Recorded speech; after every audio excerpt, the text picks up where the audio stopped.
Clipper Audio presents an unabridged recording of Blackwater Rising by Attica Locke, narrated by Jeff Harding. This work is copyrighted 2009 by Attica Locke. This recording is copyrighted 2011 by Audio Go Limited. On a dark night, out on the Houston bayou, to celebrate his wife's birthday, Jay Porter hears a scream. Saving a distressed woman from drowning, he opens a Pandora's box. His impulsive act out on the bayou is heroic, but it puts Jay in danger, ensnaring him in a murder investigation that could cost him his practice, his family, and even his life. And now, Blackwater Rising. Blackwater Rising by Attica Locke. Read by Jeff Harding. Part 1. Chapter 1. Texas, 1981. The boat is smaller than he imagined, and dingier. Even at night, Jay can tell it needs a paint job. This is not at all what they discussed. The guy on the phone said moonlight cruise, city lights, and all that. Jay had pictured something quaint, something with a little romance, like the riverboats on the Ponchard train in New Orleans, only smaller. But this thing looks like a doctored-up fishing boat at best. It is flat and wide and ugly. A barge, badly overdressed, like a big girl invited to her first and probably last school dance. There are Christmas lights draped over every corner of the thing and strung in a line framing the cabin door. They're blinking erratically, somewhat desperately, winking at Jay, promising a good time, wanting them to come on in. Jay stays right where he is, staring at the boat's cabin. 4 leaning walls covered with a cheap carport material. The whole thing looks like it was slapped together as an afterthought, a sloppy attempt at decorum, like a hat resting precariously on a drunk's head. Jay turns and looks at his wife, who hasn't exactly gotten out of the car yet. The door is open and her feet are on the ground, but Bernie is still sitting in the passenger seat, peeking at her husband through the crack between the door and the Skylark's rusting frame. She peers at her shoes, a pair of navy blue Dr. Scholl's, a small luxury she allowed herself somewhere near the end of her 6th month. She looks up from her sandals to the boat, teeter-tottering on the water. She is making quick assessments, he knows, weighing her physical condition against the boat's. She glances at her husband again, waiting for an explanation. Jay looks out across the bayou before him. It is little more than a narrow, muddy strip of water flowing some 30 feet below street level. It snakes through the underbelly of the city, starting to the west and going through downtown, all the way out to the ship channel and the port of Houston, where it eventually spills out into the Gulf of Mexico. There's been talk for years about the bayou city needing a river walk of its own, like the one in San Antonio, but bigger, of course, and therefore better. Countless developers have pitched all kinds of plans for restaurants and shops to line Buffalo Bayou. The city's planning and development department even went so far as to pave a walkway along the part of the bayou that runs through Memorial Park. The paved walkway is as far as the Riverwalk plan ever went, and the walkway ends abruptly here at Allen's Landing, at the northwest corner of downtown, where Jay is standing now. At night, the area is nearly deserted. There's civilization to the south, concerts at the Johnson and Lindy Cole Arts Center, restaurants and bars open near Jones Hall and the Alley Theater. But the view from Allen's Landing is grim. There are thick, unkempt weeds choked up on the banks of the water, crawling up the cement pilings that hold Main Street overhead, and save for a dim yellow bulb at the foot of a small wooden pier, Allen's Landing is complete blackness. Jay stands beneath his city, staring at the raggedy boat, feeling a knot tighten in his throat, a familiar cinch at the neck, a feeling of always coming up short where his wife is concerned. He feels a sharp stab of anger. The guy on the phone lied to him. The guy on the phone is a liar. It feels good to outsource it, to put it on somebody else. When the truth is, there are 35 open case files on his desk, at least 10 or 12 with court time pending. There wasn't time to plan anything else for Bernie's birthday. And more important, there hasn't been any money. Not for months. He's waiting on a couple of slip and falls to pay big, but until then, there's nothing coming in. When one of his clients, a guy who owes him money for some small-time probate work, said he had a brother or an uncle or somebody who runs boat tours up and down the bayou, Jay jumped at the chance. He got the whole thing comped. Just like the dinette set he and Bernie eat off of every night. Just like his wife's car, which has been on cement blocks in Petey's garage since April. Jay shakes his head in disgust. Here he is, a working man with a degree. 2, in fact.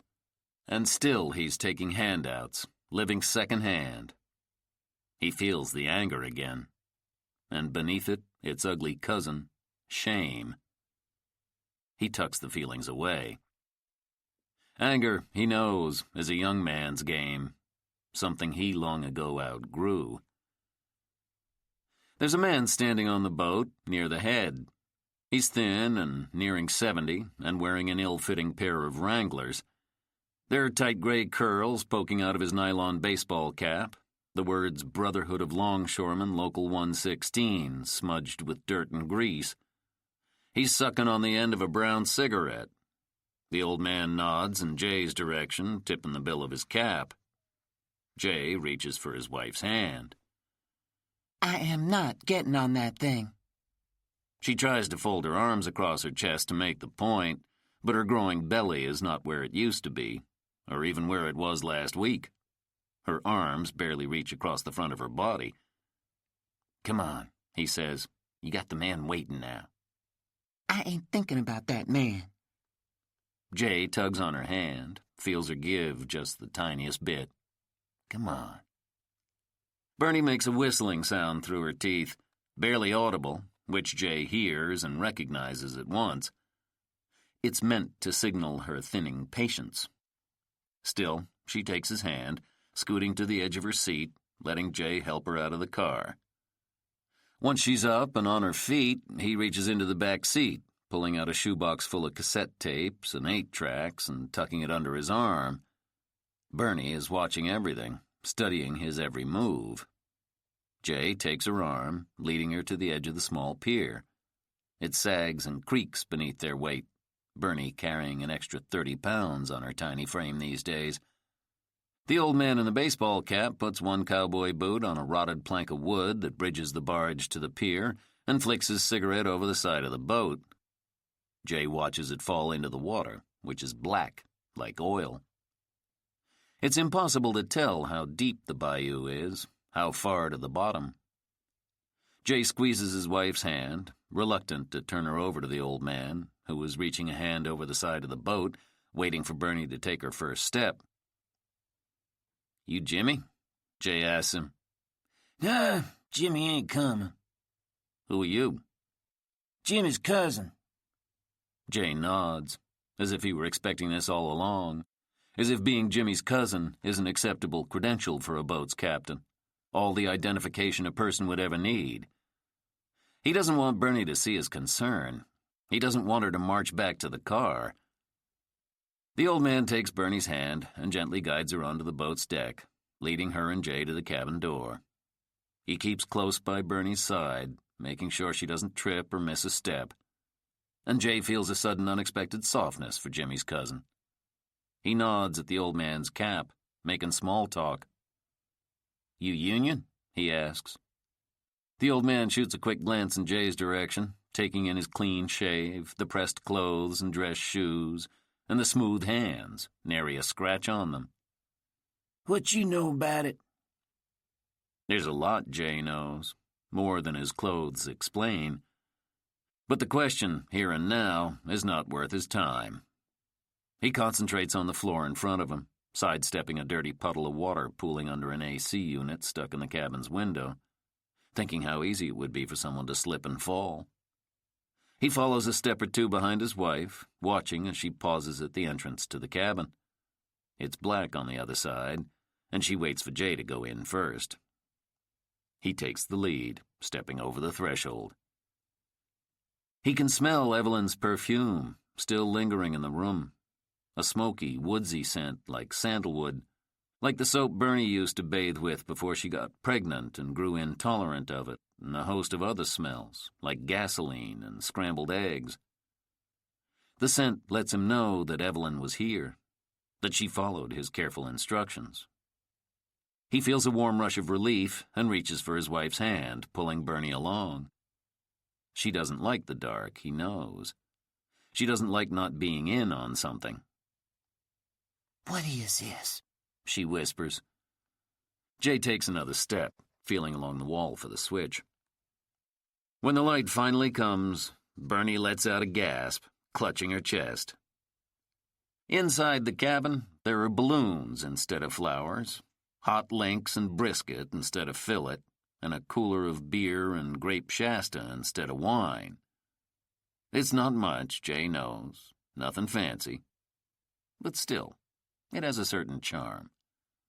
He feels a wave of gratitude for his wife, for this night out, even for his sister-in-law. He had been loath to ask for Evelyn's help. Other than his wife, no one seems more acutely aware of Jay's limits than Evelyn Ann Marie Boykins. She's been on to him for 2 weeks now, wanting to know was Jay going to get a baby sister something better for her birthday than the robe he bought Bernie last year, would cost him almost $30 at Foley's department store. He couldn't have done tonight on his own, not without his wife suspecting something. So he was more than grateful when Evelyn offered to pick up some barbecue on Scott Street and blow up a few balloons. "Everything will be ready," she said. In the center of the room is a table set for two, a chocolate cake on top with white and yellow roses, just like Evelyn promised. Bernie stares at the cake, the balloons, all of it, a slow smile spreading across her face. She turns to her husband, reaching on her tiptoes for Jay's neck, pressing her cheek to his. She bites his ear, a small, sweet reprimand, a reminder that she doesn't like secrets. Still, she whispers her approval. "It's nice, Jay." The boat's engine starts up. Jay feels the pull of it in his knees. They start a slow coast to the east and out of downtown, beads of water rocking and rolling across the top of the air conditioning unit. The moist, weak stream of air it offers isn't enough to cool an outhouse. The room is only a few degrees below miserably hot. Jay is already sweating through his dress shirt. Bernie leans against the table, fanning herself, asking for a pop from the cooler. There's a styrofoam ice chest resting in one corner. Jay bends over and pulls out a soda can for his wife and a cold beer for himself. He flicks ice chips off the aluminum lids and wipes at them with the corner of his suit jacket, which he then peels off and drapes on the back of his chair. Next to the cooler is a stereo set up on a card table, black wires and extension cords dripping down the back and onto the floor. Jay kicks the wires out of view, thinking of someone tripping, a slip or a fall. Bernie soon takes charge of the music, fishing through Jay's shoebox, passing over her husband's music, Sam Cooke and Otis, Wilson Pickett and Bobby Womack, looking for some of her own. She's into Kool and the Gang these days, Cameo and the Gap Band, Rick James and Tina Marie. She slides in a tape by the Commodores, which at least Jay can stand. Just to be close to you. The words float across the room. Jay watches his wife, swaying to the music, dancing, big as she is, the tails of her 2 French braids swinging in time. He smiles to himself, thinking he's got everything he needs right here. His family, Bernie and the baby. All he has. There's a sister somewhere, a mother he isn't talking to. Old friends he's been avoiding for more than 10 years.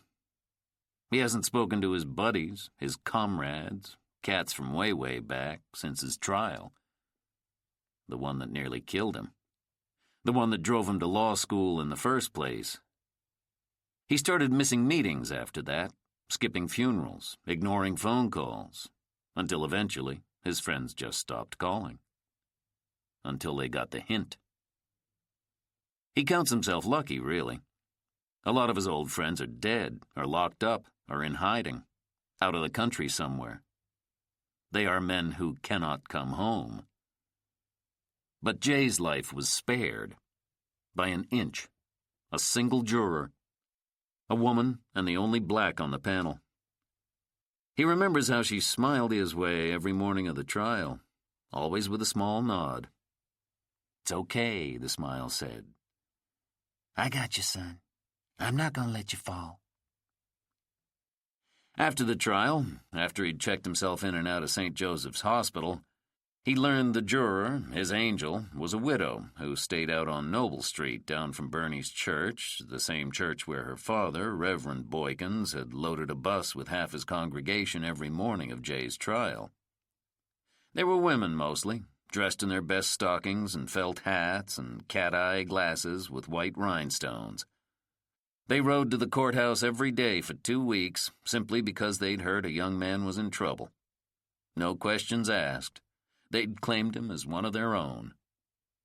They sat through days of FBI testimony, including a secret government tape that was played in the hushed courtroom, a tape of a hasty phone call Jay had made in the spring of 1970.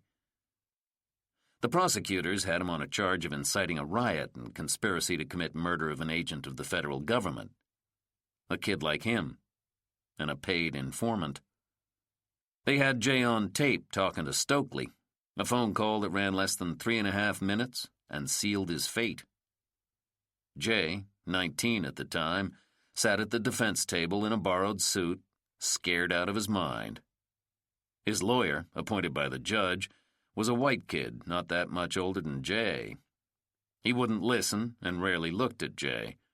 Instead, he slid a yellow legal pad and a No. 2 pencil across the table. Anything Jay had to say, he should write it down. He remembers staring at the pencil, thinking of his exams, of all things. He was a senior in college then, and failing Spanish.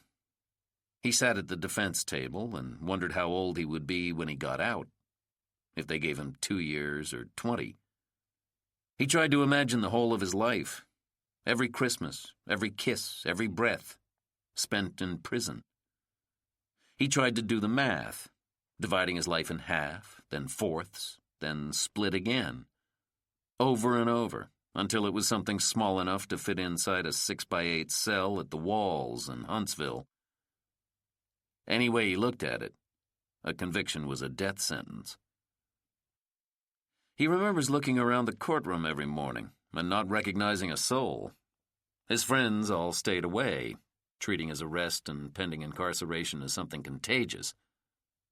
He was humbled, almost sickened with shame to see the women from the church, women he did not even know, show up every day, taking up the first 2 and 3 rows in the gallery, never speaking or making a scene, just there every time he turned around. We got you, son. We're not gonna let you fall. His own mother hadn't come to the courthouse once, hadn't even come to see him in lockup. He didn't know Bernie then, or her father, didn't know the church or God. He was a young man full of ideas that were simple, black and white. He liked to talk big about the coming revolution, about the church Negro who was all show and no action, who was doing nothing for the cause. A word spoken one too many times, worked into one too many speeches, until it had lost all meaning for Jay, until it was just a word, a shortcut, a litmus test for picking sides. Well, he's not on anyone's side anymore, except his own. There are other American dreams, he reasons. One is money, of course. A different kind of freedom and seemingly within his reach. If he works hard, wears a suit, plays by the new rules. His dreams are simple now. home, his wife, his baby. He watches Bernadine, moving to the music, wiping sweat from her brow, pasting stray black hairs against her bronze skin. Jay stands perfectly still, lost in the sway of his wife's hips. Right, then left, then right again. He smiles and leans over the cooler for a second beer, feeling the boat moving beneath his feet. An hour or so later, the cake cut and the food nearly gone, Jay and Bernie are alone on the deck, trading the hot, humid air inside the cabin for the hot, humid air outside. At least on the deck there's the hope of a breeze as the boat travels west on the water. Bernie leans her forearms against the hand railing, sticking her face into the moist night air. Jay pops the top of his Coors, his fourth, or maybe his fifth. He lost count somewhere near Turning Basin, the only spot between downtown and the port of Houston where a boat can turn around on the narrow bayou. They're heading back to Allen's Landing now, but are still a few miles from downtown. From the rear of the boat, Jay can see the lights of the high-rise buildings up ahead, the headquarters of Coal Oil Industries standing tall above the rest. To the rear of the boat is a view of the port and the ship channel, lined with oil refineries on either side. From here, the refineries are mere clusters of blinking lights and puffs of smoke, white against the swollen charcoal sky, rising on the dewy horizon like cities on a distant planet. Between the refineries and downtown Houston, there's not much to look at but water and trees as the boat floats through a stretch of nearly pitch-black darkness. Jay stands next to his wife on the deck, following shadows with his eyes, tracing the silhouette of moss hanging from the aged water oaks that line the banks of the water. He finishes his beer, dropping the can onto the deck. They're about to head back inside when they hear the first scream. What sounds at first like a cat's cry, shrill and desperate. It's coming from the north side of the bayou, high above them, from somewhere in the thick of trees and weeds lining the bank. At first, Jay thinks of an animal caught in the brush. But then he hears it again. He looks at his wife. She, too, is staring through the trees. The old man in the baseball cap suddenly emerges from the captain's cabin, a narrow slip of a room at the head of the boat, housing the gears and controls. What the hell is that? He asks, looking at Jay and Bernie. Jay shakes his head, even though he already knows. Somewhere deep down, he knows. It wasn't an animal he heard. It was a woman. The old man ducks into the main cabin. A few seconds later, Jay hears the music stop. Then silence. Nothing except the soft whisper of water lapping against the sides of the boat as they creep slowly along the surface of the bayou. The old man emerges from the main cabin. Y'all heard something? Over there, Bernie says, pointing to the brush along the embankment. Jay strains to make out any buildings behind the trees, trying to place where they are. He makes quick calculations, judging their distance from downtown with his eyes, trying to gauge how long they've been drifting westward. But in the darkness, and with his drunken sense of time, he can only guess. They're somewhere near Lockwood Drive, near Fifth Ward. That much he can tell. He can see part of the Freedmen's National Bank clock from here, rising high behind the trees. It's late, he realizes, just shy of midnight. He's had a couple of cases come out of Fifth Ward. Property disputes and petty theft. But also fistfights and hold-ups and one kid who knifed another one just for playing his music too loud. Jay knows they are floating through the back side of one of the roughest neighborhoods in the city. Bernie turns to her husband. Something's wrong out there, Jay. Behind them, there's another scream. A howl, really. A plea. A woman's voice, shaped into two very distinct words. Help me. Jay feels a slight flutter across his chest, a tiny hiccup of dread. Bernie's voice drops to a whisper. What in the devil is going on out there? The old man disappears into the captain's cabin. A few seconds later, he emerges carrying a flashlight. Bernie and Jay clear the narrow deck, giving him room to pass as he starts for the rear of the boat. He shines the weak light into the brush on the north side of the bayou, calling out into the darkness, to a face none of them can see. "You okay out there?" There's no response. The old man waves his light through the trees. They're traveling at an even clip, creeping slowly but surely farther away from her. The old man calls out again. "Hey, you okay out there?" A gunshot cracks through the air. Jay's heart stops, everything going still. He has a fleeting, panicked thought that this is it.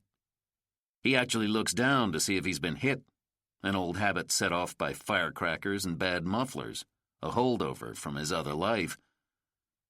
There's a second shot then. It echoes and rolls across the air like thunder. The old man lets out a low, raspy moan. "God in heaven." Bernie mutters a prayer under her breath. Jay grabs for his wife's hand, pulling her toward the door to the main cabin, away from the open deck. Bernie yanks her hand free of his, the movement strong and decisive, the force of it causing her feet to slide a little on the slick surface of the deck.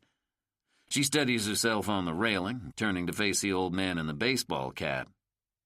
"Sir, I think you better turn this thing around." The old man in the baseball cap stares at Bernie, sure she's not serious. "I can't," he says to her and Jay. "The bayou's too narrow. Size of the basin, ain't no place to turn around till we get back to Allen's Landing." "Then stop the boat," Bernie says. The old man shoots a quick glance in Jay's direction, making it clear that he intends to take no instruction from the pregnant woman, not without her husband's say-so, which only infuriates Bernie. "Stop this boat," she says again. In the end, the old man relents, starting on his own for the captain's cabin. Jay grabs his arm. "Don't." "Somebody's in trouble out there, Jay." "There are two people out there, B," he says, "the girl and whoever or whatever it is she's running from." He's picturing a street fight or a knockdown drag-out between lovers or something worse. Much, much worse. "Leave it alone," he hears himself say. Bernie stares at Jay, her voice hushed. "What is the matter with you?" Her disappointment in him, no matter how it cuts, is not the point. "Somebody's shooting out there, B," he says. "You got me and him on this boat," he says, pointing to the only other able body on board, a man almost 70. "And my wife," Jay adds, lowering his voice to match hers, trying to get her to see it his way. "I, for one, am not willing to put you or myself at risk to step into some trouble we don't know the first thing about. We don't know that girl, don't know what kind of trouble she brings," he says, hearing the cynicism in his voice, hating it, but feeling pressed to speak it anyway. The oldest con in the book, he thinks to himself, is the damsel in distress, the girl with a flat tire by the side of the road, the one with a boyfriend waiting in the weeds to jump you as soon as you stop to help. "Just leave it alone," he says. Bernie stares at him for a long, painful moment, squinting around the edges of her eyes, as if she's trying to place him, someone she used to know. "Oh, Jay," she says with a sigh. "We'll call the police," he says, deciding it just then. It's a good plan. Clean, simple, logical. The old man is sheepish, slow to move, shuffling the ball of his right foot on the deck's floor. "We ain't got a city license to run this thing after hours." "What?" Jay says. "Oh, God," Bernie mumbles. "Call the police, man," Jay says firmly. The old man sighs and walks to a dirty white phone that's smudged with oil and grime and resting outside the door to the captain's cabin. He lifts the phone, what looks more like a walkie-talkie or a CB receiver. He dials, then pauses, listening, straining it seems. Jay and Bernie wait, watching as the old man punches the buttons on the phone a few times. Hearing nothing, he finally slams the receiver in its cradle. The phone apparently is not working. "Fucking Jimmy," the old man says. There's another scream, closer this time.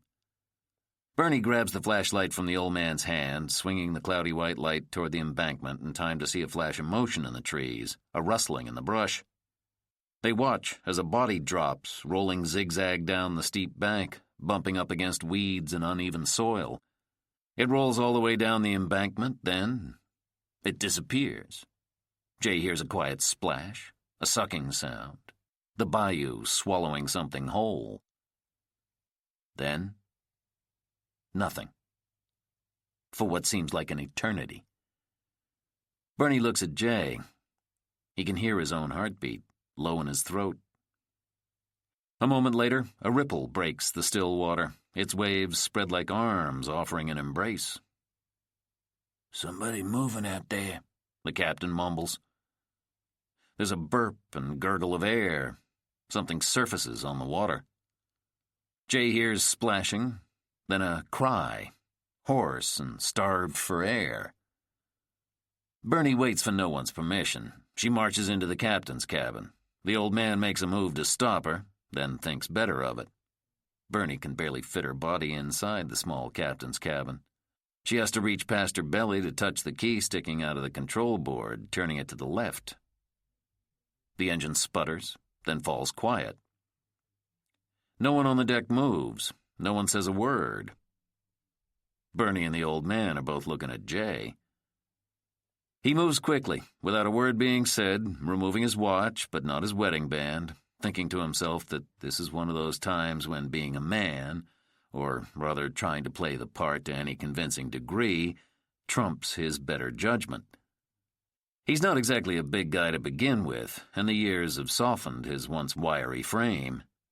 He kicks off his shoes, then lifts his shirt from his pants past the slight paunch around his middle. He starts to take it off, but changes his mind. He makes an awkward climb onto the deck's railing, takes a deep breath, holding it tight and precious in his chest, and jumps. The water is warm and bitter. It comes in everywhere, in his mouth and throat, through his clothes. Beneath the black surface, the bayou is alive, pulling at him, tugging at his arms and legs. He feels twigs and leaves and what he hopes are only fish brushing against his arms and legs. He has some vague sense of the light from the boat, but his eyes are burning. It's impossible to see clearly. He moves blindly through the darkness, reeled in by the sound of her voice. When he feels something stringy in his hands, tangling around his fingers, he knows he's found her. Her hair is in his hands. She's gurgling, spitting, and coughing. He wraps an arm around her sternum and pulls. He turns toward the boat, momentarily disoriented by the white light shining in his eyes. He pulls and swims and pulls, until his legs burn, until his arms ache, until he is sure they will both drown. Within a few feet of the boat, he pushes harder, past what he thinks is his limit. When he reaches a thin ladder at the back of the vessel, he strains to lift her body overhead. The captain reaches over the side of the railing to help lift the woman, weak and limp, onto the boat's deck. Jay is bent over, his hands on his knees, trying to line up one breath after another, trying not to pass out. Out of the corner of his eye, he gets the first good look at the woman he carried across the bayou, the life he's just saved. She's white and filthy. There's black dirt coating her skin, dead leaves clinging to her arms. She's terrified, shaking, staring at a room full of black faces, each of whom is staring back at her. The boat's cabin is still and quiet, except for the AC unit buzzing in the window and the drops of water raining off their bodies, hers and Jay's. "He follow you?" It's his first question, before her name, before he asks if she's okay. She can't or won't speak. She sits on the edge of one of the folding chairs at the table, her teeth chattering, blue and yellow balloons swaying incongruously over her head. Bernie, in the other seat, reaches across the table for a stack of wrinkled paper napkins. She offers them to the stranger, who is soaking wet. But the woman won't let go of her purse long enough to take one. Are you okay? Bernie asks gently. Jay's eyes skim the woman's body, her arms, her legs, her face. She has not been shot, he sees right away. The skin beneath her neck is red and swollen, but Jay can't be sure if that was his doing when he grabbed her in the water or someone else's. Other than that, there isn't a scratch on her. She looks up, aware that Jay is watching her, and tightens the grip on her purse, as if she half expects him to make a clean snatch and run away with it. He senses this white woman is afraid of him.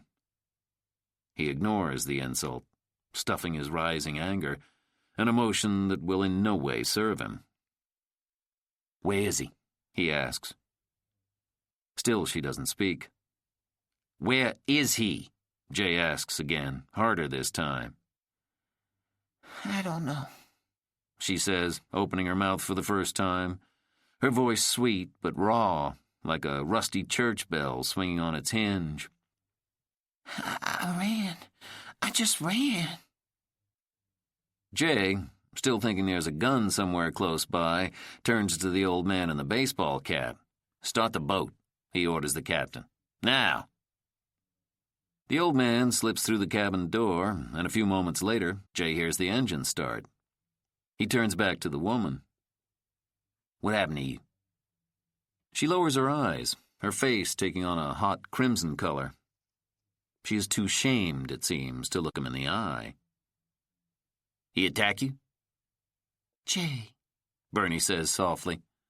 She shakes her head at her husband, a silent suggestion that whatever went on behind those trees, maybe this woman, terrified and shaking, is not ready to say it out loud.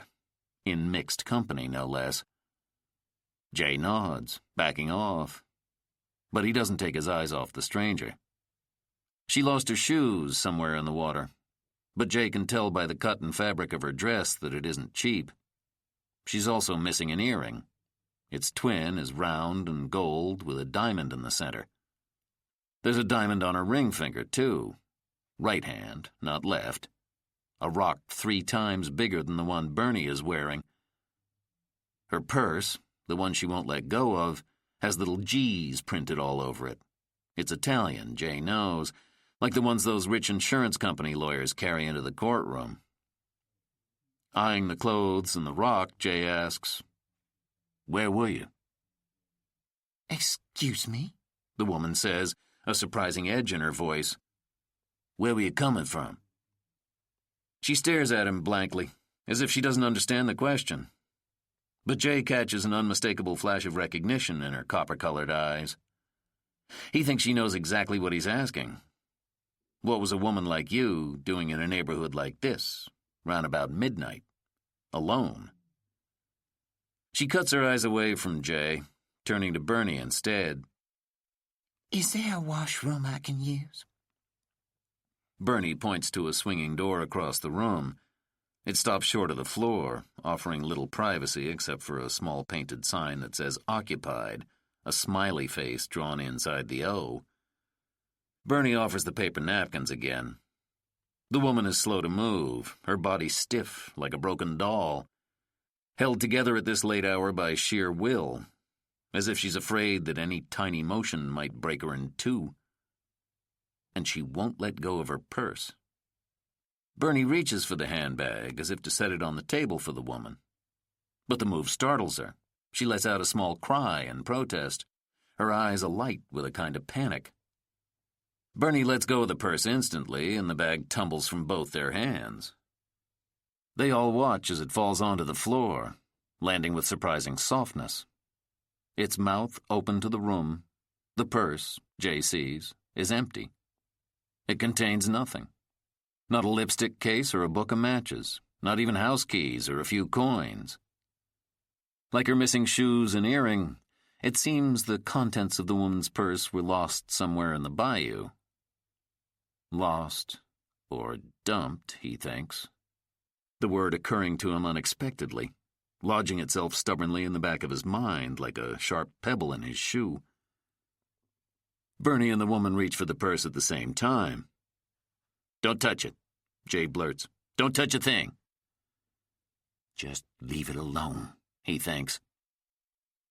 The woman picks up her bag. She stands, turning her back to them, and slips behind the bathroom door. Jay can hear the metal latch catch on the other side. The old man is now leaning against the cabin door, smoking another cigarette, pinched between his thumb and forefinger. He nods toward the white woman, her legs showing beneath the bathroom door, then looks at Jay and shrugs. "Ain't nothing to do now," he says. "Just ride her on in, I guess." Jay watches her in the rearview mirror. She's in the back seat, eyes closed, turning her diamond ring over and over, fingering the icy stone as if it were a talisman or a rosary, something to bring luck or a promise of redemption. They're only a few blocks from the central station. They ride in silence, the stranger in the back and Bernie in the front passenger seat. Jay keeps the Buick Skylark at an even 35 miles an hour, careful not to draw any undue attention. He's keenly aware of the irony, his fear of being stopped by cops on his way to a police station. But driving a strange white woman, whose name he never got, at this time of night, in this city, makes him edgy, cautious. He wouldn't have offered to drive her at all if Bernie hadn't insisted. His clothes are still wet with the stink of the bayou. There's no one in front of the police station when he pulls up to the curb. Jay parks the car, but leaves the engine running. Downtown's Central Police Station is an older building, a rarity in a city that has a curious habit of raising its own history. The station was built in early mid-century, before the city was a boom town, before the post-war explosion of American highways made gas the most coveted commodity in the country, before 1973 and the embargo, before the crisis, before oil made Houston. "Should we go in?" Bernie asks, her face turned to her husband. The woman in the back seat opens her eyes. They meet Jay's in the rearview mirror. "I'm fine from here." Her voice is mannered, calm. "Thank you." She steps out of the car and walks up the first steps to the police station, then stops. She's gathering her strength, maybe. Or, Jay thinks, she's stalling. "You think she's okay?" Bernie asks. Jay puts the car in drive, fresh sweat breaking across his brow. Just the idea of being anywhere near a police station at this time of night, looking like a ragged dog tangled up in some white woman's mess, makes him more than a little dizzy. He knows firsthand the long, creative arm of Southern law enforcement, knows when he ought to keep his mouth shut. He locks the doors and pulls away from the curb, stealing a final glance in his rearview mirror. He watches the woman standing alone in front of the police station and wonders if she's going inside. Chapter 2. Monday morning, the hooker shows up wearing a neck brace. Jay takes one look at it and tells her to get rid of it. She starts to take it off right there in the hallway. "Not here," he says, surprised again by how much instruction she needs. He looks up and down the hallway, making sure opposing counsel hasn't witnessed this whole routine, his client's backstage preparations. He nods towards the ladies' washroom across the way. "And don't let anybody see you." The hearing is due to start in 3 minutes, and it won't look good for them to be late before this judge. Jay is going to need as much goodwill and mercy as the court will see fit to offer. His case is as thin as ice milk, and they all know it. He runs his finger along the crease of his suit pants, a polyfiber blend made exclusively for J.C. Penney, and the nicest pair he owns. He smooths his shirt beneath his jacket, lifting his arms slightly to check the moisture level in his pits. He feels hot and slightly off his game. He's had the same headache since he crawled out of the bayou Saturday night, a dull ache behind his ears, a near-constant pain that nags at him, a vague feeling that something is wrong. "It's just a hearing," he reminds himself. "Just get Hicks to agree to a trial." He stares at the closed door to the ladies' washroom and wonders if he ought to send someone in after his client. But the fourth-floor hallway is nearly deserted. Monday mornings at the civil courthouse are usually slow-going. The place lacks the focus or feeling of purpose of the criminal courthouse, a building that practically crackles with the electric energy of righteous indignation, a feeling running under everything, even the most mundane office tasks, that something huge is at stake. There are murderers and rapists in the hallways, crooks and thieves roaming the building. There are handcuffs and officers with guns. The spectacle alone is enough to fill everyone with a sense of heroic purpose, or at least a heated feeling of excitement.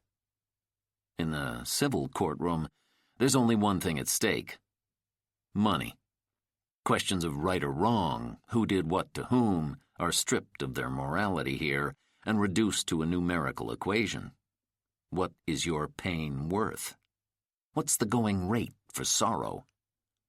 If it's not your money or pain that's at stake, it's kind of hard to get too fired up about the proceedings, nor do they draw much of a crowd.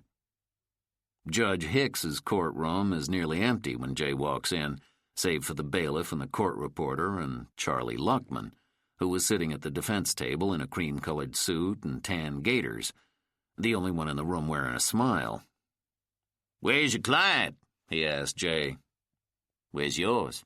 Jay nods toward the empty seat next to Luckman.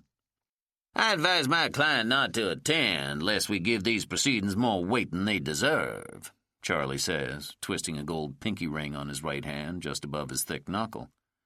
"And anyway, I got the cop," he adds, picking up an affidavit lying on the defense table next to his shiny leather briefcase.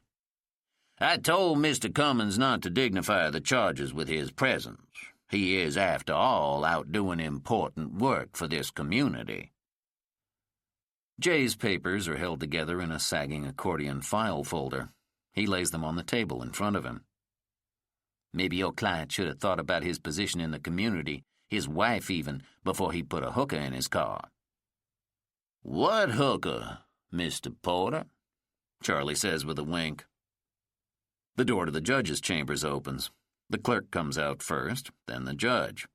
They all stand. Jay turns and looks over his shoulder. His client is just now entering the gallery, the neck brace on open display in her right hand. As she approaches Jay, she whispers rather loudly that she had the damnedest time getting the thing off. Jay closes his eyes and takes a deep breath. He's up first. On the stand, the hooker has a name, Dana Moreland, and a new profession, escort. She speaks softly, with a practiced vulnerability that Jay knows she's been working on over the weekends, like trying to learn a new dance step in time for the prom. This is her moment in the spotlight after all, her chance to tell it the way she wants it heard. Her story: a friend set her up with a Mr. J.T. Cummings. "No, sir, he is not present in the courtroom." Jay wants that on record. She agreed to meet him in the parking lot of a Long John Silver on the north side of town. They negotiated a price and drove off in his car. She then asked her date to take her to Gillies, out 225 in Pasadena. She'd seen Urban Cowboy at least 10 times and wanted to dance at the place where John Travolta and Deborah Winger got married. For a couple of line dances and a BJ, JT was happy to oblige. "A BJ?" Jay asks, 'cause he has to. She leans forward on the stand, into the microphone, as if she's going to demonstrate right then and there. "A blowjob," she explains. Her date drove her some 20-30 miles outside the city limits. "No small thing, gas being as high as $1.35 a gallon in some parts." They were having such a good time at the club that Mr. Cummings lost himself and drank 1 or 2, maybe it was 3, Long Islands past his limit, and on the way home he was weaving and driving erratically. She asked him several times to please pull over, but he refused, and she was, after all, in his employ. Somewhere along the way home, Jay's client reports, Mr. Cummings got into a one-car accident. He hit a telephone pole. And where were you at the time of the accident? In his lap. The court reporter looks up. The bailiff cracks a smile. Well, really, just my head. The judge lets out a little cough. They're all laughing at him, Jay thinks, with his JCPenney suit and his shitty case. He's heard this story a dozen times, and it has never sounded more ridiculous than it does right now, with her on the stand. He frankly never expected the case to get this far. He was sure just the mention of Ms. Moreland's name and profession to the defendant's lawyer, the fact that she claimed any association with Mr. Cummings, would be enough for an instant settlement. He actually imagined the whole thing would be handled in a single phone call. But he grossly underestimated Charlie Luckman's propensity for bluff calling. Jay looks down at his notes. And Officer Erickson arrived on the scene? A state trooper, yes. And when he discovered Mr. Cummings behind the wheel, drunk, with your head wedged between his legs, what did Officer Erickson do? Nothing. Nothing? Well, he was practically apologizing to the guy. And what did you make of that? That he recognized JT, and he didn't want to get him in any trouble. Jay is waiting on the objection. Calls for speculation, lack of foundation, irrelevance. Something. But when he catches Luckman out of the corner of his eye, Charlie is leaned way back in his chair, watching the whole thing like a sporting event he's only mildly interested in. He offered you no medical attention? No, sir. So the extent of your injuries that night may never be fully known, since you did not get immediate medical attention. Again, he waits for it. Witness is not a medical expert. But Charlie says nothing. He just watches as Jay guides this train wreck, walking his client through the rest of her testimony, a description of her injuries, aches and pains, and seemingly a million reasons why she never made it to a doctor. His final question: It was Mr. Cummings who put your head in his lap, was it not? I definitely wasn't down there for my health. By now, she's lost the rhythm of the whole routine. The vulnerability is gone, and a huskiness has crept back into her voice. Jay can suddenly imagine all the laps she's ever had her head in, can see her whole career in full color. Nothing further, Your Honor. Charlie passes on a cross-exam. For his direct, he walks a stapled stack of papers to the judge's bench. The cop's affidavit and the original police report. The judge reads the pages in silence while they all wait. The court reporter checks a chipped nail. The bailiff looks at his watch. Out in the hallway, they can hear rubber soles squeaking on the linoleum and one side of an argument about who has the best catfish plate, Delfina's on Maine or Guido's. Finally, Judge Hicks looks up, looks right at Jay. The cop pulled him over for a busted tail light. Yes, Your Honor, but there's nothing in here about an accident. No mention that Ms. Moreland was even in the defendant's car. Your Honor, Charlie says, defense respectfully requests the court to grant a motion for summary judgment and to dismiss all claims at this time. Slow down, Counselor, the judge says. He turns to Jay as if he's not sure what Jay expects him to do in this situation. Jay clears his throat. It is our contention, Your Honor, that Officer Erickson, catching Mr. Cummings, a port commissioner and a former city councilman, in a compromising position, wrote Mr. Cummings a ticket for a minor infraction, carefully leaving out the fact that Mr. Cummings was drunk and had a lady friend in the car, a woman other than his wife. So she's claiming the cop broke the law, too? Charlie says. The judge holds up a hand to keep Charlie out of it. He asks Jay, And you can prove this how? The testimony of Ms. Moreland clearly states, My client has never even met the plaintiff, Your Honor, Charlie interrupts. Judge Hicks looks at Jay. You do have something other than the girl, right? Some other evidence? A witness? Something? I'm working on it. Judge Hicks lets out a sigh, a tight little puff of air, like he's passed gas after a bad meal, like they've all wasted his entire morning. He looks back and forth between Charlie and Jay, then waves defense counsel to the bench, calling him by his first name. Jay wonders how well the two men know each other. Charlie, in his mid-40s now, is a former prosecutor with some renown in the city. He was almost elected district attorney of Harris County, Texas, twice in his heyday, the same years he won Texas Prosecutor of the Year and had a near-perfect conviction record. And now, as a defense attorney, he's in the peculiar and rather lucrative position of being on friendly terms with nearly every prosecutor and judge in the county. Jay watches the two men, their heads pressed together at the judge's bench, both doughy about the jowls and pink with summer heat, as if they each spent the weekend playing golf. Together, for all Jay knows. The two men are whispering, sharing words he can't hear. The hooker tugs on his jacket sleeve. What's that all about? Jay ignores her. A few seconds later, Charlie walks back to the defense table, smiling. The judge intertwines his fingers, pressing his palms together. Mr. Porter, I don't suppose I need to remind you that Mr. Cummings is an important member of our community. If this is some sort of extortion attempt... No, Your Honor.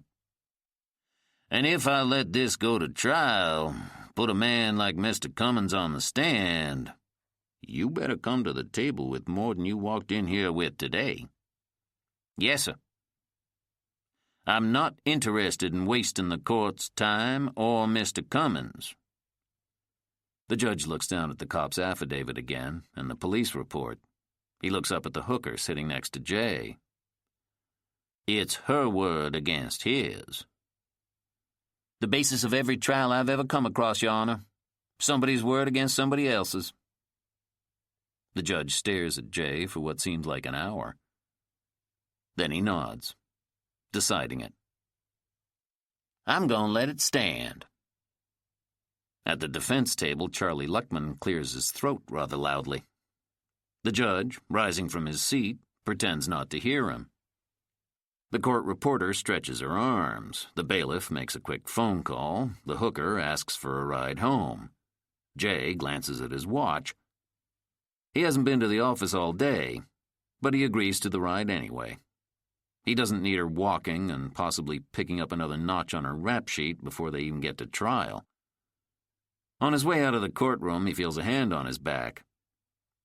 I admire your fortitude, Porter, Charlie says, throwing charm on top of any hard feelings. Maybe we can work something out on this deal after all. Talk to your client, Jay says. Let me know. He arrives at his office already behind for the day. His head is throbbing, and there's nothing in his desk but an old bottle of Pepto and a tin of Sucrette's lozenges. For lunch, he has a couple of bags of Fritos out of the vending machine in the strip mall where he works. He eats them alone at his desk. Eddie May, his secretary, is MIA, today leaving a note about her grandbaby's dentist appointment. He's on his own with the phones. He interviews two potential clients.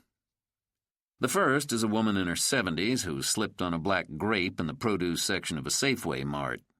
He's pretty excited about this one, until he asks the woman about her legal history. It turns out that in the last 16 months, the woman slipped on a cantaloupe at Kroger, depilatory cream at Walgreens, and soapy water at a car wash on Griggs. When he tells her he won't be taking her case, she calls him a fool. I won them cases, sugar, every last one. He wishes he could say the rejection was some great act of legal integrity. The truth is, the case would cost him more than he would make.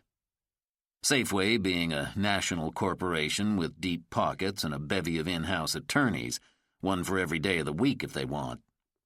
They would assuredly do their best to tie up the case with court hearings and brief filings and depositions for everybody from the store's manager to his client's high school boyfriend. Jay, a one-man operation, doesn't have that kind of time for anything but a sure thing. The second prospect he interviews is more promising. The man actually comes into the office, says please and thank you when Jay offers him coffee. He's got a good story about a motel out near Katy.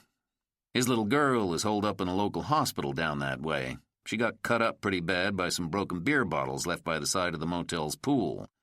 The manager offered to cover their room, but balked at the notion of paying their medical bills, and now the man's got a hospital tab that's growing by the minute and no money to pay it. He left his daughter at the hospital with his wife because he didn't know what else to do. I got a good case, I know I do, he says, but right now I'm just trying to get my little girl home.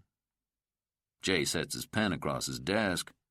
By now, he's on to the hustle. If I could just get a little money, the guy starts, I'll pay you back, I swear. Or you can just take it off my bill as soon as we win this.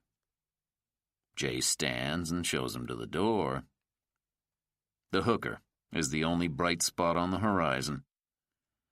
He tries a couple of phone numbers Ms. Moreland scratched on the back of a gas station receipt, looking for the girlfriend who set up the date between his client and J.T. Cummings, the only person Dana can think of who can corroborate her story. The first number is disconnected. The other is the home of a Mexican woman who sounds to be about 80. She's never heard of Dana Moreland.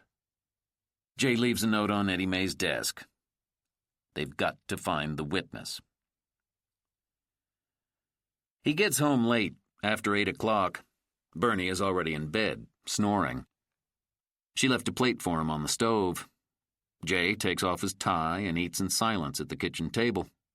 Afterward, he washes his plate and fork and leaves them in the rack to dry. He tries to clean up some, make himself feel useful around the house, but Bernie has already cleared and washed the pots and pans and wiped down the counter. He cleans out the refrigerator instead, pulling out leftovers from Bernie's birthday 2 days ago. Barbecued meat, dried and rubbery by now, old potato salad and beer, a can of which he drinks standing up, holding open the door to the fridge. He burps and reaches for another to kill his lingering headache. He finishes the second beer standing over his stereo, flipping through his LPs, trying to find just the right one. He picks out an Otis record, his favorite, and sets the needle down on track number 5. I want security, yeah, and I want it at any cost. Finally, he sits down with the mail, the bills he's been avoiding, the kitchen calculator, and his checkbook. He runs the numbers 2 and 3 times and comes up short every time. He rearranges the bills, deciding which ones he has to pay now and which ones can wait. What's left in the register seems hardly enough to eat on, let alone raise a family. He looks around their tiny one-bedroom apartment, cramped as it is with mismatched furniture, law books, and borrowed clothes for the baby, and worries that they'll never get out of here. Back against the sofa, his financial life spread across the worn carpet, he thinks through his caseload, the open files on his desk, like running lottery numbers in his head, trying to guess which cases to play, where to put his money and time. It's become a game for him, a gamble. It didn't start out this way. One of his first cases out of law school was a police brutality lawsuit against the city. A rookie cop had allegedly roughed up a 16-year-old black kid who was nervous and fumbling for his license. The way the boy told it, the cop dragged him from the car, yelled a few epithets, and knocked him to the ground, hard enough that it left bruises and a scar that was still showing by the time they made it to trial. Jay took the case pro bono, going head-to-head with the city attorney, a white man who had at least a decade of litigation experience over Jay. But Jay had in so many ways been preparing for that trial his whole life. His own legal troubles were not so far from his mind. He remembered what it was to sit at a defense table, remembered what it felt like to have his basic civil liberties up for debate. The anger was still with him then, and he let it guide him the whole way. He went after the cop with a vengeance, making the poor man stand in for everything that was wrong with a country and a government that applied the law willy-nilly. By closing arguments, half the jury was nodding along to his every other word, and Jay won the case. But it was a moral victory, not an economic one. What he made off the city's meager settlement wasn't enough to cover his expenses or to make up for money he lost by ignoring his other cases during the trial. His performance in the courtroom got his name in the papers for the second time in his life, and before he knew it, he had folks lined up in his office, all asking for his help. They'd heard he took that boy's case for free and wanted to know what he could do for them. Their problems were low rent, the stuff you find in any black neighborhood in the country. A son in jail, or a cousin who'd been let go on his job, or an ex-husband who wasn't making his child support payments on time. They never had any money, and Jay could hardly make his own rent. Practicing law, he would soon find out, is like running any other small business. Most days, he's just trying to make his overhead. Insurance and filing fees, Eddie May's meager salary, plus $500 a month to lease the furnished office space on West Gray. He, quite frankly, can't afford his principals. He needs a win, a jackpot. And if it comes in the form of a prostitute with a neck ache, then so be it. He shoves the bills together into a messy pile, stuffing them inside his checkbook, and decides on another beer. He drinks it slowly, leaned up against his couch, staring at the boxes of baby gifts that have been piling up for weeks now. The long, flat box is from his wife's parents, the Reverend and Mrs. Al Boykins. Bernie has asked him on more than one occasion to get a move on it. Jay stands and crosses the room, using his car keys to tear into the cardboard. The crib spills out in pieces. Jay sets it on the floor and walks to the hall closet, hunting for his toolbox. Inside, beneath his screwdrivers and drill bits, he finds a crumpled pack of Newports. He supposedly quit when Bernie got pregnant, but he keeps a stash here and there, in his car and at the office. He pockets the pack of cigarettes and carries the toolbox into the living room. The whole thing takes him over an hour, but he manages to get piece A to fit with B and B to fit with C and so on. Before long, he has a crib. He lays the tiny vinyl-covered mattress inside and runs his fingers along the hand railing. It's white-painted plywood, cheap but sturdy. They'll have to get some little sheets to go with it, maybe put up a mobile sometime, one that plays a melody. He tries to picture the little one who will sleep here soon, and wonders if she'll have Bernadine's dimples or her toothy smile, or if he'll have Jay's eyes, brown and wide and set in his face like two river stones, weathered and deep. He crumples the instructions, shoving them in the empty box. On his way to the back door, he pulls the trash from the step can by the kitchen stove and grabs a stack of old newspapers. He drags the whole mess down the back stairs. The waste bin out behind his building is overflowing with paper grocery bags full of chicken bones and black moldy heads of lettuce, dead leaves and beer bottles and boxes of old clothes. The trash has a putrid smell, rotten and sickly sweet. There are flies buzzing over everything. It's been sitting like this, untouched, for almost 2 weeks. What with trash pickup in Houston getting more and more sporadic. It's one of the city's dirty little secrets, that for all its recent economic prosperity, the fastest-growing city in the country 2 years running, the oil crises of the late 70s, a boon for an oil town like Houston, the city can barely keep up with its own growth. It is literally busting at the seams, its trashy insides spilling over everything. Sanitation workers put in overtime but can't keep up with the new businesses and housing developments going up every week. Residents in Tony neighborhoods like River Oaks and Memorial hire private companies to haul their shit away. But on streets like Jay's and 3rd Ward, lined with cheap rental units and shotgun houses, working people are at the mercy of the city. Jay dumps the empty crib box and his kitchen trash on top of the rotting heap in the bin. He tosses the newspapers next, watching as they dribble down the huge mound of garbage, landing back at his feet. Jay reaches for the cigarettes in his pocket and makes a seat for himself on top of a broken TV. He strikes a match on the concrete at his feet and lights the end of a bent Newport. He takes a drag and picks up one of the old newspapers, killing time between this cigarette and the one he knows is coming next. Coal Oil Industries, the largest oil and gas company in the city, made the business page, along with some other big names in petrol, Exxon and Shell. Coal Oil is reporting a slowdown at their main refinery near the Port of Houston. A shortage in barrels coming in from overseas is listed as the cause. There's something lurking behind the words in print. A hint, a threat, really, of another oil crisis on the horizon. Jay doesn't think he can afford much more than he's paying at the pumps now, up to $1.37 at the petro-coal station by his house. Below the fold is more on an ongoing story about labor problems at the port, dock workers threatening to strike over wage issues. Jay reads the article carefully, thinking of Mr. J.T. Cummings and his position on the Port Commission. Mr. Cummings, Jay knows, is up for reappointment to the commission, and a strike at the port could possibly hurt J.T.'s chances and help Jay in his civil matter. His job on the line, Mr. Cummings and his slick lawyer are likely to want to settle as quickly as possible before word gets out about the hooker. Jay stores this information about the strike in the back of his mind. He takes a couple of short puffs on his cigarette and turns the page. And that's when he sees it. The City Beat, page 2. Sunday morning. Somebody found a body. A white male, shot twice, found in an open field in the 400 block of Clinton, near Lockwood Drive in 5th Ward, not 50 yards from Buffalo Bayou. Police were called to the scene to investigate. They talked to a female companion of the deceased at her home near Memorial.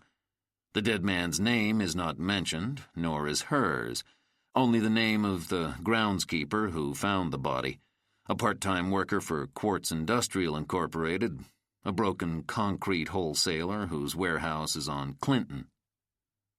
The whole bit is just 5 lines, something right out of a police blotter.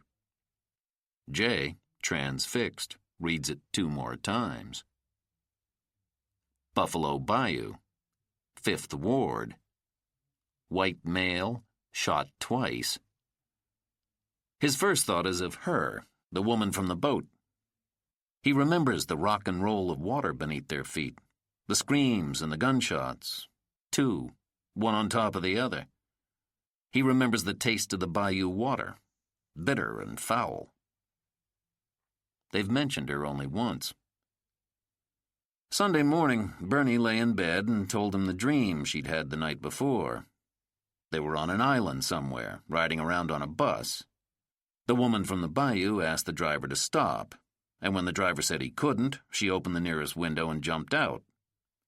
They all watched her float out across the water, wave at them, and then dive headfirst into the ocean. Later, 2 cops came on the bus. One of 'em was Mr. Hempnell, the one who runs a funeral home down by Daddy's place. I kept saying, "Hi, Mr. Hempnell," and he said he didn't know anybody by that name. Bernie turned to Jay as if they were on the bus right then. I said, "Jay," she whispered, "that's Melvin Hempnell if I've ever seen him." And you shushed me. Well, then the cops turned to you. They looking at you now. She smiled, enjoying her own story, the clever turns it was taking. It was early. Jay was on his side, facing the wall. He had not slept 2 consecutive hours all night. He slid a hand under his pillow and felt the .22 nestled there. This is his morning ritual, the way he greets the world. So now the police want to know what you got to do with the whole thing, Bernie said. This woman jumping out a window like it's nothing. Jay sat up and swung his legs off the side of the bed. We got some questions need answering, something like that. Jay stood and started from the room barefoot. Jay? I'm listening. There's only one bathroom in their 3-room apartment, in the hallway between the bedroom and the kitchen.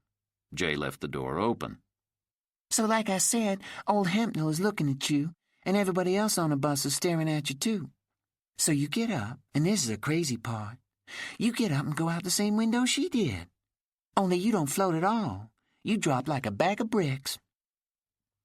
He put the toilet seat down and walked back to their bedroom. Ain't that something? She said. She was sitting up in bed, a paperback resting on her belly. Jay realized she'd been up for a while, that she'd waited before waking him. You left me on that bus. Didn't wave back or nothing. Jay found that amusing, the idea of him leaving her anywhere. Bernie slid the paperback off her belly. I told Evelyn about it. Jay hiked his pants on over his shorts, keeping his mouth shut about his sister-in-law. Maybe we shouldn't have left her out there, Bernie said softly. She fiddled with her paperback, sliding a bookmark back and forth between the same 2 pages. He saw she was upset, but in some way he didn't recognize or understand. "We didn't do anything wrong," he said. Outside, by the thin light of a nearby street lamp, Jay reads the newspaper article again. The date at the top of the page makes his stomach turn. The article he sees is from today's paper, which means the body was discovered yesterday, the day after their boat ride. He wonders if his wife read these same words, and if she did, why she didn't say anything to him about it. Maybe she read the article and thought nothing of it. Hell, there must be a couple of shootings a week in Fifth Ward, Saturday night being the favored day for mischief-making. The gunshots they heard on the water, and the report of a shooting death in the area, are surely no more than an uncomfortable coincidence. Still, the whole bit bothers him enough that he takes the time to tear the page from the newspaper, folding the article 2, then 3 times, and sliding it into his pants pocket. Bernie's awake when he comes into the apartment. She's standing in her house shoes and a faded brown robe that won't close over her belly. She stares at Jay standing in her kitchen, smelling a smoke, newsprint stained on his fingers. She looks him up and down, lingering about his face, trying to read his expression, why he's breathing funny. I heard you go out, she says. "I was taking out the trash," he says. Bernie nods. This makes sense to her, makes her feel better. You gonna put another bag in? She asks. "I always do." No, you don't, Jay. He reaches under the sink and pulls out a black trash bag, snapping it open to make his point. I'm just saying. Sometimes you don't. She's mad with him about something. He doesn't know what, and he doesn't think she knows either. They've been kind of short with each other since Saturday night, their nerves slightly on edge, their collective unspoken anxiety masked as ill temperament. Jay closes the lid on the trash can, deciding then and there he won't tell her about the newspaper article. It'll only upset her, and for no good reason he can think of. Besides, he's still hoping it's nothing. Chapter 3. Eddie May pokes her head into Jay's office, where he's been working since 7 o'clock this morning. She leans against the door frame, kicking at a piece of carpet that's coming up on the floor, holding a stack of pink message slips. Her wig is red today, which means she's in a bad mood. Or a drinking mood. Or she's got a date to play dominoes after work. Jay can't remember which. Can't keep up with Eddie May's changeable temperament. He wants her to leave the messages on the left corner of his desk like he's taught her to and leave him to his work. He does not want to give her the idea that he's going to stop everything every time she walks into the room. Eddie May is cheap labor. No paralegal training and not a day spent in secretarial school. But she's costly in other ways. She won't let him alone half the time, always checking up on him and henpecking about what he eats for lunch.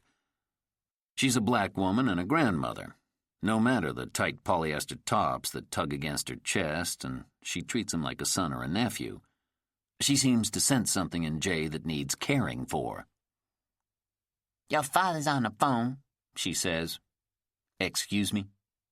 Mr. Boykins. He waiting on line 2. His father. Right. Jay sets his pencil down. You find the witness in the Cummings thing? I'm working on it, she says, scratching at the wig's scalp, getting to hers underneath. I know where she worked, but the dude at the club won't give me a phone number, and she ain't returned none of the messages I left. What club? The Big Dipper out 45. Jay nods, motioning for her to leave the message slips on his desk. Then he picks up the line. Rev? You know I wouldn't bother you with work unless it was something. His father-in-law says straight away. His voice is hoarse this morning, overworked and strained. Son, we got us a big problem. Jay reaches for his pencil, thinking a kid at the church must have gotten himself in some kind of trouble. A bar fight or joyriding or maybe petty theft. One time, a girl, barely 16, knocked the front teeth out of her boyfriend's mouth. Jay gets these calls from his father-in-law several times a month, usually with somebody's mama crying in the background. He searches for a clean slip of paper to write down the facts, the kid's name and where they're holding him, already weighing what a trip to the station will do to his afternoon schedule. You got some time tonight, son? Time we can talk? Something in the Rev's tone makes Jay pause. What's going on? I'd rather we talk in person. Can you come by the church tonight, sometime around 7:30? Yes, sir. Good. We'll see you then. Reverend Boykins hangs up, leaving Jay to wonder who "we" is. He tries to go back to his work, but finds he can't focus. It's more than the cryptic call from his father-in-law. He's also had trouble putting the newspaper article out of his mind, the one from yesterday's paper. Before he left the house this morning, he actually tucked the newspaper clipping into his pants pocket because he simply couldn't bring himself to throw the thing away. He's had a few half-hearted thoughts of phoning the police. But to say what exactly? He doesn't know that the gunshots they heard Saturday night have anything to do with the shooting death in the newspaper. And no matter how hard he tries, he simply can't picture himself walking into a police station and offering information that ties him to some other shooting. Certainly not with his felony arrest record. Free advice he gives to any prospective client who walks through the door. Don't volunteer anything to a cop that he didn't ask for in the first place. Keep your fucking mouth shut. He already checked the Post this morning, standing over his kitchen table in his shorts and bare feet. There was no more mention of a white male shot twice in Fifth Ward. It's as if the whole thing was simply forgotten, and Jay tries to convince himself that he can do the same. He puts his mind and body to work, diving into the mound of paperwork on his desk. The rest of the day passes in a blur. Eddie May gets a stomachache around 4 o'clock, the symptoms of which are very vague. She comes out of the bathroom wearing lipstick and fresh powder, asking if she can go home early. She practically skips out the door when he says yes. At 6:45, Jay grabs his suit jacket and heads for his car. First Love Antioch Baptist Church is located on the northeast side of Fifth Ward, out by the railroad tracks, where the Ewell line runs east-west 3 times a day like clockwork, shaking the church's fake-stained glass. The church is small and poor and set in the middle of a residential street lined with one-room shacks. Jay parks right in front. He lights a cigarette and stares at a gray house down the street. She would be nearing 80, he thinks. The juror at his trial. He used to bring her things, a bag of groceries every now and then, or flowers, any little thing, just to say thank you. She's been dead 3 years, and her people, the ones who stay in the house now, won't hardly ever open the door. They don't know Jay, or what their grandmother did for him, the life she saved.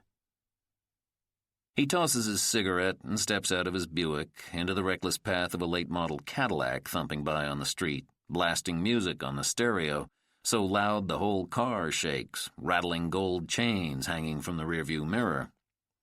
Jay feels the crush of bass in his chest. He stares at the group of young men in the car.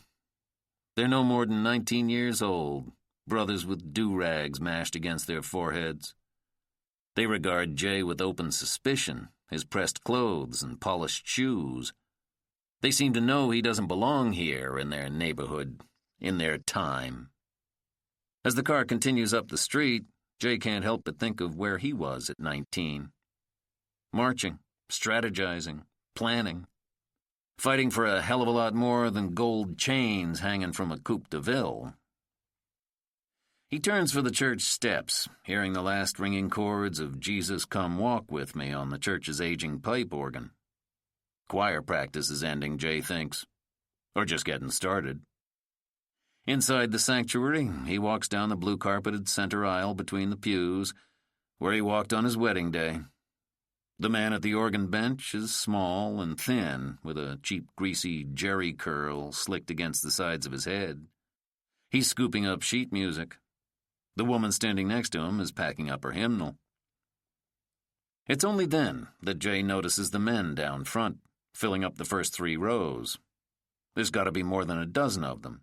Men dressed in scuffed work boots, grimy jeans, and stained T-shirts, a few of which read Brotherhood of Longshoremen, Local 116, in letters that are cracked and fading. In an instant, Jay knows what this is about, what he's walked into. He can read it on the men's stern faces, their rough calloused hands, the nylon caps clenched in their fists. He can smell it on them. The salt of the Gulf. He knows this is some trouble about the strike. Reverend Boykin stands in the center aisle, down in front of the pulpit. He waves a hand for Jay to come forward. "We've been waiting on you, son." They've all turned around now. They're all looking at him.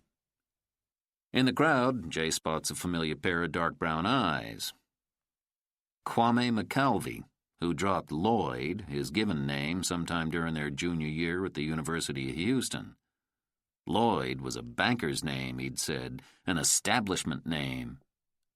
Is sitting in the second pew, wearing a Union T-shirt over his loud and colorful dashiki. He runs a hand along the fresh, clean T-shirt as if admiring a new costume, getting into character. This is Kwame's scene, Jay thinks. Always some fight to be had, a cause to get behind. Kwame runs a community center a few blocks from Jay's apartment, but the 2 men haven't spoken in years. They run in different circles now, Jay with his middle-class aspirations and Kwame still holding notions of a coming revolution. "Jay Porter," Kwame says, drawing out the name, eyeing Jay's suit and his close-cropped hair. He lets out a slow cat-like grin, his teeth white and unnaturally large. "White man still got you, huh, bro? One way or another." "It's good to see you too, Lloyd," Jay says flatly. He's relieved when Reverend Boykins opens the meeting, if only to move out of Kwame's political crosshairs. His father-in-law speaks to Jay first. "Son, you heard about the trouble we've been having down at the ship channel?" "Yes, sir." "Well, we got a bigger mess on our hands here." The Rev nods toward an older gentleman in the first pew. He's wearing a Houston Independent School District janitor's uniform, a pack of cigarettes rolled up in his sleeve. Awkward and shy in front of the group, the man starts to put his hands in his pockets, forgetting he's in his uniform, which doesn't have any pockets. He rests his hands at his sides instead. Then, with an elbow, he nudges a young man beside him. The boy, 18 or 19, stands and turns, facing the rest of the men, too. He's wearing a sling on his left arm. His face is beaten, something awful, bruised and discolored, his lip busted and swollen. One of his front teeth is chipped. "Mr. Porter," the janitor says, "this here's my son." He puts a hand on the boy's shoulder. "Now you can see they beat him good. They drug him from his car, coming from one of the meetings. Broke his arm in 2 places. "Who?" Jay asks, though by now he's already guessed. "Some of the ILA boys." The ILA is the International Longshoremen's Association, the white union down at the docks. The Brotherhood of Longshoremen belongs to the blacks. The 2 labor groups were ordered to integrate a few years back and are still operating under a government consent decree to do just that. But the process has taken longer than anyone expected, except maybe for the longshoremen themselves. "Some of 'em ain't too happy about us talking about a walkout," one of the men says, his ashy elbows propped on the back of the first pew, his hands in 2 tight fists.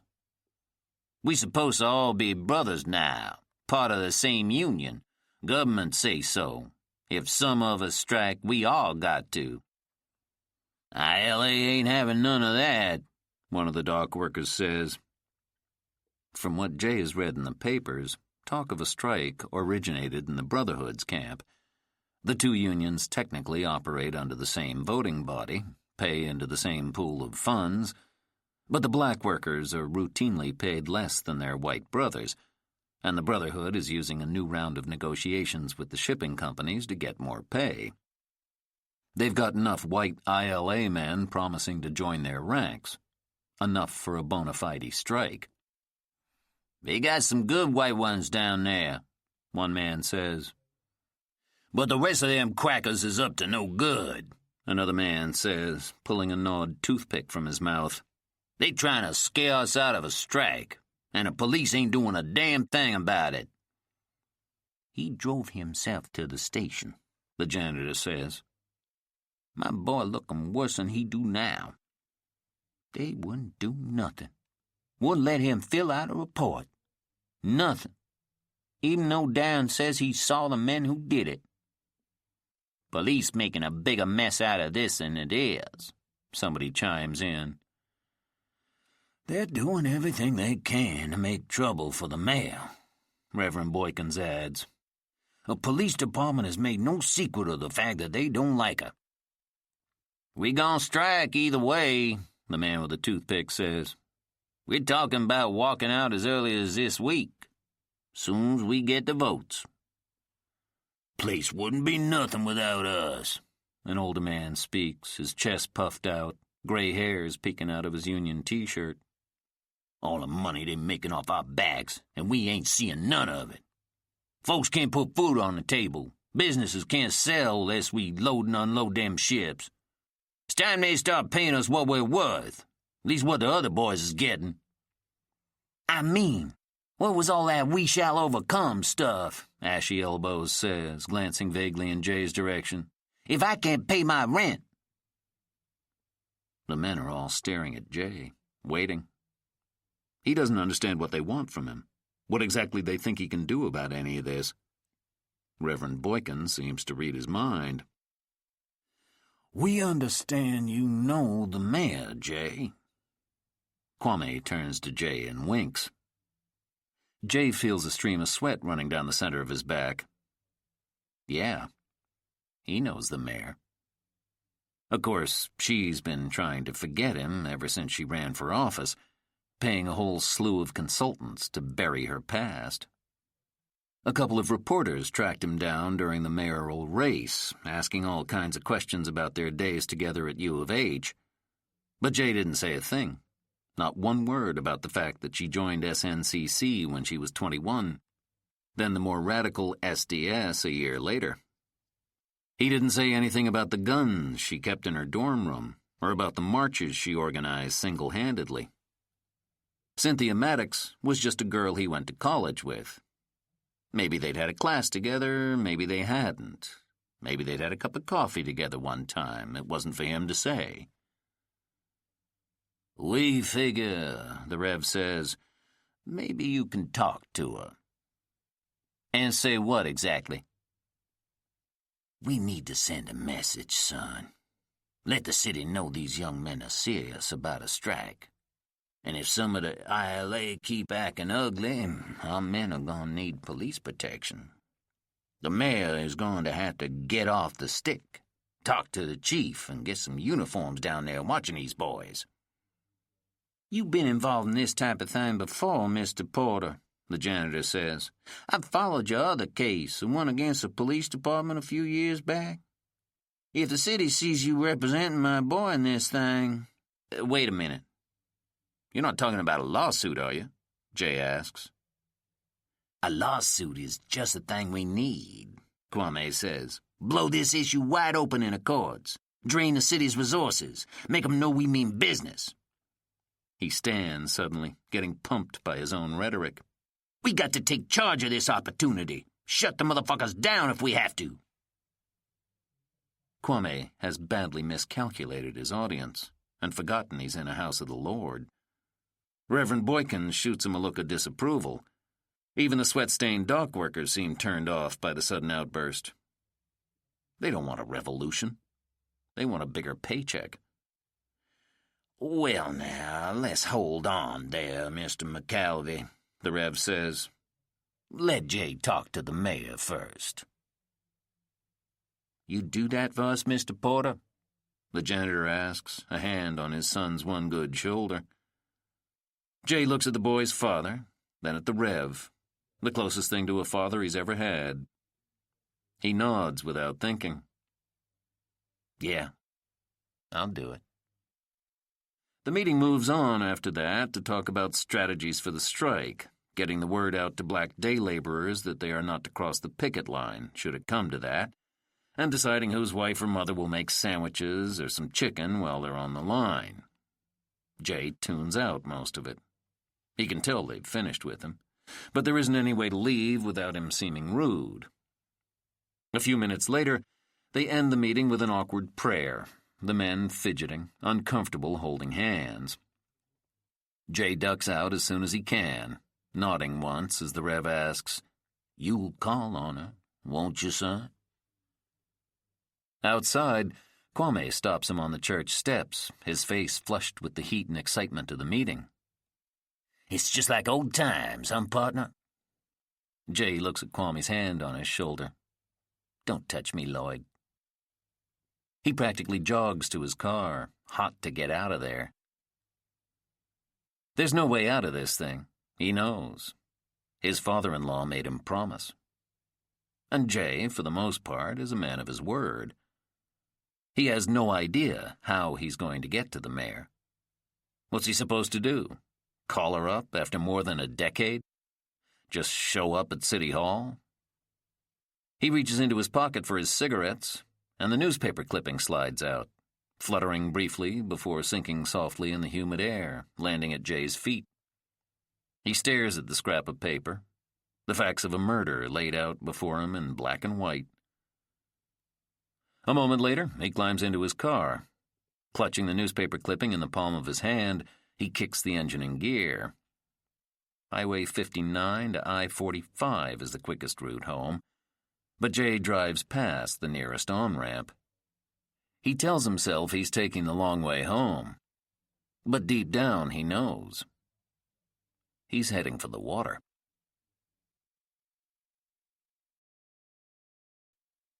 Chapter 4. Jay left home when he was 15. He took his summer earnings from working in his mother's shop in Nigton, up in Trinity County, and left. He was headed to Nacogdoches. That was his plan. But at the bus station, he met a pretty girl who was headed south toward the Gulf, and he changed his mind on the spot. He bought a ticket to Houston instead. If he was going to do this, he was going to do it big. He arrived in the city at dawn. He didn't know a thing about where he was, didn't know a soul. He spent half a day talking to a janitor at the bus station, asking about a place to stay. He ended up in 5th Ward because it was black and therefore safe. He found a room on the first floor of Miss Mitchell's boarding house, where it was clean and there was always fresh coffee. His upstairs neighbor was a transvestite burlesque dancer whose stage name was Effie Dropbottom. They sat up most nights when Effie wasn't performing, smoking cigarettes and playing records. Wilson Pickett and Ray Charles and any Motown. Or they listened to the True Confession show on 1430 a.m. He found a job at a bakery, cleaning ovens and sweeping up after hours. He scratched out a living and called home when he was ready. It was his sister he wanted to see about. He felt awful for leaving her behind. It was a cowardly thing to do, he knew. But he couldn't protect her from his mother's third husband, the nasty sidelong glances and midnight gropes. And that fact alone had been more painful to a young boy trying to be a man than any guilt about leaving. They talked a couple of times, he and his sister. He sent her a postcard once. It was a picture of the Astrodome, the words 8th Wonder of the World scrawled in silver glitter across the top. Sometime after that, he heard she went to stay with her father, his mother's second husband, up around Dallas. Jay never finished high school, but when the University of Houston was making noise about integrating, trying to head off at the pass any radical violence or government injunction, he went down to the admissions office without an appointment. He scored near to 100% on the entrance exam, and they let him in without a diploma. He moved into a segregated dorm a couple of miles off campus and said goodbye to Fifth Ward for a long, long time. Driving through the neighborhood now, Jay stares out his car window, thinking how much Fifth Ward has changed. Down Lockwood Drive, fine dining restaurants and clothing shops have been replaced by liquor stores and laundromats with single women inside, folding clothes alone. There are boarded-up buildings on nearly every corner, and empty fields thick with weeds and flattened soda cans, shards of broken glass, trash, and used furniture. Even the sidewalk in front of the Freedmen's National Bank, the first black-owned bank in the state, has dead grass coming up through cracks in the cement. Jay remembers the neighborhood differently. Remembers when it was a point of pride for black folks to say they lived near Lockwood Drive, or had a little place on Lyons Avenue, or went to Phyllis Wheatley High School. He knows plenty of doctors and lawyers who came out of Wheatley. Fifth Ward was a place where black people thrived. People made a little bit of money, made a nice life for themselves. The neighborhood wasn't much, wasn't fancy or rich, but it was theirs. And then, of course, came integration. Black people suddenly had a choice, in theory at least, and the ones with any money almost always chose to leave Fifth Ward behind, just because they could. Because wasn't that, after all, the very thing they had been fighting for? Jay lights another cigarette and makes a right turn onto Clinton. The newspaper said it was the 400 block. He wants to see it for himself, if only to put this whole thing out of his mind. He drives parallel to the bayou, along Clinton, a narrow two-lane road heading west. There are warehouses on the south side of the street, tall trees and brush behind them, and then the bayou, which Jay knows is there, but can't see in the darkness. There are no streetlights or even city signs on this stretch of road. Jay flips on his brights, taking a curve in the road, his headlights swooping past the warehouses, dark and deserted at this hour, past grain silos and steel machinery and yards of chain-link fence. A few feet ahead, there's a sudden turnoff in the road, a path of dirt and gravel to the left that winds around to the back of a warehouse and toward the water. Jay takes the left turn, slow and easy. He drives cautiously, maybe 10-15 miles an hour, tossing his cigarette through the crack in his car window. Dirt and gravel kick up a fine dust that swirls in the hazy white light of his high beams. Around the back of the warehouse, there's a locked gate. Behind it, Jay sees the silhouette of small hills, mounds of broken concrete and quartz finely crushed, like tiny sand dunes. A sign on the fence reads Quartz Industrial Incorporated. Jay remembers the name from the newspaper. In front of him, the dirt road ends abruptly. Jay slams on his brakes, almost running into a thin film of yellow police tape. It's blocking off a large, burnt-up patch of grass, probably 25 yards wide. Jay shuts off the engine to his car, but leaves his headlights on, shining them past the field of dirt and grass to the hawthorn trees and bunches of scrub oak and Spanish moss on the other side. He still can't see the bayou from here. If he didn't know better, he would laugh if somebody told him there's water on the other side of those trees, running right through the middle of the city. Part of the crime scene tape has come loose and is trailing in the dirt. It seems the cops have already come and gone, their business done, which makes Jay feel better about getting out of his car. He notices the white spray paint right away. 4 X's in a rectangle mark a ghostly shape of something once there and now gone. Jay takes a careful step over the yellow tape to get a better look. Up close, he sees tire tracks. Somebody was parked here, he thinks. There's another mark in the grass, a misshapen oval of white police paint, indicating something that once lay beside the tire tracks. White male, Jay thinks. Shot twice. At Jay's feet, there's a dark patch of motor oil. Or blood. He's too afraid to touch it, to have any of this on his hands. He backs up suddenly, overcome with the feeling that this was a superbly stupid idea. He should never have come out here. It's when he turns to leave, toward his car and the street, looking back the way he came, that he sees something in the distance, high above the trees. The lights of the Freedmen's National Bank clock. 9:37, 78 degrees. It's the same thing he saw from the boat Saturday night, the same image, the same angle. He turns and looks behind him, past the trees to the downtown skyline. It's all the same. He's standing on higher ground, some 20 or 30 yards above the surface of the water, but there is now no doubt in his mind. This is where she must have been standing when they heard the shots. The thought makes him ill. The fact that he carried that woman with his bare hands spirited her away from what he now realizes was a crime scene. There's a sudden flash of white light on the main road, a pair of headlights coming down Clinton. The car hits the same curve in the road, its lights momentarily streaking down the dirt path, hitting Jay in the chest. In an instant, he sees himself in the driver's eyes, a black man after dark, standing inside police tape. For all he knows, it's a cop on the road. For all he knows, this is still an active crime scene. He watches the car's brake lights come on as it slows on the main road. If his eyes are right, the car is backing up toward him. His first thought is to hide. It's a few long strides to his car, the path to which is awash with the light of his high beams.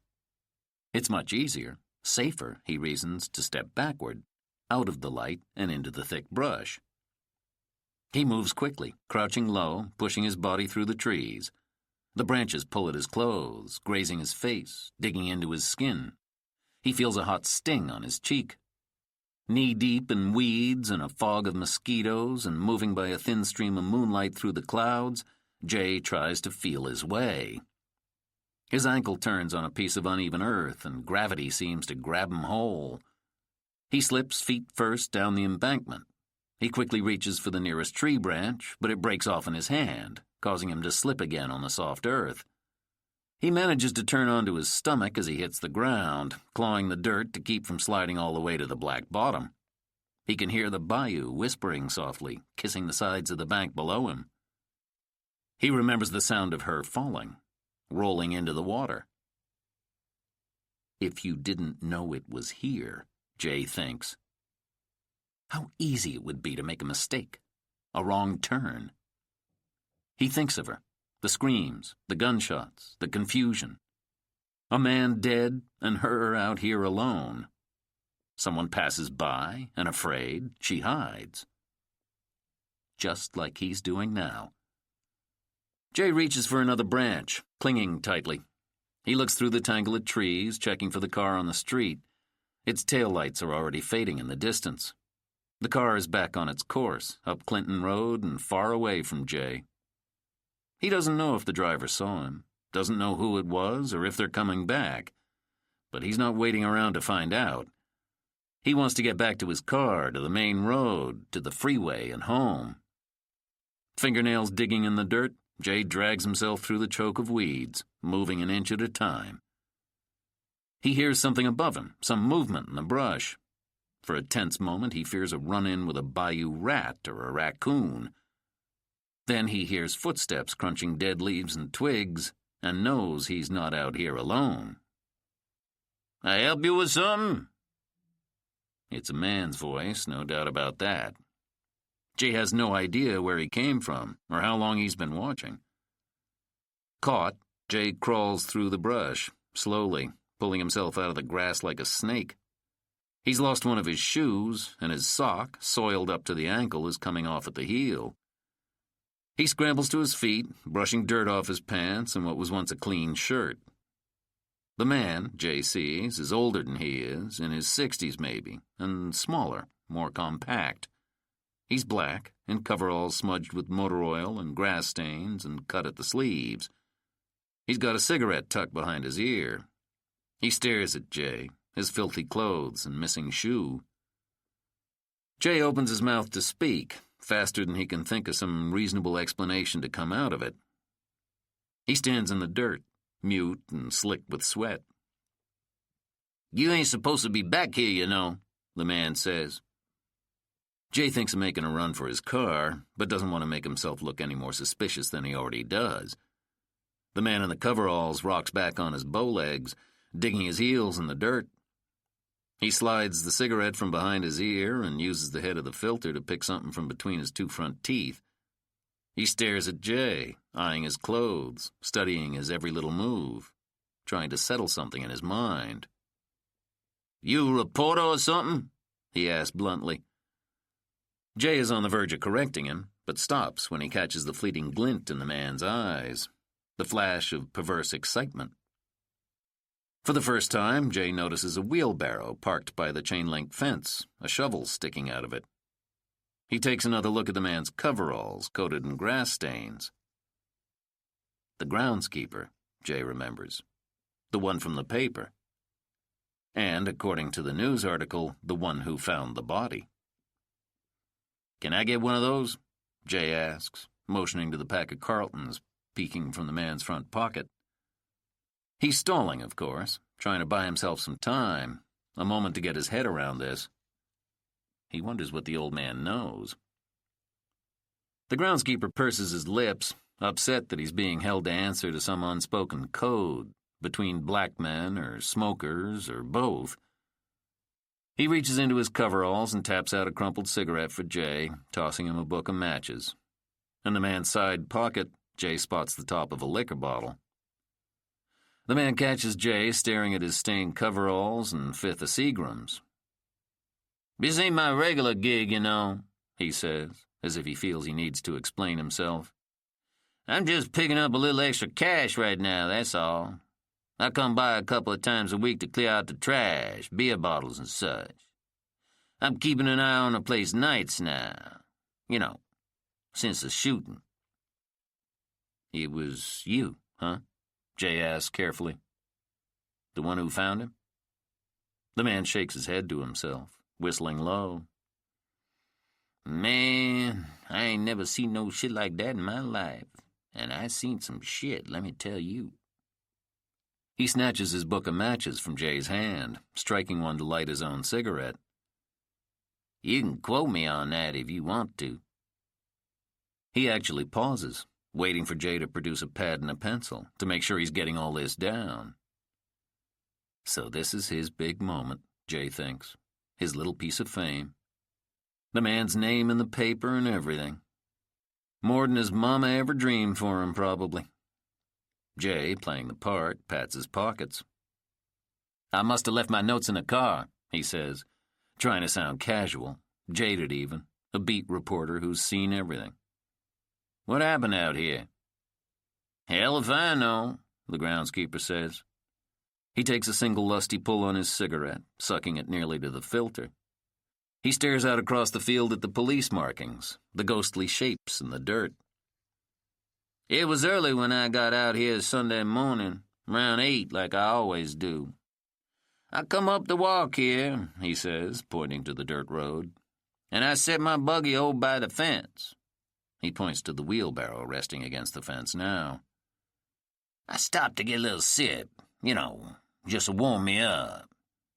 He reaches for the bottle now, reenacting the scene, pulling the Seagrams from his pocket. He takes a hearty swallow, nodding his head toward the field. "And that's when I seen a car. I mean, it was just sitting right there." He nods toward the white markings in the grass. "What kind of car was it?" Jay asks, remembering the woman from the boat, her nice clothes and diamond ring. "It was a Chrysler, kind of gold-like," the man says. "It was a rental, that much I remember, 'cause the sticker on the back said Lone Star Rides. I got a good look at it, too. I come up on it real close," he says, tiptoeing on his bow legs, walking through the open field like it's a graveyard, careful where he lays his feet. The driver's side door was wide open. The light was still on inside. He gets within a few feet of the white police paint, the lumpy circle in the dirt, then stops short, his voice almost solemn. He was laying right here. Who was he? Jay asks. The man shrugs. Cops pulled an ID off the man, but who knows? He was a white guy, though, right? The man nods. Laying right there, hanging out the car, on his back. Jay looks out across the empty field. There are black mosquitoes dancing in the white light of his high beams, crickets humming to themselves in the brush behind them. Jay turns from the view of the field to look back at the empty warehouse and the dark, nearly deserted street. At this hour, the place looks like an industrial wasteland. What in the world was she doing out here? If he was on the driver's side... Jay mumbles to himself, repeating the groundskeeper's description, arcing around the 4 X's that marked the car, to what would have been the Chrysler's passenger side. Then she must have been riding here. He says softly, thinking out loud, still trying to piece together some kind of a story. He wonders if the dead man picked her up somewhere, if the two knew each other. When he finally looks up again, the groundskeeper is staring at him. How do you know it was a woman? The man asks. Excuse me? I said, how do you know it was a woman he was with? It takes Jay a moment to understand what the man is asking, to realize the mistake he's made, the single clue he let slip from his mouth. The panic, when it hits him, is swift and forceful, and he actually feels himself sway just the tiniest bit. Then, remembering the article from the paper, he repeats a few of the details. The cops talked to a lady friend, he explains. It was in a police report. Is that right? The groundskeeper asks, a knowing smile creeping across his stubbly face. He pinches off the head of his cigarette, letting the cherry fall to the dirt and pocketing the dirty butt. Well, I know why they talked to her. You do? Jay feels the panic again, and he has a sudden thought of Jimmy's cousin, the boat's captain. It's the first time Jay has considered him since the night of the boat ride. And it now occurs to him that the old man might have seen the same blurb in the paper and gone straight to the police. He's so caught up in what that might mean for him, wondering if the cops already have his name, that he almost misses the next words out of the groundskeeper's mouth. Dude's pants were coming down, the man says. What? Jay asks, not immediately comprehending. The dead man, the groundskeeper says. The belt, the fly, his pants was wide open. The cops was all over it. They were taking pictures of the ground over there. He points to the dirt and grass where Jay is standing. There were footprints, real small like, like a lady's shoe. Jay remembers the woman's bare feet on the boat, her missing earring, too. But we don't really know it was a woman, the groundskeeper says. We, like he's in on the investigation, like he and the cops are working this one together. We don't know what that man was into. Hell, when I seen him, he was wearing leather in August, had on gloves up to here, he says, demonstrating high on his forearms. Ain't no telling what kind of freaky shit was going on. That might have been why he was hiding out here in the first place. He lowers his voice, speaking the seemingly impossible. I mean, it could have been a dude he was with. The groundskeeper helps himself to another Carlton. Now ain't that some shit, he says. His expression is cooled somewhat, and he seems to have turned his investigative gaze on Jay, taking a second look at Jay's soiled clothes and his missing shoe, seemingly calling his whole presence at the crime scene into question. Jay doesn't like the way the man is looking at him, or what he thinks the man may be insinuating. It would be ridiculous, the idea of Jay being in any way involved in a murder, if it weren't so plausible. Even a rookie cop knows that more times than not the perpetrator returns to the scene of his crime. You with the Chronicle or the Post? The groundskeeper asks. I freelance, Jay answers a little too quickly. Maybe I could get your name, in case I remember seeing something else. The smirk is faint, but impossible to ignore. The groundskeeper stares at Jay, waiting for an answer. Ernest Pennebaker is the first ridiculous name out of Jay's mouth. He delivers it as convincingly as a practiced closing argument, thanking the man for his time and reaching for his car keys. He nods goodnight as he slides into his front seat. Through a dusty windshield, the groundskeeper watches him, the Skylark's headlights carving deep shadows beneath the man's suspicious eyes. Jay throws his car into reverse, driving faster than he should, churning up reddish-brown dirt across his rear window, creating a blinding haze of smoke. He rolls up his window and turns on the radio, trying to shut out the noise in his head. The box is set to 14:30 a.m., black radio. They're in the middle of another hour of confessions. Wash Allen is talking to a woman, a caller who's sleeping with a married man, has been for years. She's wondering if he'll ever leave his wife, and if he doesn't, where in the world will that leave her? The show is call and response, a rhythm borrowed from blues or the church, where black people come to lay down their problems. The callers have on-air names like CB handles. This is Storm and Norman calling. Yeah, Wash, this is your girl Sunshine. Dark and lovely here, Wash, and I got something to say. They're all calling in, hot to give their opinions, to tell the woman on hold that she's a stone-cold fool. Chapter 5. The next morning, he stands over the sink, checking his cut in the bathroom mirror. It's at least an inch long where the tree branch got him. There's a thin slash just below his cheekbone, a little too high to be explained away as a shaving mishap. He would put a Band-Aid on it, but he doesn't want to draw any more attention to it. It's bad enough it looks like the scratch of a woman's fingernail, an act of aggression or passion, neither of which would be easy to explain to his wife. He doesn't want her to know where he was last night. Not yet, at least. Not until he gets a hold of Jimmy's cousin. For it has become fairly clear to Jay that he will have to make some kind of statement to police detectives. He thinks it's better if he contacts them first, before they come looking for him. Bernie, were she to hear about the shooting in the paper and the woman's apparent involvement, would demand that she and Jay march down to the station this morning, which Jay is not the least bit inclined to do, not without another witness, preferably one he's not married to.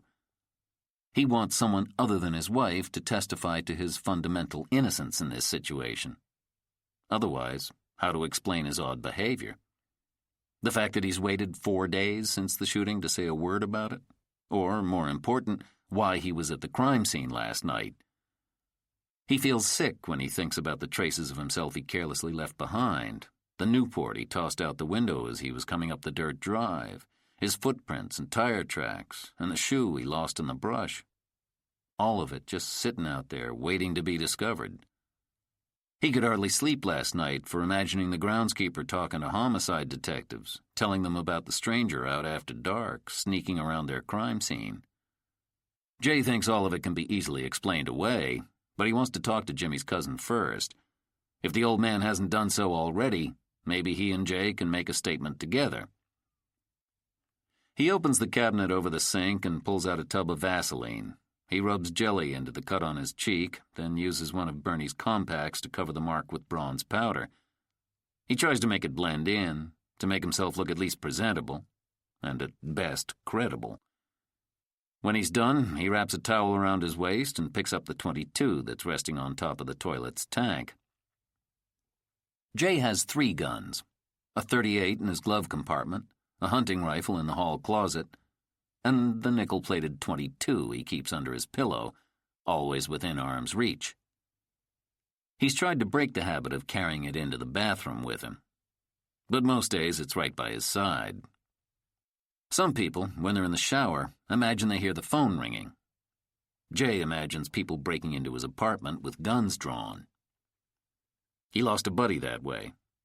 Lyndon Bumpy Williams had been Jay's roommate his first year at U of H, when the dorms were still segregated. It was Bumpy who joined SNCC first, who took Jay to his first meeting. He was one of Jay's oldest and closest friends. By the summer of 1970, the feds had some heavy intel on Mr. Williams, courtesy of COINTEL Pro. They broke into his duplex on Scott Street while Bumpy was in the shower. He never heard them coming, never heard their orders to come out with his hands up. The first flash of movement behind the shower curtain, they shot him 13 times.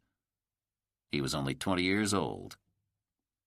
Now, 11 years later, Jay still sleeps with his .22 and carries it into the bathroom with him.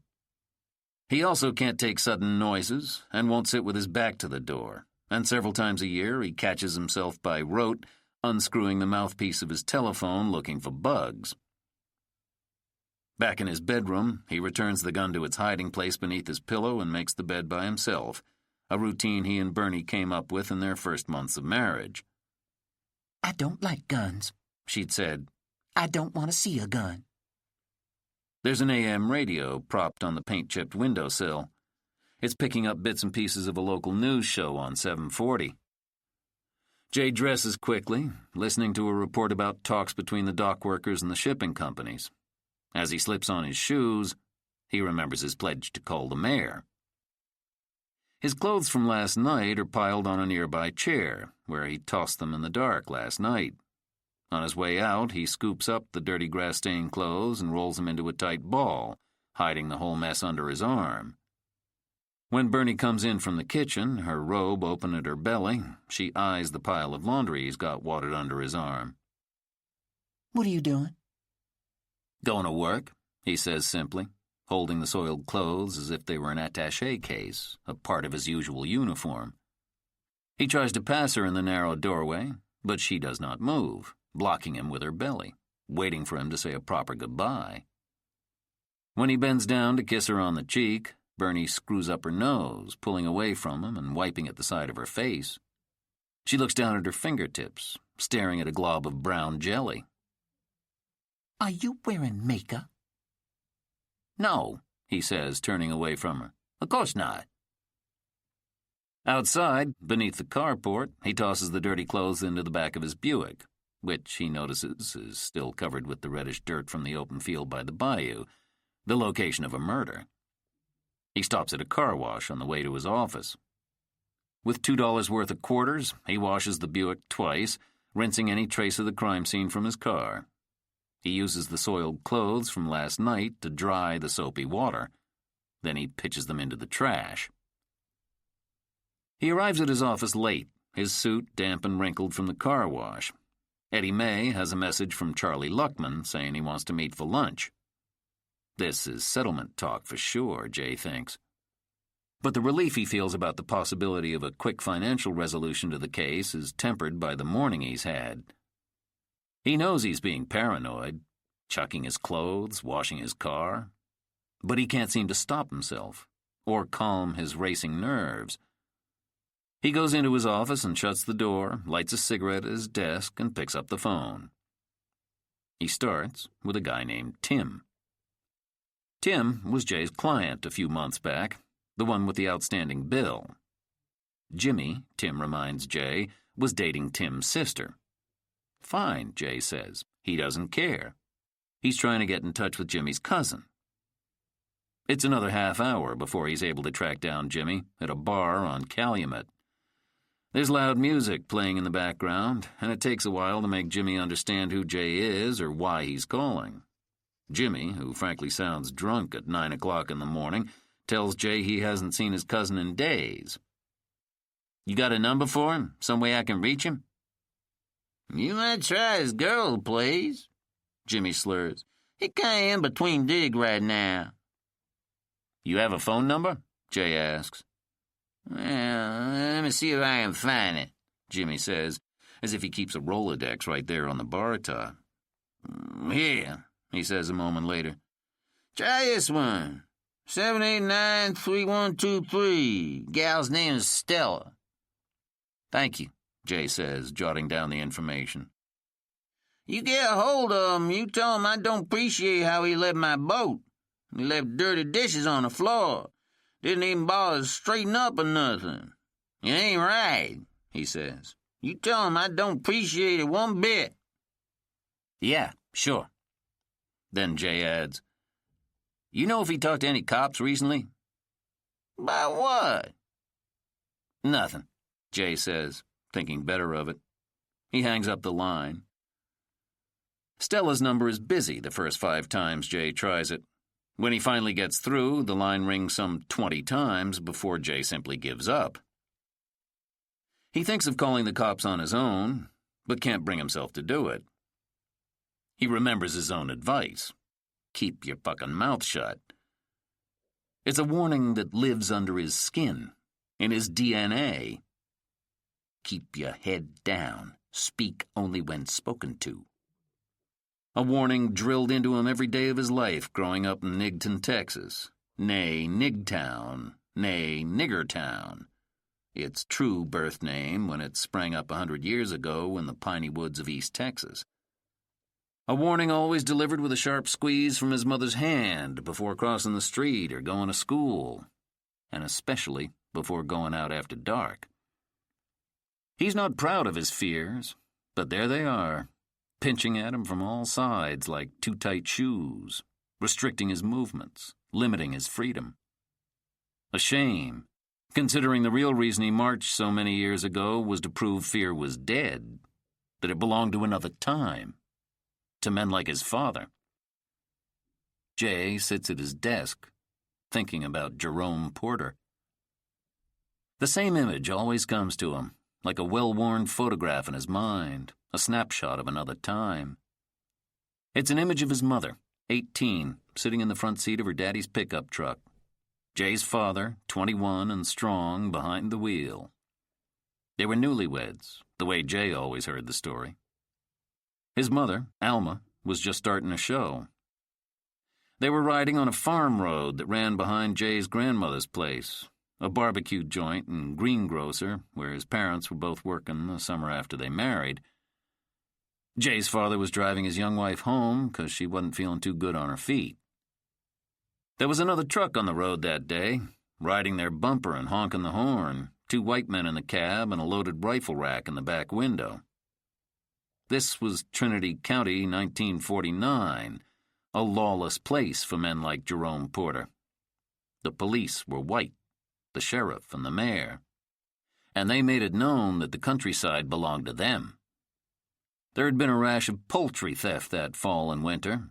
Somebody, or buddies, sneaking onto people's farms after dark, spiriting away valuable hens, sometimes going so far as to slit a guard dog's throat in the process. Wasn't no way to tell who it was, but white folks got it in their minds that it was niggers doing. They set up vigilante groups, guarding property with rifles and axes, questioning folks coming in and out of the grocery store, even harassing little boys coming out of the colored elementary school. They stopped people on local roads, demanding to search their cars and making citizens' arrests if anything was out of order. And local law enforcement didn't do a damn thing to stop them. Jerome, Jaybird, as Alma called him, was careful not to go above 30 miles an hour. He didn't want to give the men in the truck any excuse to stop the car, which it turns out they did anyway by pulling their pickup ahead and blocking the road. Jay's parents were in Alma's daddy's truck, and she knew he kept a pistol in the glove box. She reached for it, but Jerome told her not to make it worse. He got out of the car, let the men have a look around, and asked them politely to let him go on their way. "My wife's not feeling well," he explained. Something about the self-satisfied way he said it seemed to set them off. Maybe they didn't have wives or didn't like the ones they had, but they got kind of rough then, poking around on the passenger side near Alma, making Jay's father understand that nothing in this world really belonged to him. It was all within their reach. His father was a tall man, taller than Jay. He stood up straight, looked the men in the eye, and said, "Y'all need to get away from there now. Leave her be." The men turned to each other then, agreeing on something, an approach, something choreographed from their repertoire. They were small and squat, and they charged at him like yard dogs, coming at him from two sides. Within the first couple of blows, it was clear that they would not be satisfied by some regular beating, a few kicks in the dust. They were going for something else, scratching past his skin and bones, punching at his spirit. They had him near about to the ground when Alma got the gun out of the glove box, a little .25 caliber pistol her brothers had taught her to shoot. Your daddy took one look at me with that gun and said, "Alma, don't you dare." As a kid, Jay listened to this story in disbelief. It was nothing like the cowboy movies he watched on television. There was no explosion, no gut shot, no hero. Not his father, anyway. Jerome Porter wouldn't let his wife save him, afraid of what would happen to her if she pulled the trigger. There was no coming back from shooting a white man in Trinity County, 1949. If a mob didn't get you, the courts would. It turned out the gun scared him anyway. It was shaking so in Alma's hand. The men couldn't be sure Jay's mother had heeded her husband's instruction not to shoot. They ran back to their truck and took off. A red Ford was all anybody ever remembered. No license plate. No names. Jay's daddy was beat pretty good about the head. He managed to get himself into the truck. He turned the engine over, but never got the car into gear. He turned to his wife and said, "Alma, I think you better drive." He passed out a few moments after that. She pushed him over to the passenger side by herself, even in her condition. The nearest colored hospital was all the way to Lufkin. She didn't think Jay Bird could make it that far, so she drove him to St. Luke's Faith Memorial in Groveton. In the waiting area, the nurses went so far as to let Jay's mother fill out all the paperwork, let her think her husband would be the next one in line. Alma sat with him, holding his hand, his head resting on her lap, wondering why they were letting other people go ahead of Jerome. It wasn't until late in the evening, the waiting room empty and the two of them the only ones still waiting, that she understood what was going on. That this white hospital had no intention of treating her husband. She laid his head softly on the bench, then got up and called over to her parents' place. Somebody needed to run up to Jerome's mama's house, she said, and let Mrs. Porter know her boy was in trouble, that it looked bad. She asked her brothers to drive down to help her get her husband all the way to Lufkin. They got him out of St. Luke's and into Alma's brother's Dodge so Jay's father could lie out in the back seat. He came to at least once, but he never said a word. Just looked at Alma and kind of smiled. He died somewhere between Groveton and Lufkin. That was December. Jay was born 5 months later. He would never be like his father. He'd decided that a long time ago. He was going to live to see his son. Or little girl. 2, maybe. The world would be different for him. As a kid, he watched King, Bayard Rustin, and the others, watched the boys in clean sweaters and pressed pants at the lunch counters in North Carolina, getting spit on and pushed around. And even then, he thought they were missing the point. Even then, he thought he'd shoot a motherfucker before he'd let him spit on him. He wanted something more than the early movement's fight for legal equality and freedom in the streets. Jay's dream was for freedom in his own mind, liberation from the kind of soul-crushing fear that took his father's life. So he marched and wrote speeches and armed himself for a coming revolution. Until they arrested him and locked him in a jail cell, threatened to take his life away, holding him to answer on shaky evidence and flat-out lies. It was a courtroom instead of a country road. Still, they killed his spirit. He's older than his father now. His daddy is somewhere, still 21. Jay thinks about that fact every day. Thinks of what he has to live for now, the family he wants to protect, and how, in his own way, all these years later, he's become just as conservative as his father's generation. He is just as afraid. Chapter 6. Charlie Luckman keeps an eye on the black girl, the one on the right side of the stage. Her ass is hanging out of a little burgundy number, her long pointy nails painted to match. She ducks coyly behind the pole, wrapping one leg around it, then the other, as she makes a graceful dive backward until she's practically hanging upside down, dark nipples spilling out of her costume. Jay looks down at his watch. He's been fidgety and unfocused through most of the lunch, bumbling through the appetizers and small talk, feigning interest in the girls on stage, all the time thinking about police detectives combing the crime scene by the bayou. The black girl arches her back, sliding down the pole like a cat. Charlie, fascinated, can't take his eyes off her. J.T. Cummings, the port commissioner, is on the other side of the table, halfway between Jay and Charlie. He's sweating, hunched over the remains of a fillet he's too nervous to finish. He's been sucking on a roll of Tums for the past 20 minutes. "We get down to business already," he says, rolling an antacid around his tongue.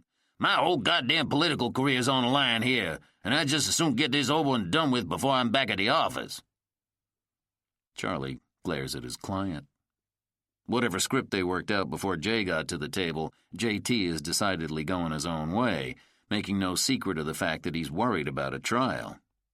Charlie, on the other hand, is trying to act casual. The reason for meeting in this place, Jay realizes. Or maybe it was meant to throw Jay off his game. It's a certain kind of man can look at pussy while he eats, never mind talking business at the same time. "Did you know," Charlie says, "that there are more gentlemen's clubs or titty joints, depending on your preference or income level per capita in Houston, Texas, than there are in any other city in this state? The whole nation, in fact." He plucks a pearl onion out of his glass with his thick pink fingers and pops it into his mouth, practically swallowing the thing whole.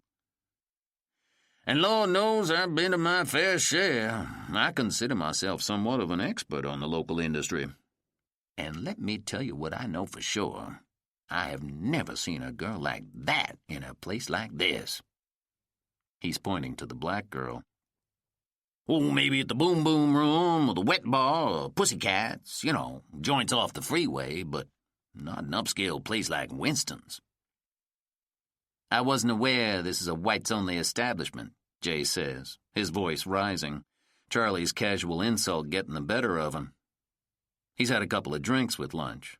Not his usual habit, but then again, neither is steak at lunch. "Well, there's no sign on the door or nothing crass like that. But the price list here alone, I wouldn't think most blacks and Mexicans could afford this kind of establishment, right?" Charlie says, directing his question to Jay, the expert. Jay looks around the posh club, peppered with businessmen and city officials. He is, in fact, the only black man in the room. Money, it turns out, is the new Jim Crow. Jay looks at Charlie, feeling a heat spread beneath his collar, imagining yet another motive for bringing Jay to this place, with its creamy leather chairs and sterling silverware, the $20 steaks and Kenny Rogers pumped through hidden speakers. Around the dining room, Jay counts at least 3 sitting judges, several of whom who have nodded Charlie's way or come by the table to offer regards and well wishes. This is all to let Jay know how well connected Charlie is, and just who has the upper hand. "Don't get me wrong," Charlie says. "I'm for equal rights and all that." He smiles, raising his martini glass in a toast to the black girl on stage. "As far as I'm concerned, this is an affirmative action plan we can all get behind." "Jesus, Charlie, can we get on with it?" J.T. says, popping another Tums in his mouth. Tell 'em, man, what we came to, what we're prepared to offer. You won't let me handle it, Charlie says to J.T. Then he turns to Jay. You'll never win a jury trial. I'm not going to trial, Charlie. God damn it, I can't. Cummings is practically shrieking. That goddamn dyke down at City Hall's already making me do a dog and pony show just to keep my goddamn job. I can't have something like this getting too much attention. There are salty, cloudy streaks running down his face. Jay can't tell if Cummings is sweating or crying. J.T., Charlie says, his voice steady and self-assured, you are still missing the point. The beauty of the thing. There is no police record that says that woman was ever in your car. He leans back in his white leather chair, feeling good about the whole thing. Your girl don't stand a chance with a jury, he says to Jay. Her story don't hold up, Mr. Porter. And you and I both know it. If you're so sure about that, then why are we here? Jay says. J.T. starts to say something. Charlie holds up a hand. Look, I'm as fair as the next man, he says to Jay, as if he's doing him a big favor. I want to come up with something reasonable for all parties involved. Is that an admission of guilt? J.T. starts to answer. Again, Charlie holds up his hand. Not at all, he says. Let me put it to you this way. Mr. Cummins is not a bad man. I mean, he really cares about people, is what I'm trying to get at. Charlie leans forward, lowering his voice, soft and smooth as a Lothario charming a virgin into his bed. Why, if some little gal even thinks that she might have been hurt in some way, in some fashion that Mr. Cummins never intended, well, I'd like to make it right, Cummings says, catching on to the script now, the general direction in which Charlie is headed. Charlie, whose afternoon buzz seems to be wearing off, ignores Cummings completely. I'm sure we could come up with something that might make her feel better about what she imagines may have taken place. How much? Jay asks. J.T. pops another Tums in his mouth, and Charlie runs his fingers along the rim of his martini glass. $1,000, Charlie says. Jay laughs out loud. The first time in a week. Charlie cuts an eye toward his client. Cummings nods. $5,000, Charlie says, tossing the words across the table like a winning roll in a dice game. Can't beat that. If he'd said 10, Jay would have taken it on the spot. He'd had that decided before he walked in the door. His cut would run about $3,000 minus expenses. Nothing that would turn his life around, but still something, without having to worry about the expense of a trial, which, by the way, there's a good chance he will lose. He's still looking for a witness, somebody to put his client in Cummings' car. Without that, he's screwed. He would have taken 10 in a heartbeat. 5 he can't do. I was thinking more like 20, he says. Now, wait a minute! J.T. slams his fist on the table. I'm gonna do right by this girl, but $20,000 is horseshit. Jay shrugs, as if his hands are tied.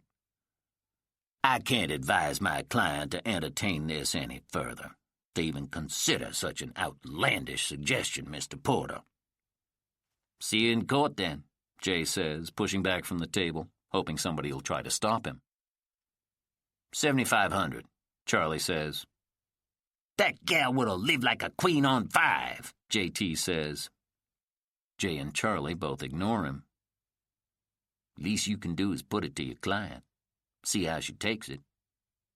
I'll talk to her, Jay says. But I can't promise anything.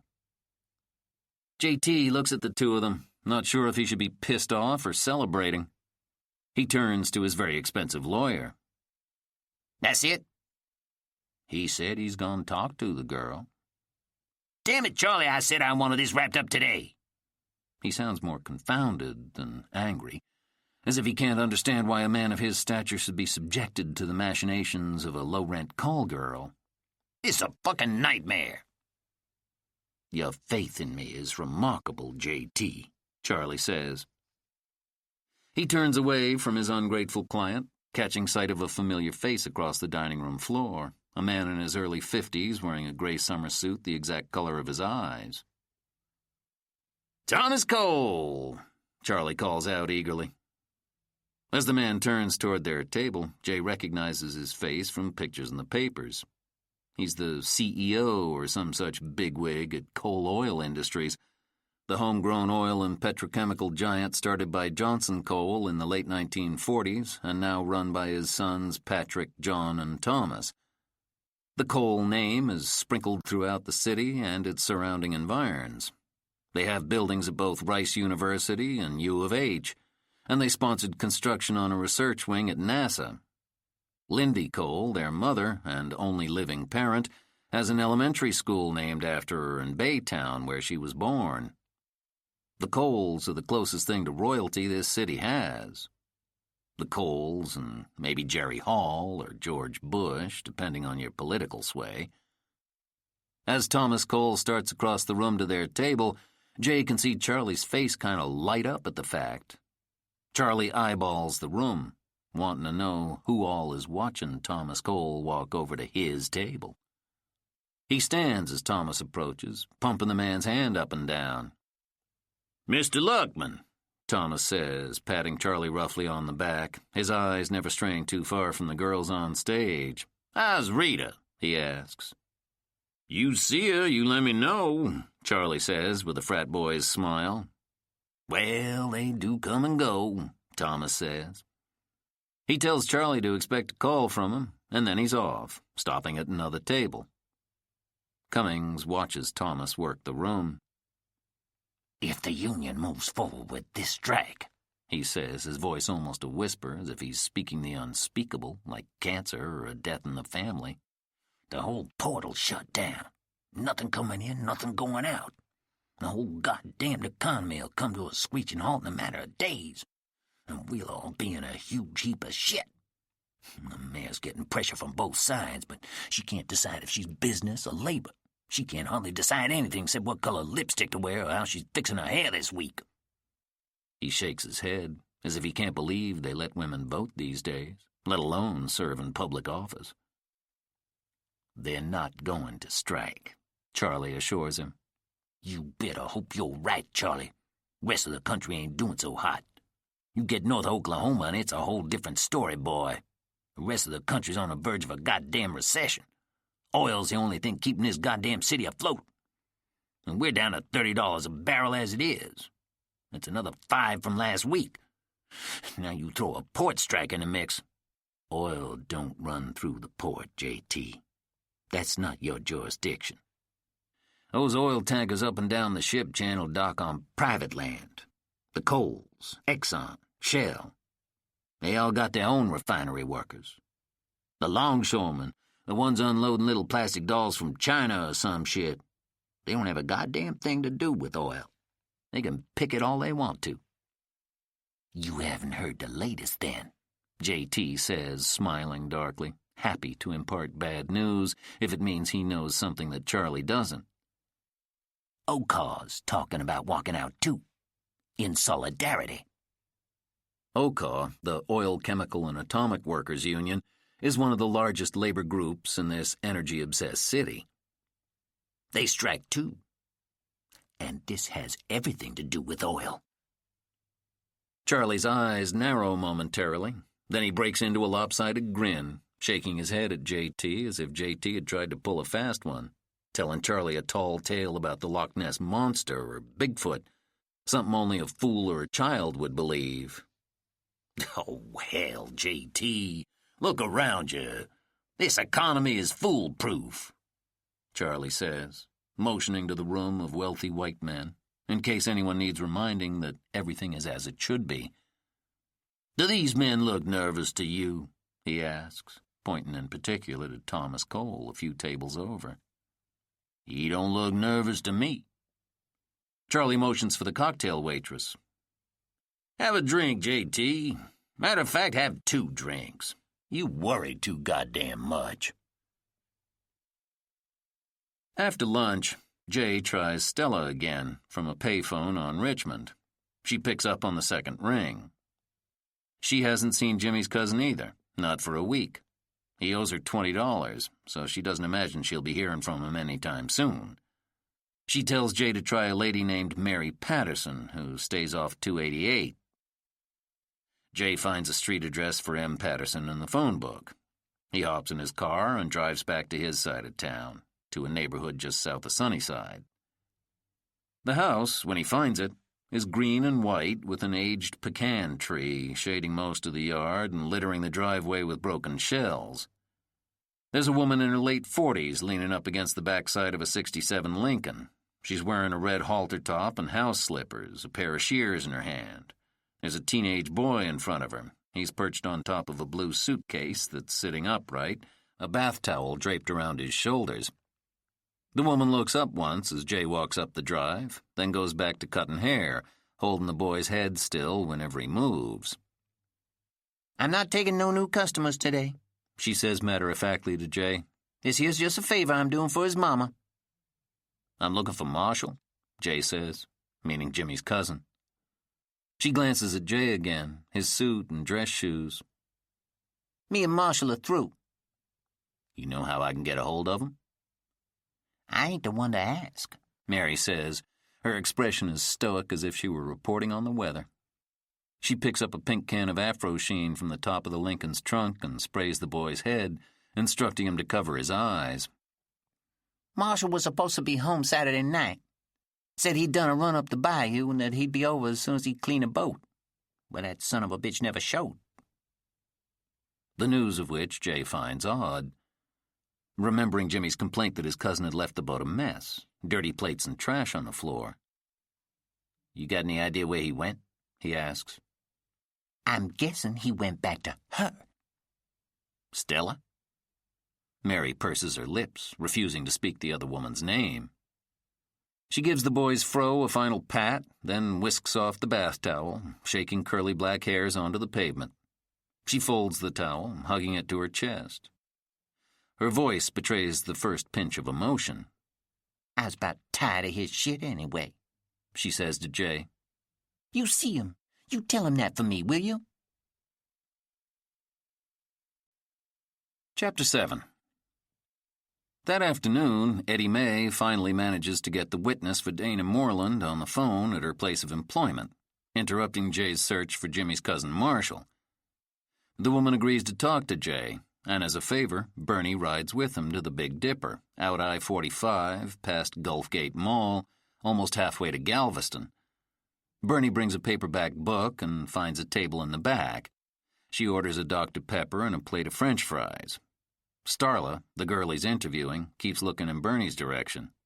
The book, the belly, all of it. "That really your wife?" "Yes, ma'am." "What you bring her in here for?" Jay looks around the small dark bar, a far cry from Winston's, the glitzy gentlemen's club where Charlie Luckman had him to lunch. This place, with its velvet wallpaper and mirrored ceiling and tables covered in white plastic, is low class all the way. Conway Twitty is squawking through the speakers overhead. The bartender, arms folded across his barrel chest, is mouthing the words to the song. "You want a lover with a slow hand." He's watching the redhead on stage. The girl, wide through the hips, is on the floor, pumping her pelvis up and down. She's staring at the ceiling, caught up in her own reflection. Or maybe she's going over her grocery list in her head. She looks hopelessly bored. Jay nods toward the naked girl on stage, then his wife, making his point. "She likes to keep an eye on me." Starla smiles. "I bet." The truth is, he had to beg Bernie to go with him. And it certainly wasn't to put his wife at ease. After years of practicing law, he's learned that women put men in one of two categories. The ones they know are trying to fuck them, and the ones they're not so sure about yet. Bringing his wife on interviews helps female witnesses relax. It roots him in some way that matters to women. Starla asks him 2 more times if he wants a drink. She seems to get a kick out of him, his suit and his pregnant wife. So what you want to know? She props her scrawny knees against the lip of the table. They're scratched and bruised, the skin broken in tiny lines like streets on a map. Jay thinks he can almost trace the course of her life across her skin, the events that brought her to this place. She takes a putty-colored ball of gum out of her mouth and rests it on her left knee, then lights a cigarette, leaning back, absently playing with her lighter. It's got a cartoon picture on it, Elmer Fudd holding a rifle in each hand. It says 6 Flags across the bottom. She can't be more than 19. Her fingernails are bitten to the quick, and she smells musty, like a kid coming in from playing outside in the dirt. He can think of a dozen reasons why a jury won't believe her.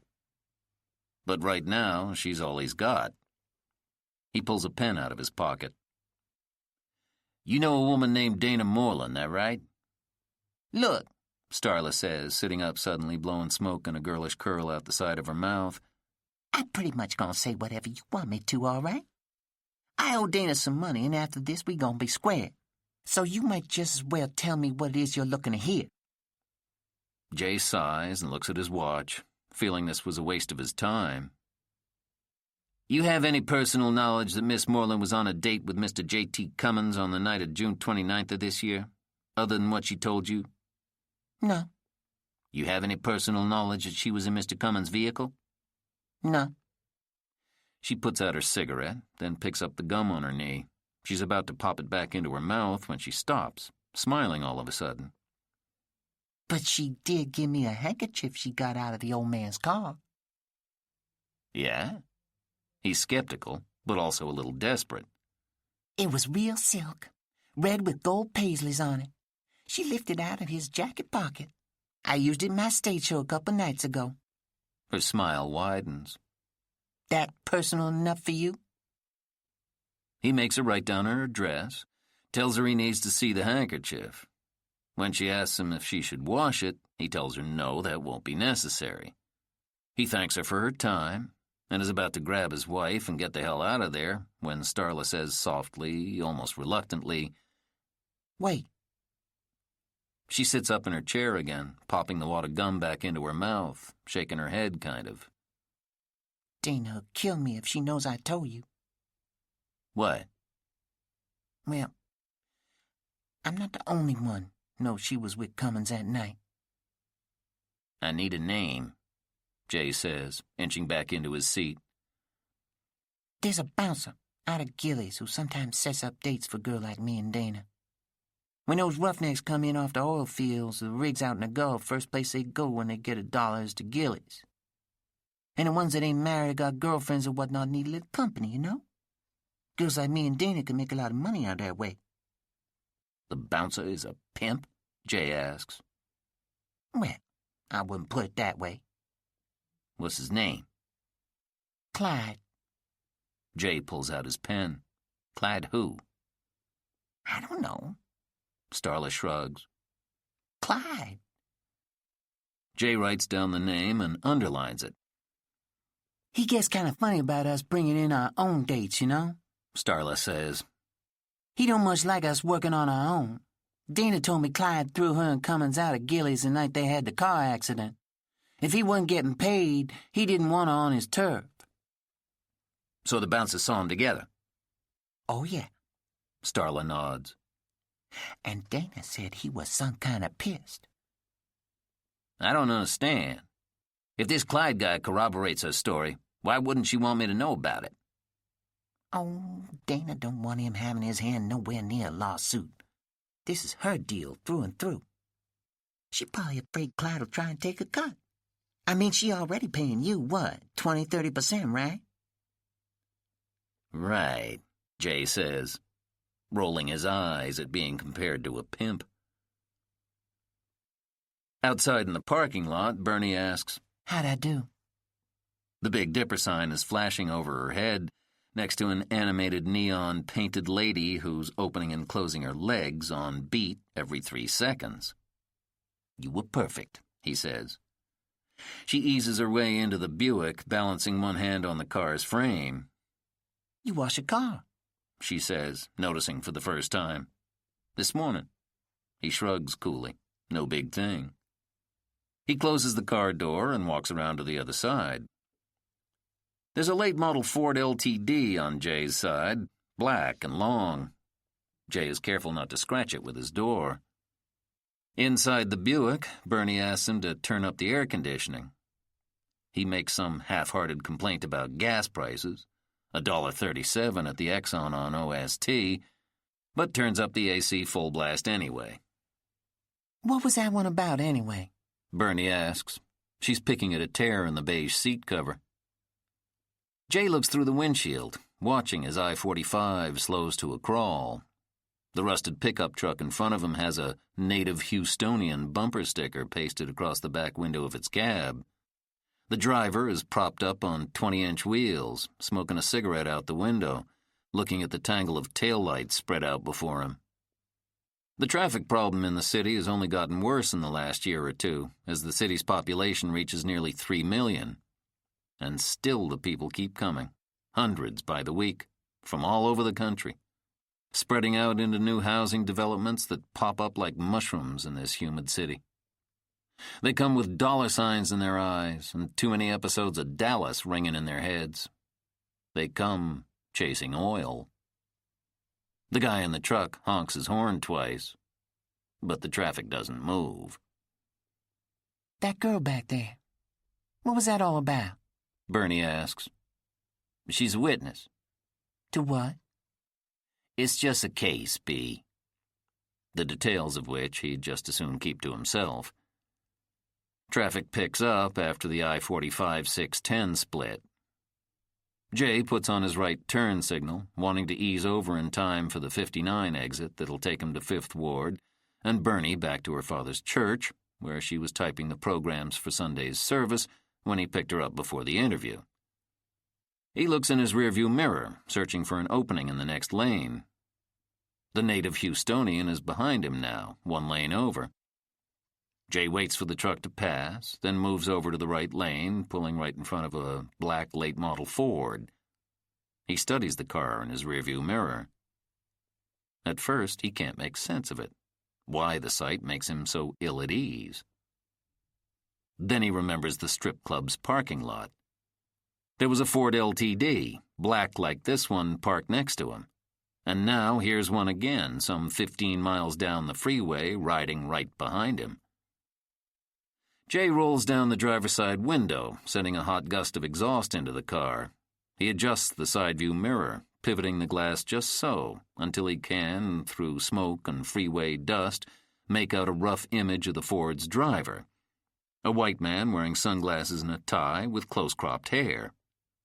The driver is smoking a cigarette, which he just then throws out of his window. Without signaling, the man abruptly changes lanes, jumping out from behind Jay and into the next lane over, cutting off a blue station wagon in the process. As the Ford passes Jay on the left, the driver turns in his direction, looking right into the car, looking right at Jay. It's no more than a few seconds, but it's just long enough to anchor the feeling in Jay's gut. Someone is tailing him. As the freeway splits, concrete parting ways, the black Ford continues on 45 North as Jay veers right onto the exit ramp for Highway 59. He tries to make out the Ford's license plate number, not watching where he's going. He almost rear-ends the car in front of him. Bernie puts her hand on the dash, bracing herself. She turns and looks at her husband, the sweat coming down his face. Roll up the window, would you, Jay? It's got to be at least 90 degrees outside. Jay does as he's told, and it's suddenly quiet in the car again. What is the matter with you anyway? What do you mean? Bernie snaps off the radio. You've been acting funny, Jay, for days. This would be his shot, he realizes. His chance for a confession. To tell it all. The article in the paper, his trip to the crime scene, and his fears about being connected to a murder. But he doesn't mention a word of it. It's just work, B. He reaches over and pats her knee. Bernie looks down at his hand as if someone had laid a cold fish in her lap. She lifts the hand, returning it to its owner, then turns and stares out the window on her side, watching the cars in the next lane. There's something she wants to say to him, and he can tell she's searching for the right tone. You don't talk a lot, Jay, she starts. I knew that when I married you. You don't talk about your mother, your father, and you sure won't talk about your sister. She sighs. The sound a kind of sad whistle through her front teeth. But it's 6 years now, Jay, you and me. I guess I thought you'd have let me in by now, that's all. She turns the radio back on, lets the music fill the space between them. I have a doctor's appointment on Friday, She says finally. Can you take me, or should I ask Evelyn? I'll take you, he says. Fine. The rest of the ride back is stiff. He drops Bernie off in front of her father's church, but doesn't go inside. He takes surface streets back to his office, checking his rearview mirror every few seconds. He thinks of the black Ford and the guy behind the wheel. White, early 40s maybe. A suit and tie, sunglasses, and close-cropped hair. In a late-model American sedan. A good description of a cop if he's ever heard one. Back on West Gray, near his office, Jay drives around the block 2 times before going inside. He checks every car in the alley out behind his building. There's no sign of a black Ford, and he starts to seriously consider that he made the whole thing up, that he's seeing things, his old paranoia flaring up again. He doesn't trust his mind the way he used to, not the way he did when he was young, so sure of everything. The car in the club's parking lot. It was black, yeah. But was it a Ford? He only looked at it for maybe a couple of seconds. It could have been an Oldsmobile or even a Cadillac. And the guy driving the Ford, Jay would have remembered him inside the Big Dipper. White men like that, the ones who look like cops or feds, he never forgets. He can't afford to. There's no way that guy was in the club with him. That much he's sure of. He makes his way into his office, reminding himself that he's done nothing wrong. He heads straight for his desk, ignoring the pink message slips in Eddie Mae's rhinestone-covered hand, and makes a cursory effort to tackle the papers on his desk. But the words blur on the page. His eyes are no good today.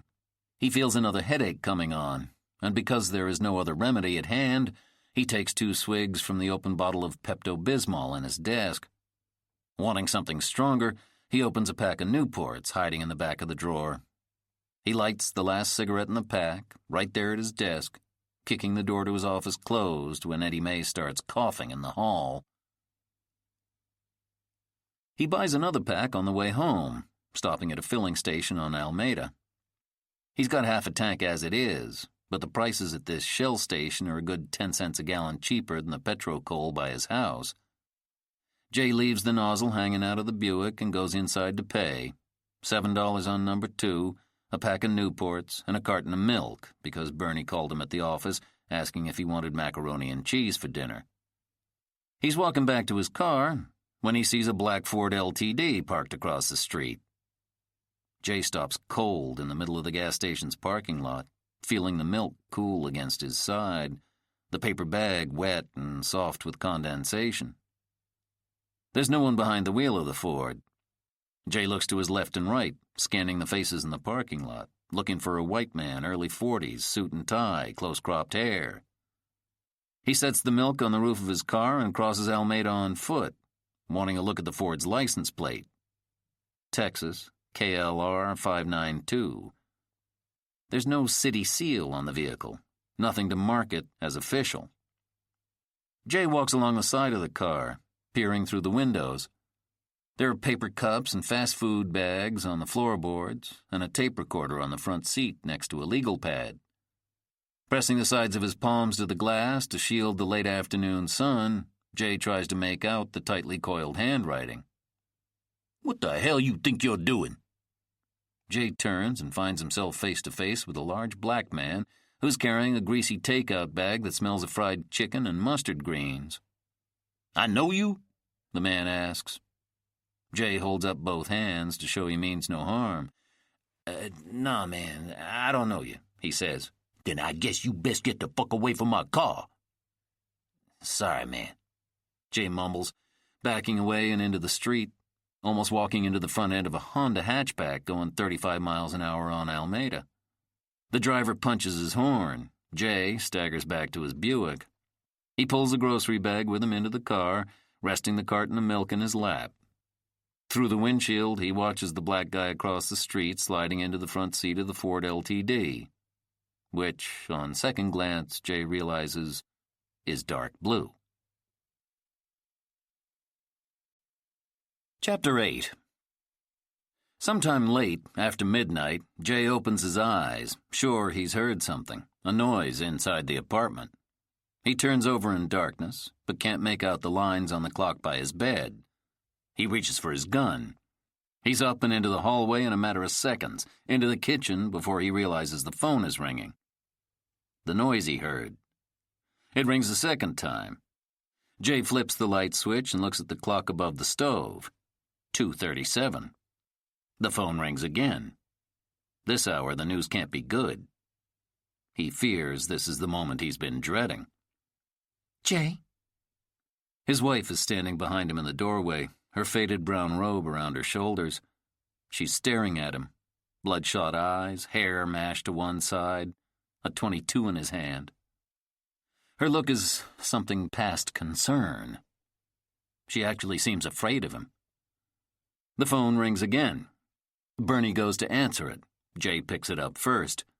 He turns his back to her and clears his throat, speaking into the phone with a clear, calm voice, one he uses for juries and cops. "This is Jay Porter. Son, you got to come out here." It was his father-in-law, wide awake. Jay feels relief at first, thinking this is another legal service call, another kid in trouble. He sets the gun on the kitchen table, reaches for pen and paper. "You hear me, Jay?" his father-in-law asks. "They shooting out here." "What's that?" "They shot up a house on Market Street, a man's wife and kids sleeping in the next room. By a miracle, a sheer miracle, they wasn't hit." "Who? Who's shooting?" "ILA." "Oh, Jesus," Jay mumbles, forgetting for a moment who he's talking to. Then he asks, "How do you know for sure it was—" "They've been harassing these boys all week, son, after every meeting. The union's gonna vote on this thing soon, and some of the ILA are bent to see it come out their way. This boy here, man's house I'm in, he's been getting calls all week saying what they gonna do to him and his family if he votes for the strike. There's shells everywhere, broken glass right in the man's living room." "You call the police?" Jay asks. He glances at his wife, not wanting to alarm her, knowing she's listening to every word. "We're waiting on them now, but we're not going to see this go down like the last time. They got to take us seriously this time. We need a lawyer down here." "Now?" "They almost killed a man, Jay. His wife and kids, you hear me?" "Yes, sir." "The police have got to know there's going to be some repercussions if they don't do their part to protect these men, you understand?" "Yes, sir." Jay looks at his wife, wondering how he's going to explain this to her, him leaving at 3 o'clock in the morning. "It's your father," he whispers. Bernie seems to understand at once. He doesn't belong to only her. She turns and pads softly out of the room. She's sitting up in bed when he gets off the phone. He returns the gun to its hiding place beneath his pillow, then puts on the same clothes he was wearing only a few hours ago. "Union boys are running into some trouble," he says, his voice thin with fatigue. "I'm driving out to the north side." He slips on his dress shoes, putting on the costume, knowing he ought to at least look the part. You got to stop this, Jay. No shit. Only she's not talking about the phone call, him leaving in the middle of the night. "You can't grab a gun every time the phone rings," she says. "I can't have this around my kid, Jay." Then, a whisper. "I won't." "Don't start that now." "You're not right, Jay." He stands in the middle of the room, eyes on his shoes. Bernie looks up at her husband, her voice halting. "You're not right." Jay slides his wallet into the back pocket of his slacks. "I don't know when I'll be back," he says. "I figured that part out already," his wife says.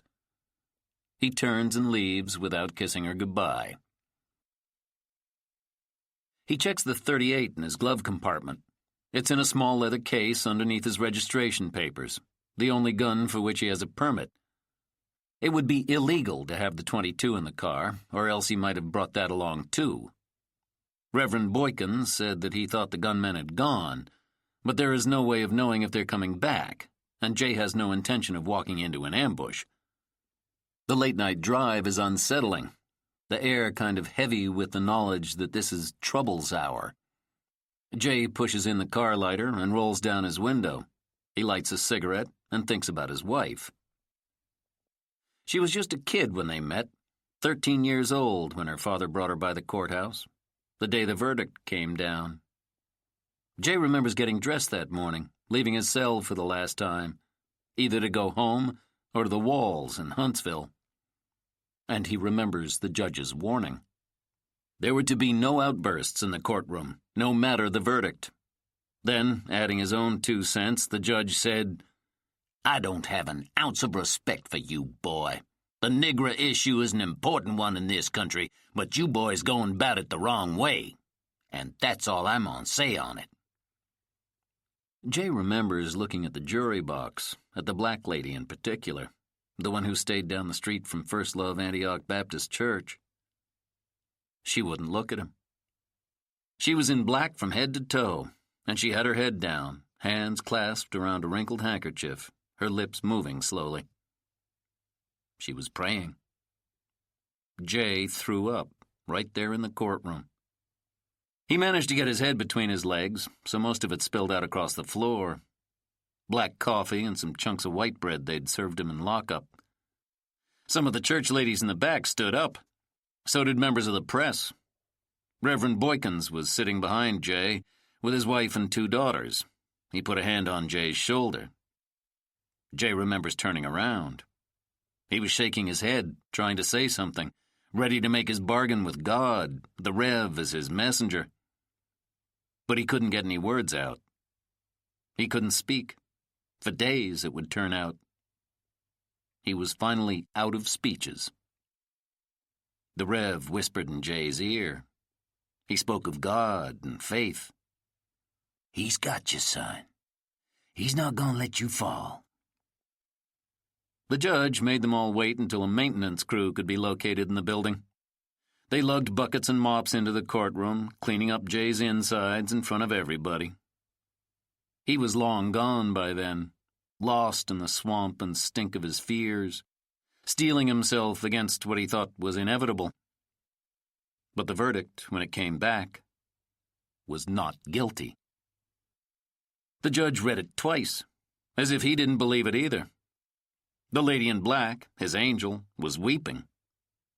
She held her thin, prayerful fingers up to the ceiling, up to the sky and the Lord on the other side, to thank him, as it was clear she didn't trust her vote on a piece of paper, didn't trust white folks' doing. She dabbed at her eyes with an eyelid handkerchief. Then, finally, she looked at Jay. Despite the noise in the courtroom, he thought he could hear her heartbeat, soft as a whisper in his ear. She gave him a small nod, just as simple and courteous as if they had passed each other on the street. Then, one by one, the jurors were let out. He doesn't remember the faces in the courtroom, doesn't remember meeting the Reverend's family or his future wife. He doesn't remember the parting words from the judge.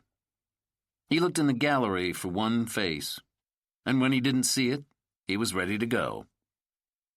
He walked out of the courtroom with maybe $30 in his pocket and no place to stay. He walked around the city for hours, and then days. He spent $6 seeing Beneath the Planet of the Apes twice, eating popcorn for lunch and dinner. He slept in McGregor Park one night. His third day out of jail, he had breakfast at a Wyatt's cafeteria, eggs and coffee. Then he took the bus to St. Joseph's Hospital downtown. When the admitting nurse asked what was bothering him, he wrote down on a piece of paper, "I'm tired." The next time he met Bernadine Boykins, he was in his last year of law school. She was a senior at the University of Houston, a school he hardly recognized anymore. By 1977, the student population was over 10% black, and the dorms were fully integrated. There were an Afro-American Studies program and classes in Chicano history. The only activists left on campus were the feminists, white girls who felt entitled to everything. He'd seen Bernie around the church, times he went by to pay his respects to her father. He thought she was cute, but just a kid. In truth, Evelyn, Bernie's sister, was probably at the time more to his liking. There was something kind of solid about her looks. Jay hadn't been with a woman in a long time and thought it best to start with one who might not mind taking the lead. To this day, he's pretty sure that's what the Reverend Mrs. Boykins had in mind when they invited him for dinner one Sunday. They were trying to set him up with their eldest girl. But 5 minutes into the meal, he knew he could never make it with Evelyn, who was pouting about the heat, pouting about her lips, and couldn't someone pass her a better piece of chicken?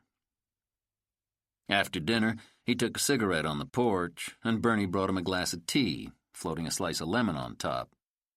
She sat on the porch steps, pushing her skirt between her knees, and asked him if he'd seen Cooley High, what kind of music he liked, and if he'd ever been roller skating. Then she asked if he'd like to go out with her sometime. "I've had a crush on you since I was 13 years old," she said. He couldn't explain even then why this moment grabbed him so, why it hit him at the knees. It was about the sweetest thing he'd ever heard, offered up with such sincerity, such simplicity. Bernie was so at ease with her feelings, and Jay admired that, was drawn to it even. He took a good long look at her that day. She was nearly 20 by then, and shapely, with soft brown eyes and a heart-shaped face that looked up at him, waiting for some answer. He told her he'd have to ask her father. She laughed out loud, showing her long white teeth. They dated off and on that summer. She was answering phones at a dental office on the north side of town. He had a car by then and would pick her up sometimes when she got off work. They went to the movies mostly, held hands in the dark. She helped him study for the bar exam, made up flashcards even though she didn't understand half the terms she was writing on them. And a couple of months into his first job, handling traffic tickets and DWIs at a low-rent shop across the street from a municipal courthouse, Bernie told him to go out on his own if he hated the job so much. "Do your thing," she said. He got to thinking that he loved her. She held him up in ways he had never expected from a woman. So he married her. She moved into his small one-bedroom apartment and never once complained. She loved him in an uncomplicated way, not at all weighed down by false expectations. She seemed to understand the limits of his emotional fluency, the things he simply could not or would not talk about. It was a good fit for him. So much had changed in the world in so few years. They were almost of 2 generations, though he was only 7 years older than she was. And he liked it that way. There were things about his past he didn't want to be reminded of. With Bernie, he could start new. He went along with her friends, made do without any of his own. And over the years, they made a pact, unspoken but as real and present in their marriage as the furniture in their apartment, the bed they slept on every night. She didn't ask questions.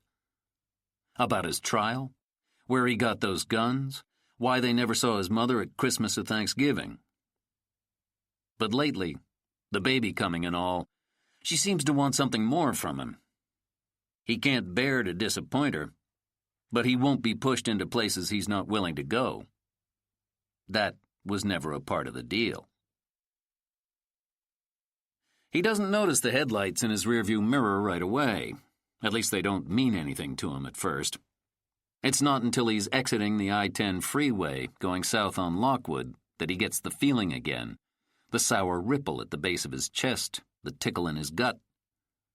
He looks in the rearview mirror and realizes the square white lights have been behind him for some time, on the freeway and now here on Lockwood Drive. He tries to keep his nerves on an even keel as he glides into the right lane, waiting for the car to pass. The driver stays behind him in the left lane, keeping a steady pace. Jay slows, then speeds up, then slows again. But no matter what move he makes, the driver stays on his tail, eventually sliding into the right lane, directly behind Jay.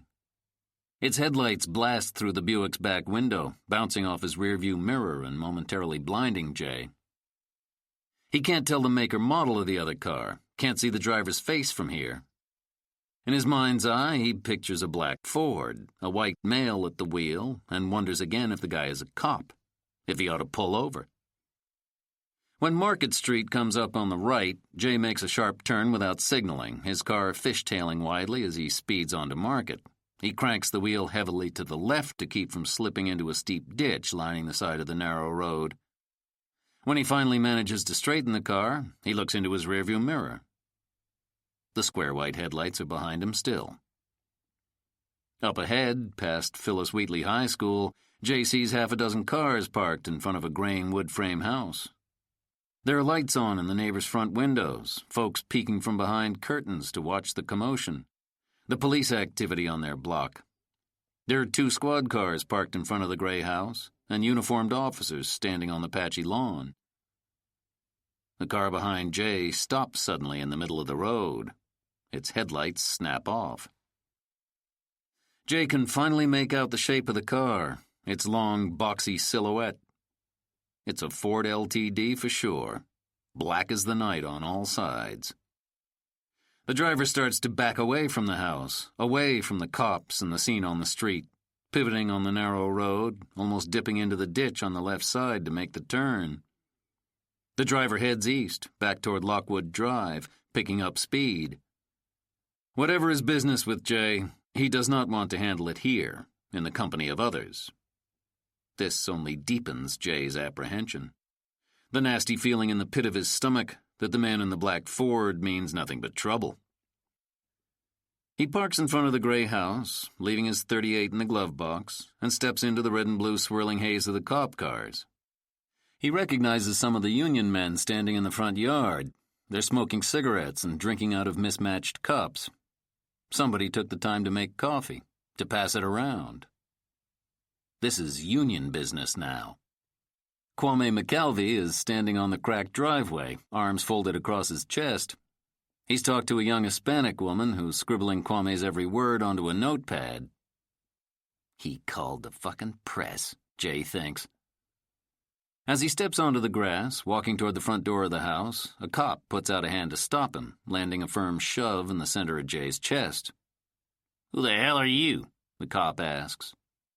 He's a kid, black. Jay's got 10 years on him at least. The black cop cuts a look at his white partner, showing off. "I asked you a question," he says, digging his finger into Jay's sternum. Jay is slow to answer the cop, resenting the need to justify himself to a kid who wouldn't even have a job on the police force if it weren't for the civil rights Jay's generation marched and died for. "You want to take your hand off me?" "What did you just say?" the cop barks. Reverend Boykins crosses the patchy lawn. He's in a suit and tie, impeccable, even at this hour. "This is Jay Porter, officer. He's a lawyer." These are the magic words. The cop releases Jay without another word.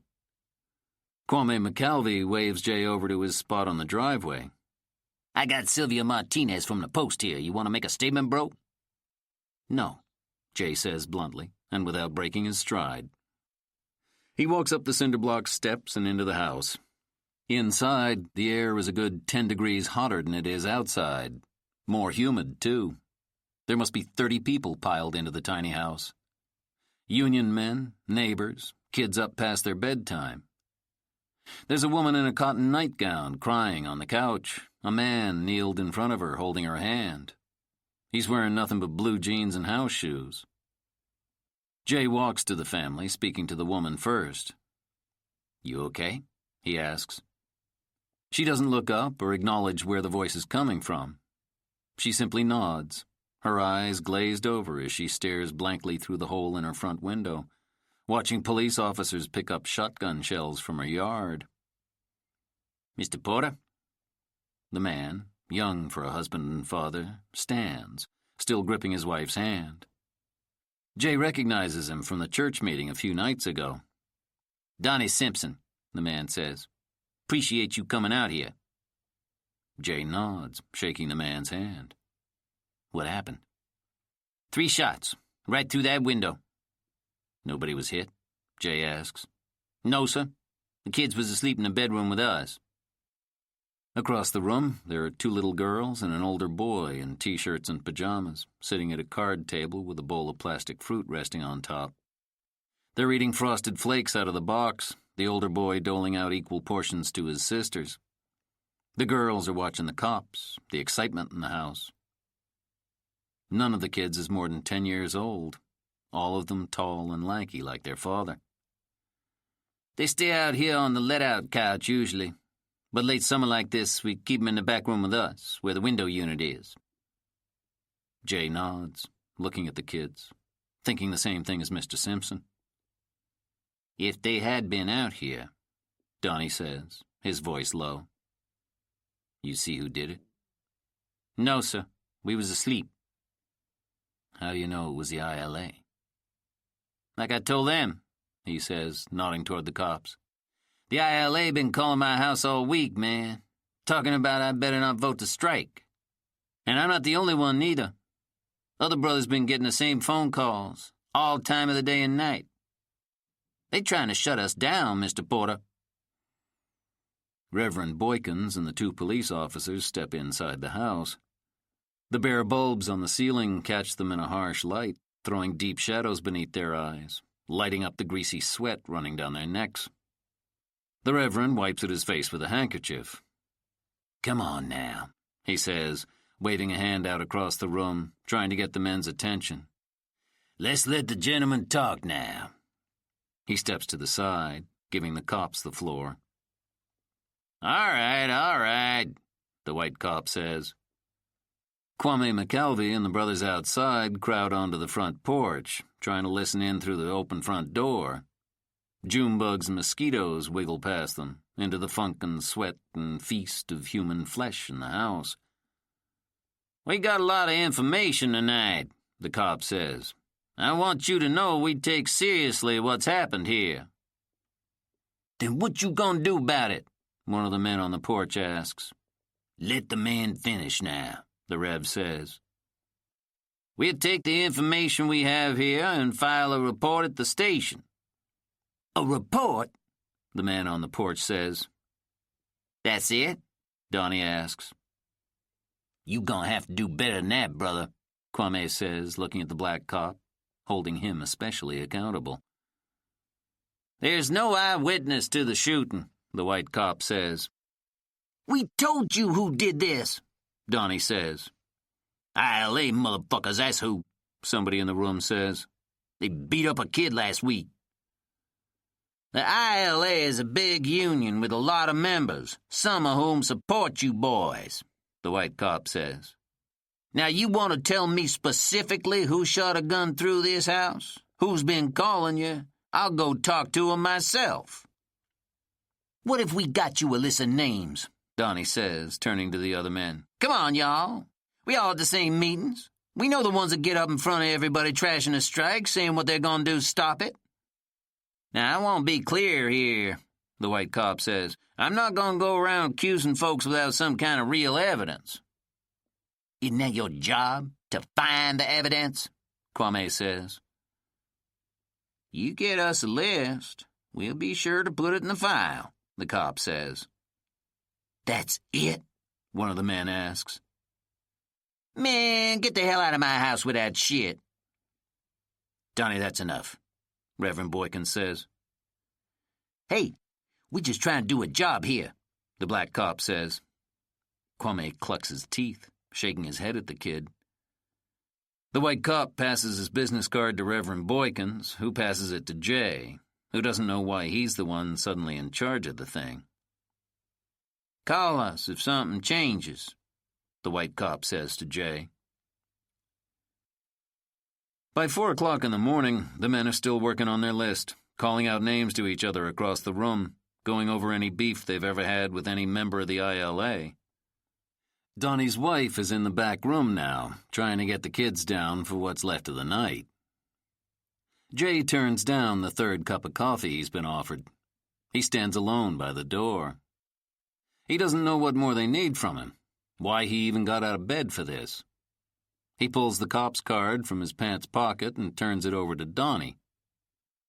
"You tell your wife I'm real sorry," he says on his way out. Wait a minute now. Donnie looks at the Rev and the other men in the room. We're ready to move on to the next step with this thing, right? Jay turns to his father-in-law. What's he talking about? The Rev takes a deep breath and a step toward Jay. We think Kwame was right, son. We think a lawsuit may be our best chance to be heard. Kwame, on the other side of the room, stands with his hands clasped behind his back, firing up a speech. The police department is not doing enough to protect these men.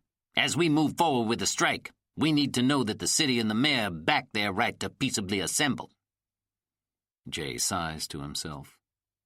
He's been here before. The late-night strategy session, the caffeinated rhetoric. He's suddenly very tired and wants to go home to his wife. Lloyd, he says to the man Kwame used to be, the cops came. They did their job. You know who did this. It's a different story. But not this. Forget this, Kwame says.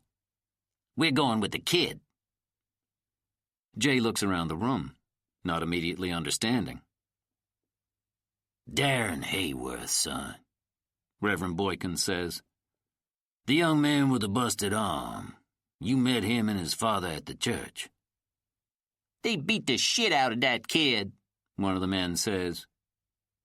He was coming home from a meeting, you remember. The Rev explains. He was headed to a second job when they cornered him out Canal Street near the tracks. After they left him out there bleeding all over, the boy drove himself to the North Side Station, not even half a mile from the ILA headquarters on Harrisburg. The cops there wouldn't even take his statement. And he said he's seen the ones who did it, Donnie says. He's got names? Jay asks. No, but he said they was at the meeting that night. As far as we're concerned, the Houston Police Department failed in its duties to protect one of its citizens, to see the law carried out, Kwame says. Then, writing the press release in his head, he adds, He's a good-looking kid, hard-working, just the kind of message we want to send. You talked to the mayor yet? His father-in-law asks. I'm working on it. A lie to a man of God, and family to boot. Well, tell her a lawsuit is coming. That'll get her attention, Kwame says. Look, Jay says, trying to think of a way to slow them down, a way he can get out of this. I don't even know what kind of case you'd have. And second, I'm not sure I'm the right guy. I can't really take on something of this magnitude right now. I do have other cases, other obligations. The Rev nods to some of the men across the room, one of whom pulls a brown paper sack out of a metal lunch pail sitting on the kitchen counter. The man, in faded Levi's and mud-crusted work boots, walks toward Jay in the center of the room, handing him the paper sack. Inside, there were bills, 20s and 10s mostly, some singles and loose change. The Brotherhood ain't a real group no more, not legally, the man says. We don't have our own funds. But we got this together since just last week. We'll try to get you some more soon. Jay looks at the men in the room, men who work just as hard as he does for what little they have. He hands back the paper bag. I can't take this. The men in the room look at each other, not sure what this means. I'll get in to see the mayor this week, Jay says. She'll take my call. He knows it's true as soon as he says it. He's always known she would see him if he pushed. And maybe that's why he's never tried. I'll talk to her.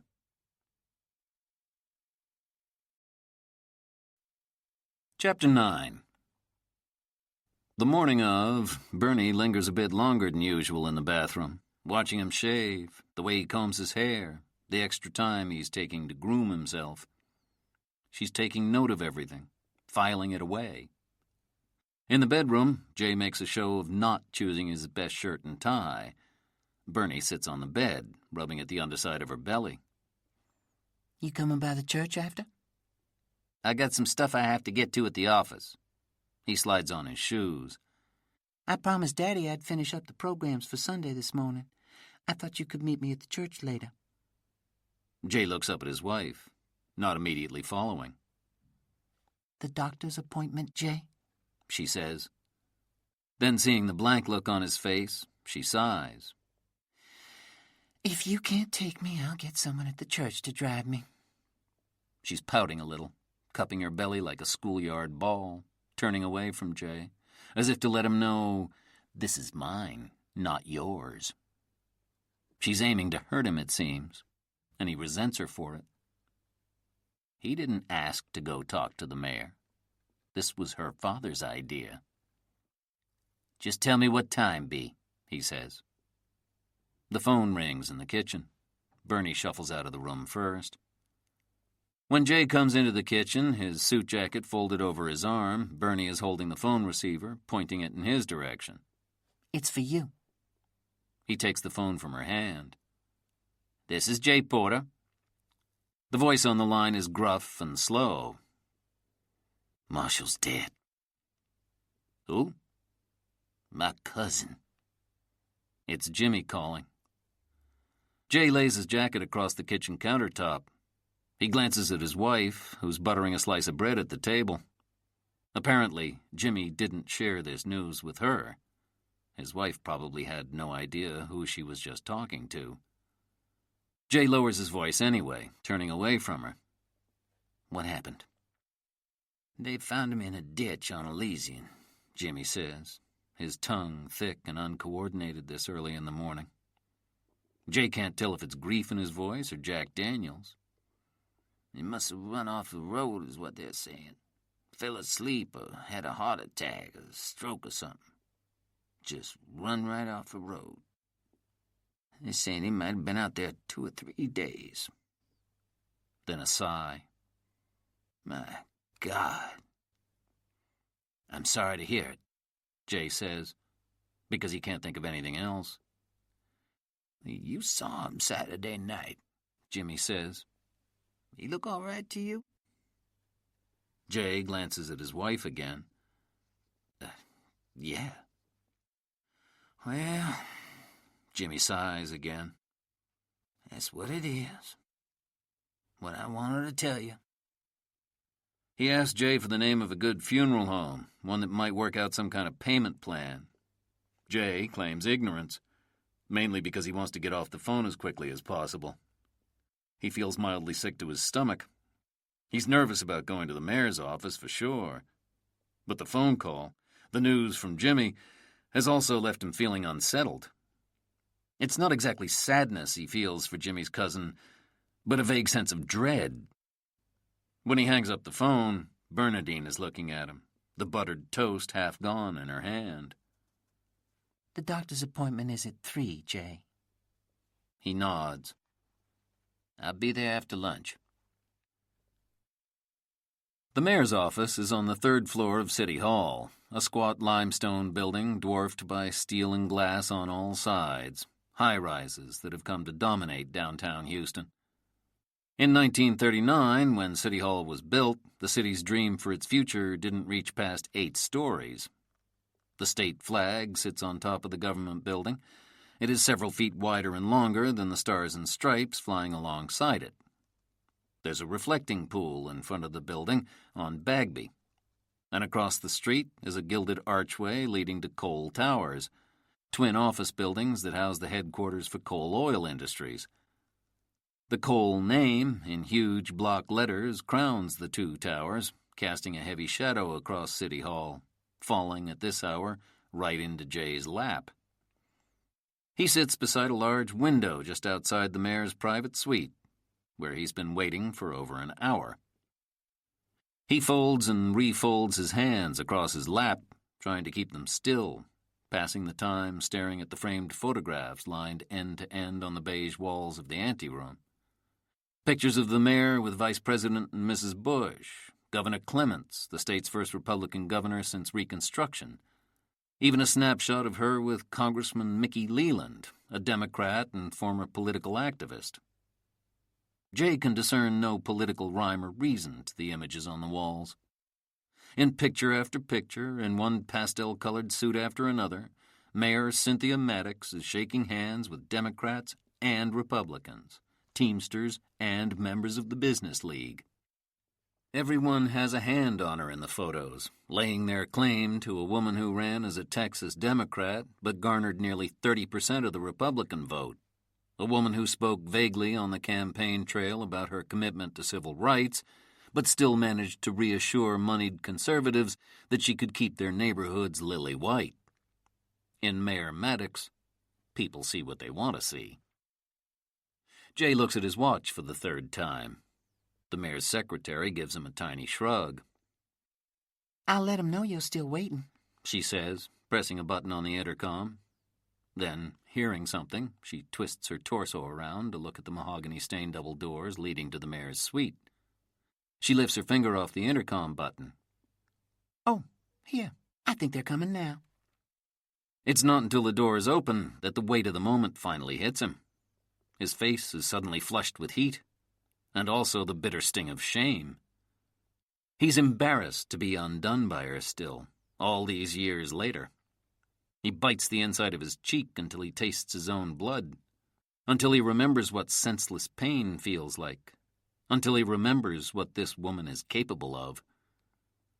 It's not the mayor at the door anyway, just another secretary or aide of some sort, a boy in his 20s with a clipboard tucked under his arm and a tie that comes up too short of his waist. He waves at Jay impatiently, as if they've been waiting for him all this time. Jay stands and straightens the front pleats of his pants. Slowly, he makes his way through the double doors, dragging his feet as if he's walking through sand. The boy with the clipboard leads Jay down a short hallway. "Her conference call ran over," he says. "She's got about 15 minutes before she has to be at a luncheon across town. I'd make it quick." The boy opens another set of doors at the end of the hallway.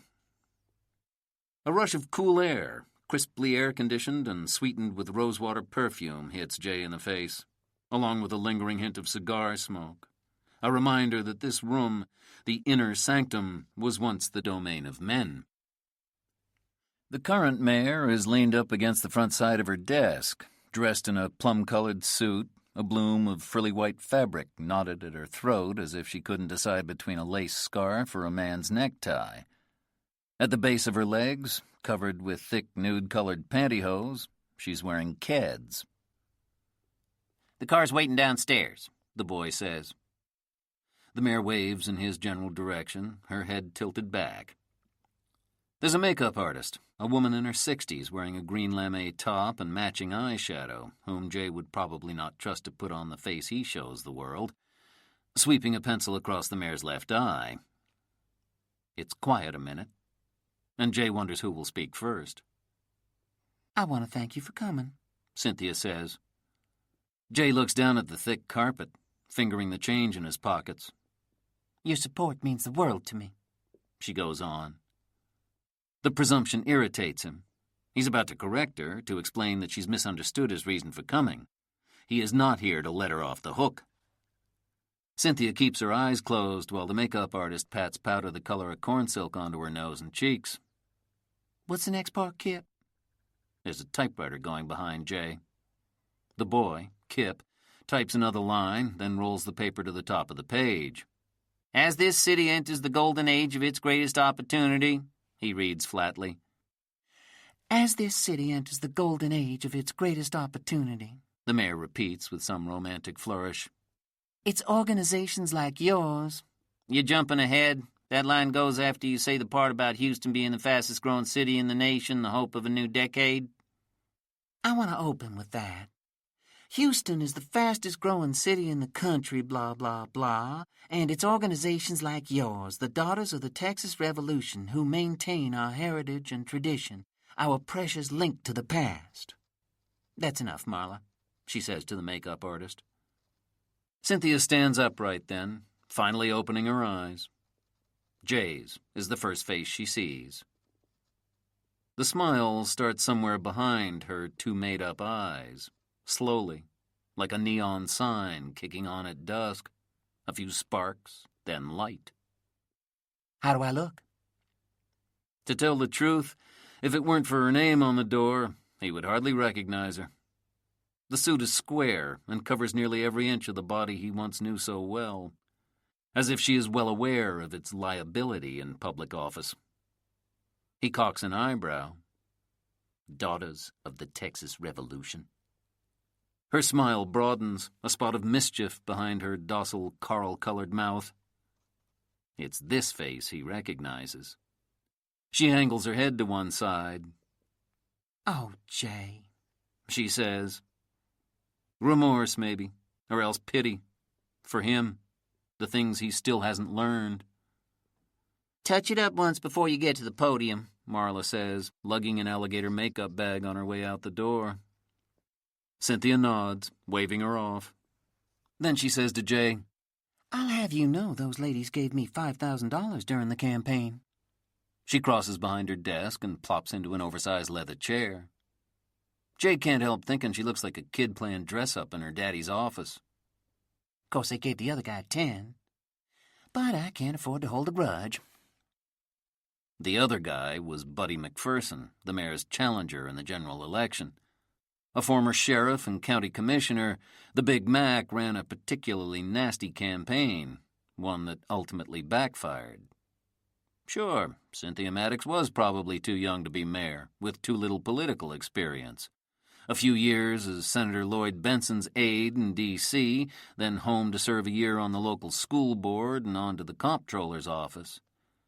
But the Mac's very public attacks on her intelligence and maturity, repeatedly referring to her as that gal, and his frequent remarks on her mannish affect.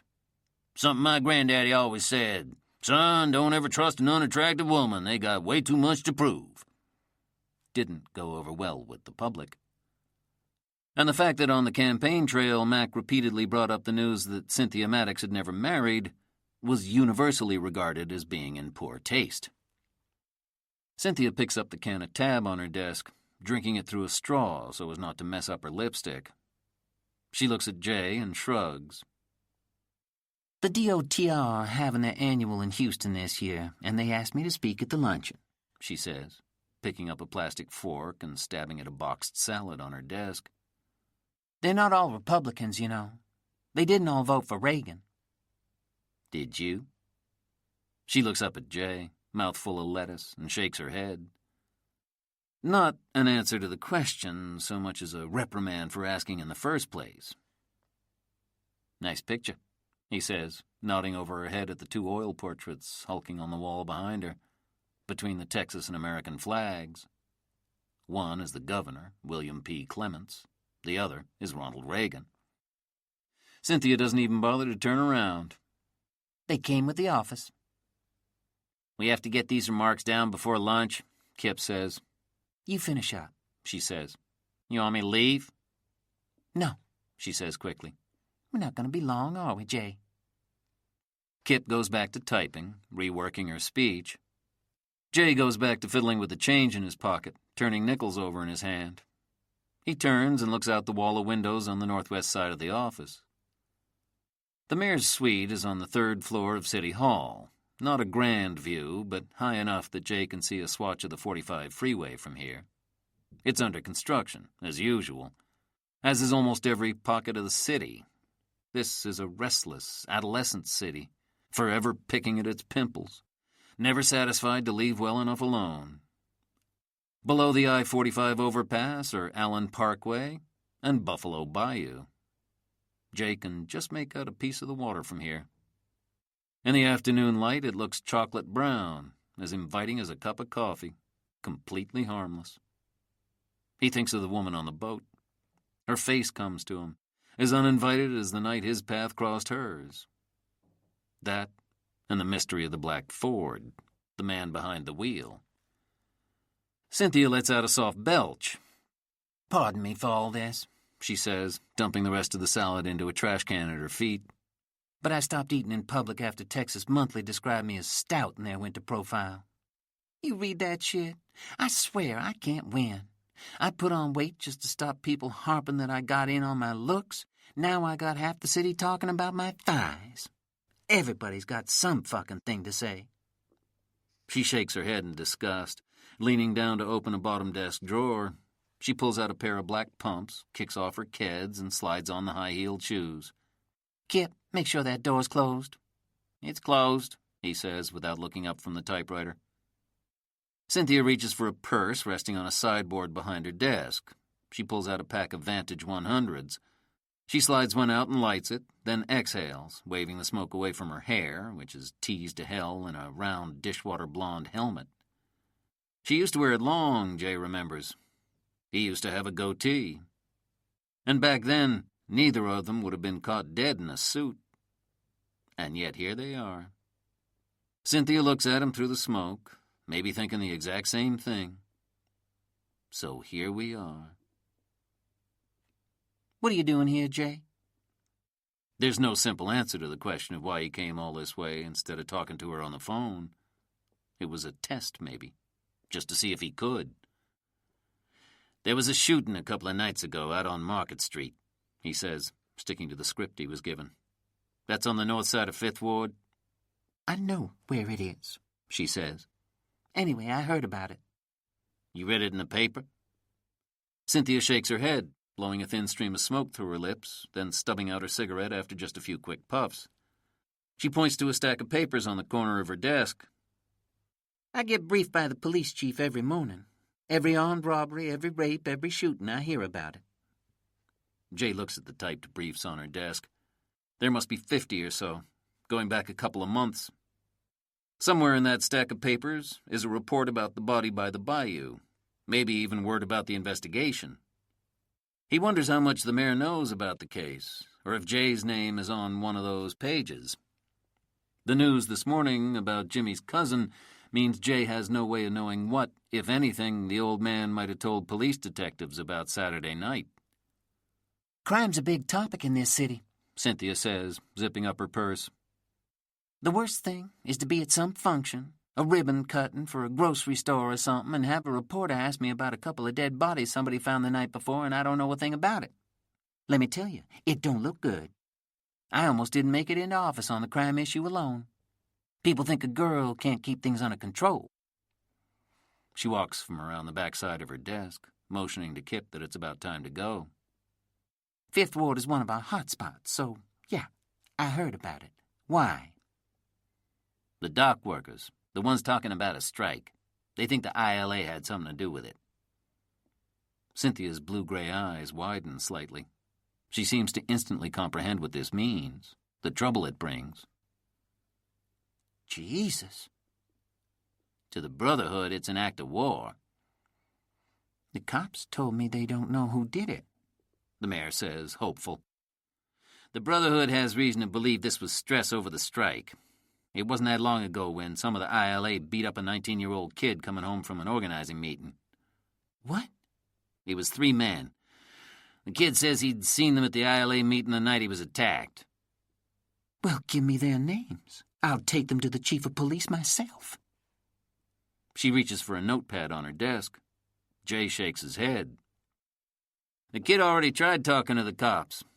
He drove himself to a station with a busted arm somewhere on the north side. Cops there wouldn't even take a report.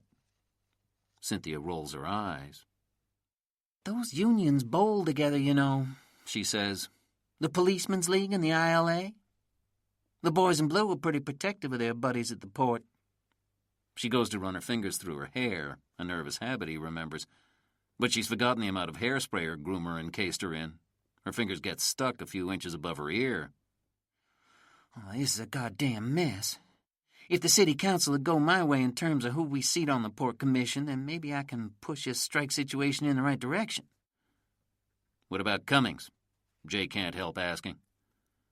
He's part of the problem, you ask me. It's the port commission that started this trouble in the first place. She goes on to tell Jay that the labor crisis actually started several months back, when the Port Commission cut deals with some of the major shipping companies, allowing them to berth or dock their ships several hours earlier than has been customary for 20 years. Starting earlier means more ships docked in a day, more goods unloaded and loaded, more business.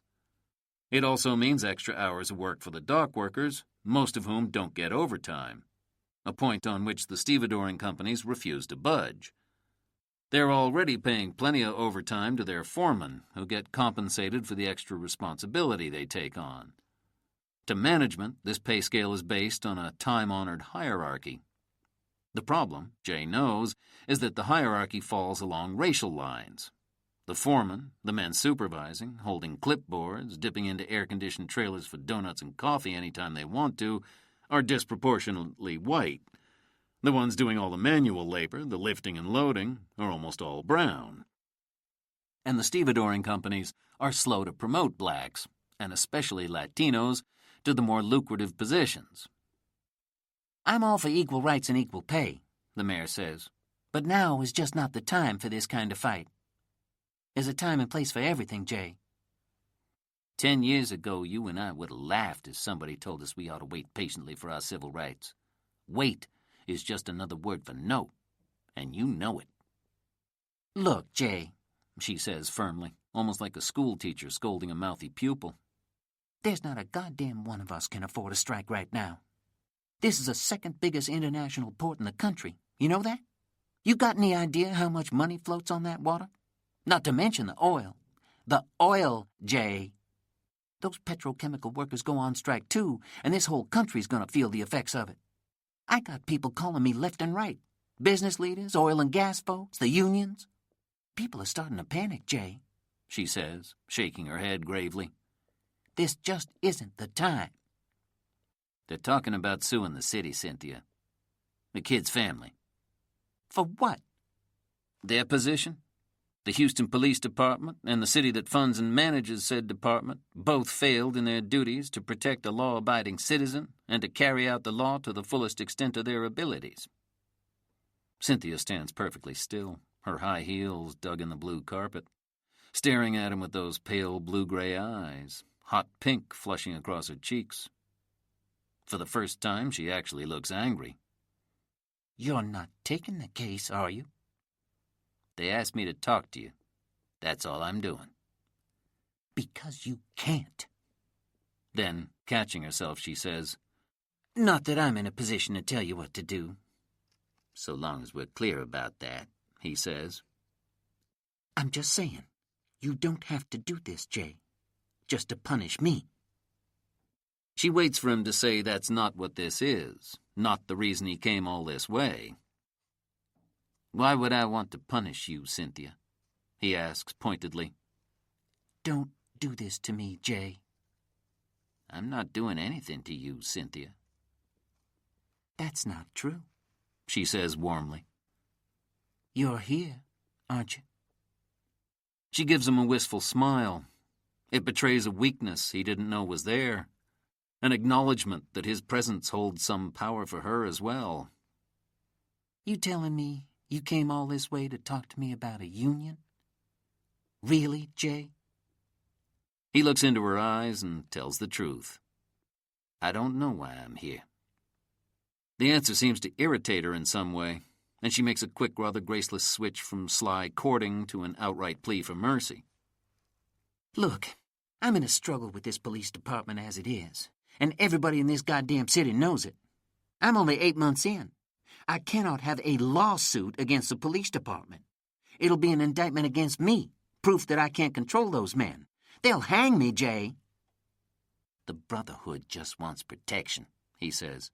In the very likely event there's a strike, they want to know that they'll be safe on the picket line. You sure sound like you're representing them. Just doing a favor, that's all. The only outsider they're taking any real cues from is Reverend Al Boykins, the minister over at First Love Antioch. Your father-in-law? This stops him, completely unnerves him. He had no idea she knew he was married, that she knew anything about his life anymore. Just talk to the chief, okay? He says. They're going to strike. It'll be a hell of a lot better if no one gets hurt. and it ends quickly, for them and for you. He turns and starts for the door. He hears her voice behind him, his name landing softly at his back. Jay. He turns to look at her, wondering if she'll finally say it, here and now. If you get me the names of the men who hurt that boy, she says, her voice cool and businesslike, I swear I'll do everything I can. Appreciate that. He nods to Kip on his way to the door, stealing a final glance at the first woman mayor of Houston. The fruity suit, the stiff black shoes, the helmet hair, the American flag, and Reagan watching over her shoulder. He looks at Cynthia and thinks of the girl he once knew, and tries to guess which one is the lie. Chapter 10. He doesn't remember when he stopped loving her. It would be neat and tidy to say his arrest.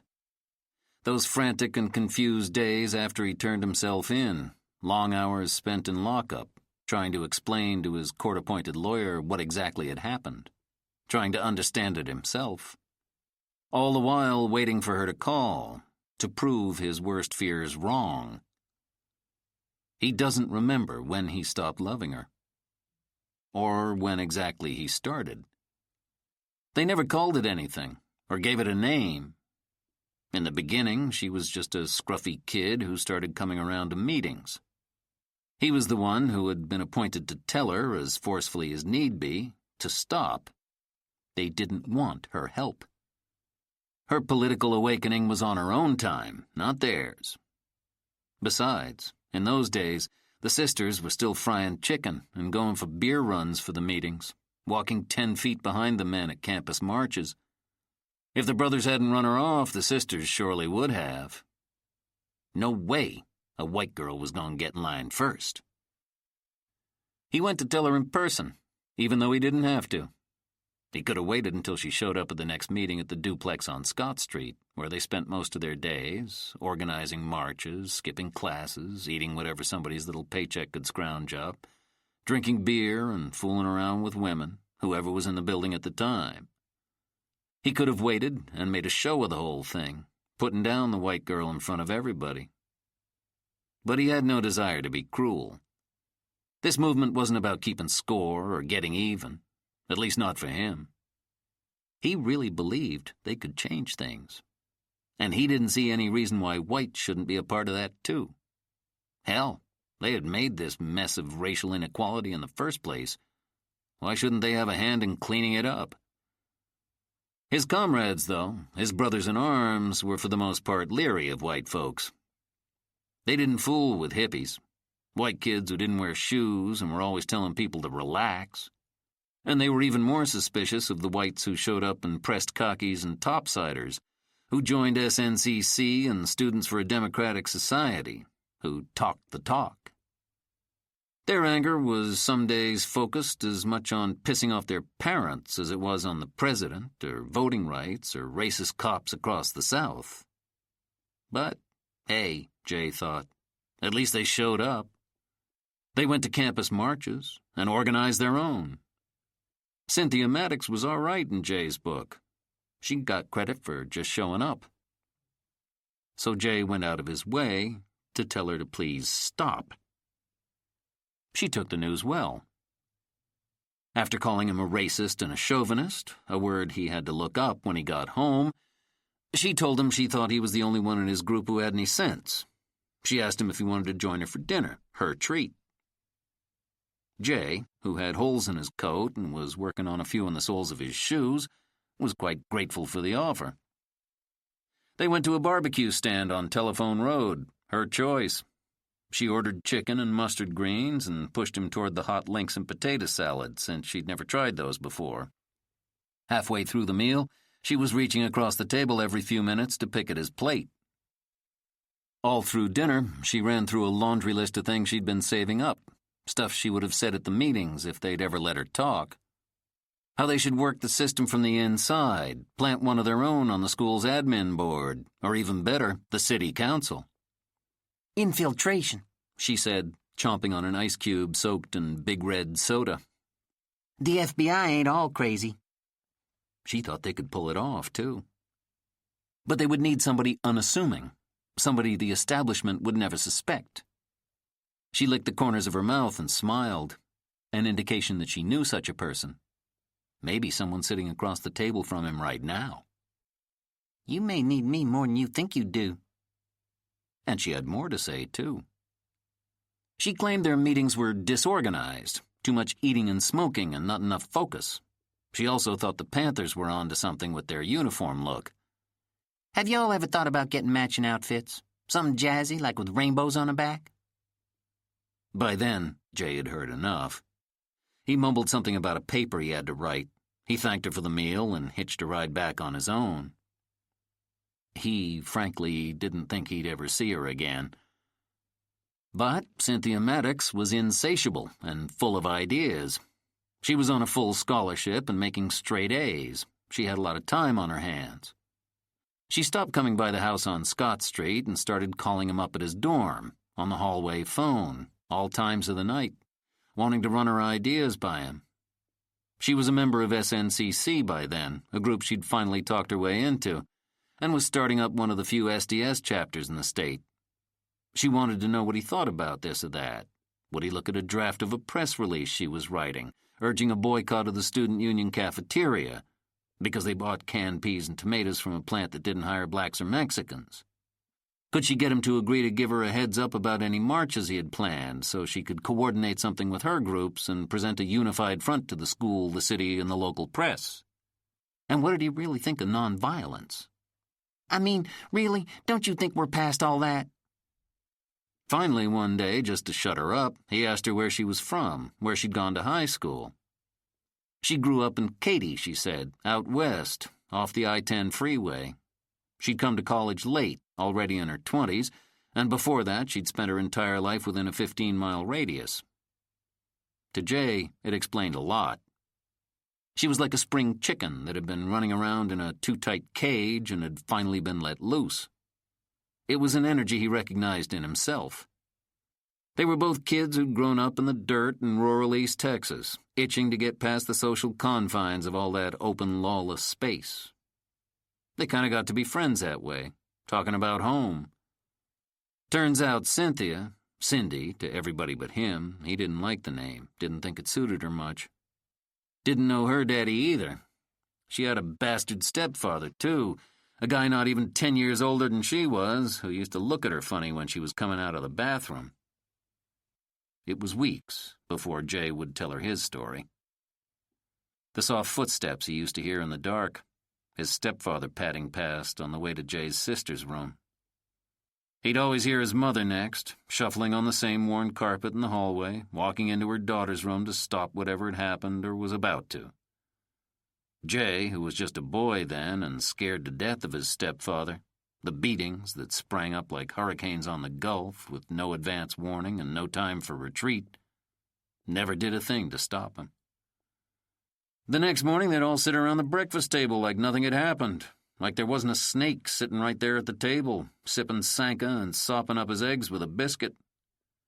His mother was still married to the guy, wondering why Jay never came home for Christmas. He'd tried to tell his buddies once. He and Bumpy Williams and Lloyd McKelvey were sharing a bottle of Jack on the front porch of Bumpy's mother's house in 3rd Ward one night, long after a card game had broken up. Jay tried to talk to them about his family, what tore it up. He tried to talk about what it is to be a man, to feel such a need, a call, really, to protect the ones you love, and the hollow, gnawing pain of being unable to do so. But his friends weren't interested in personal tragedy. They were out to save a race of people. There was a war going on. This was no time for baby sisters and family squabbles. Plus, they were slow to condemn Jay's stepfather. In their eyes, a brother could be forgiven anything. Hadn't they all been through enough as it was? But Cynthia listened. She said it wasn't his fault. You should call her, she said, meaning his sister. Their phone calls started to stretch so long that some of the boys on his floor complained, and he and Cynthia took the meeting off campus. Beer joints and taco stands, sometimes sneaking off to the movies, something he never did with Bumpy or Lloyd. And they hit every blues hall in Third Ward. Once they saw Lightnin' Hopkins play at the Pin-Up Club.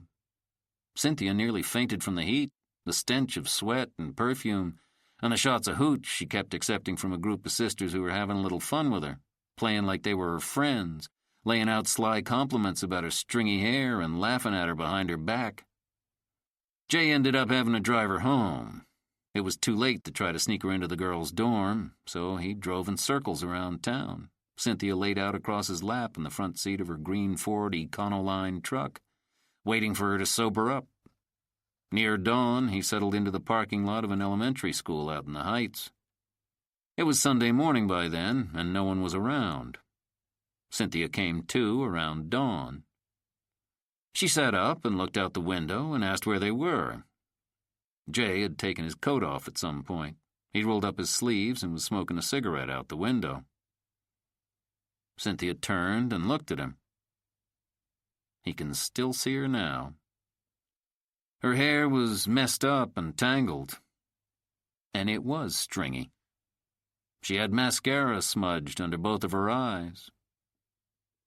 Still, she was beautiful, a fact he finally allowed himself to admit. And she was at that moment probably the best friend he had. I like you, Jay, she whispered. He felt something flutter in his stomach then, and he was suddenly terribly aware of how hungry he was, how empty he'd been for years. I like you, she said again. There was no way he would make the first move. She seemed to know this without anything needing to be said. When she finally kissed him, the taste was big, meaty, and warm, and kind of bitter, like blood. He couldn't restrain himself any longer. He put his hands everywhere, cupping her doughy flesh, wanting to fill what he could with her. Before long, they moved to the bed of the truck, lying on top of Jay's ratty coat, his backbone pressed against the metal bed, as she, of course, insisted on being on top. There, on his back, eyes stretched past the ponderosa pines to the starlit sky above, Jay held his breath. There were many other times.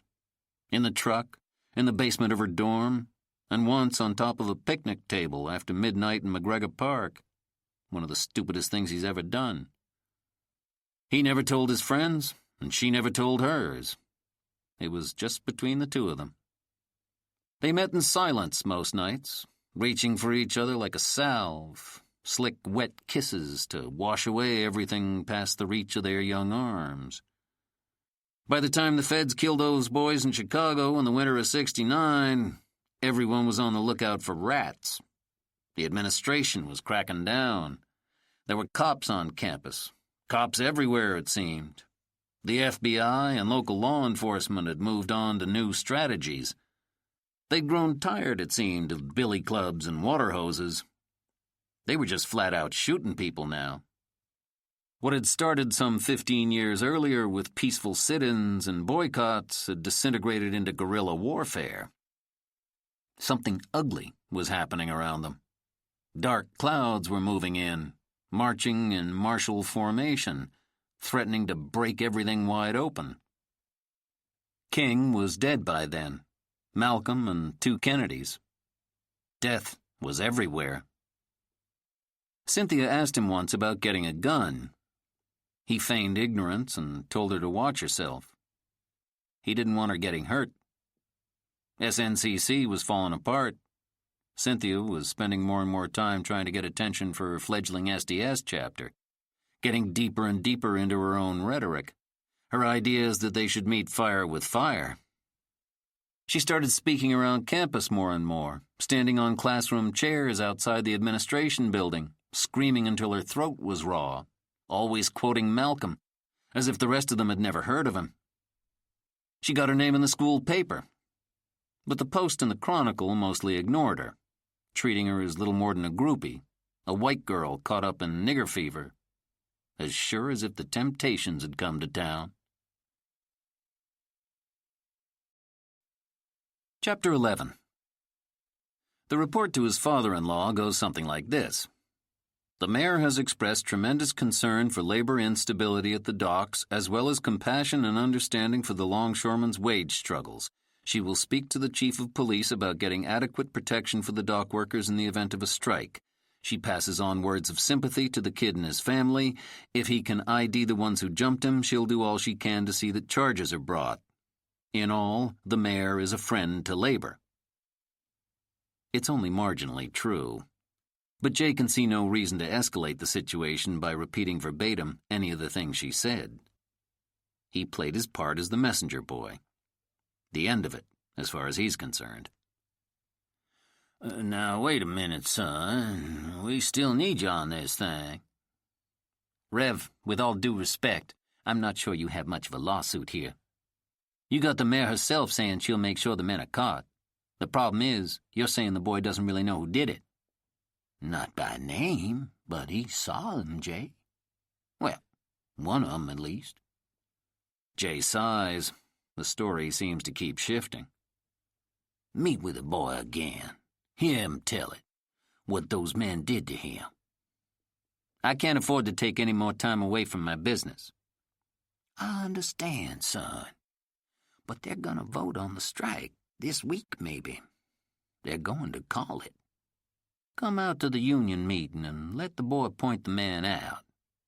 We'll get his name and then take it to the mayor's office. You don't need me for that. You're the one who has her ear. Now look, the lawsuit was just a tactic. The main thing is, we need her on our side. Get the whole city behind us. Jay sighs, feeling again that the rules keep changing. This is not my fight, he wants to say. This ain't my deal. I got a baby coming, sir, he says. I have to work. How'd it go with the doctor? The Rev asks. He says Bernie's looking real good. Doesn't expect any complications. Well, we'll pray on that, son, that's for sure. Yes, sir, Jay says. He's about to hang up the phone when his father-in-law pipes up again. Think about coming to the meeting, son. This is history, you know. He's been stalling on the Hooker case. Between the union drama and his anxieties about the shooting death in the newspaper, he's let his work slip. And time is not on his side. It was 2 days ago that he promised Mr. Luckman he would present the settlement offer to his client. But in truth, Jay's been avoiding her altogether, not returning her calls and telling Eddie May to inform her he's out of the office if she should drop by unexpectedly. He doesn't want his client to know about the offer. Dana Moreland would probably think $7,500 was enough to retire on.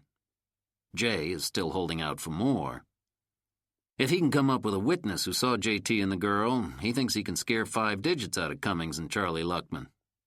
That in mind, he heads out to Gillies after sundown, this time dropping Bernie off at her sister's, going it alone. It's safer this way, he reasons, remembering the black Ford on his tail just 2 nights ago. And anyway, Pasadena, Texas is not exactly a pleasure destination. There's a sign on Red Bluff Road as it crosses Highway 225, the major artery in and out of Pasadena, Texas. It's a homemade billboard, white with hand-painted black letters. It's been there for more than a decade. A relic, some could argue. A holdover from another time. The sign has faded some, taken a beating from hundreds of South Texas storms. But cruising along at a cautious speed on Highway 225, Jay can see the words quite clearly from his car window. Pasadena, Texas, proud home of the Ku Klux Klan. Nearly every citizen in town, every cop and city official, including Pasadena's mayor and the police chief, drives by the sign maybe 2-3 times a day, Jay thinks.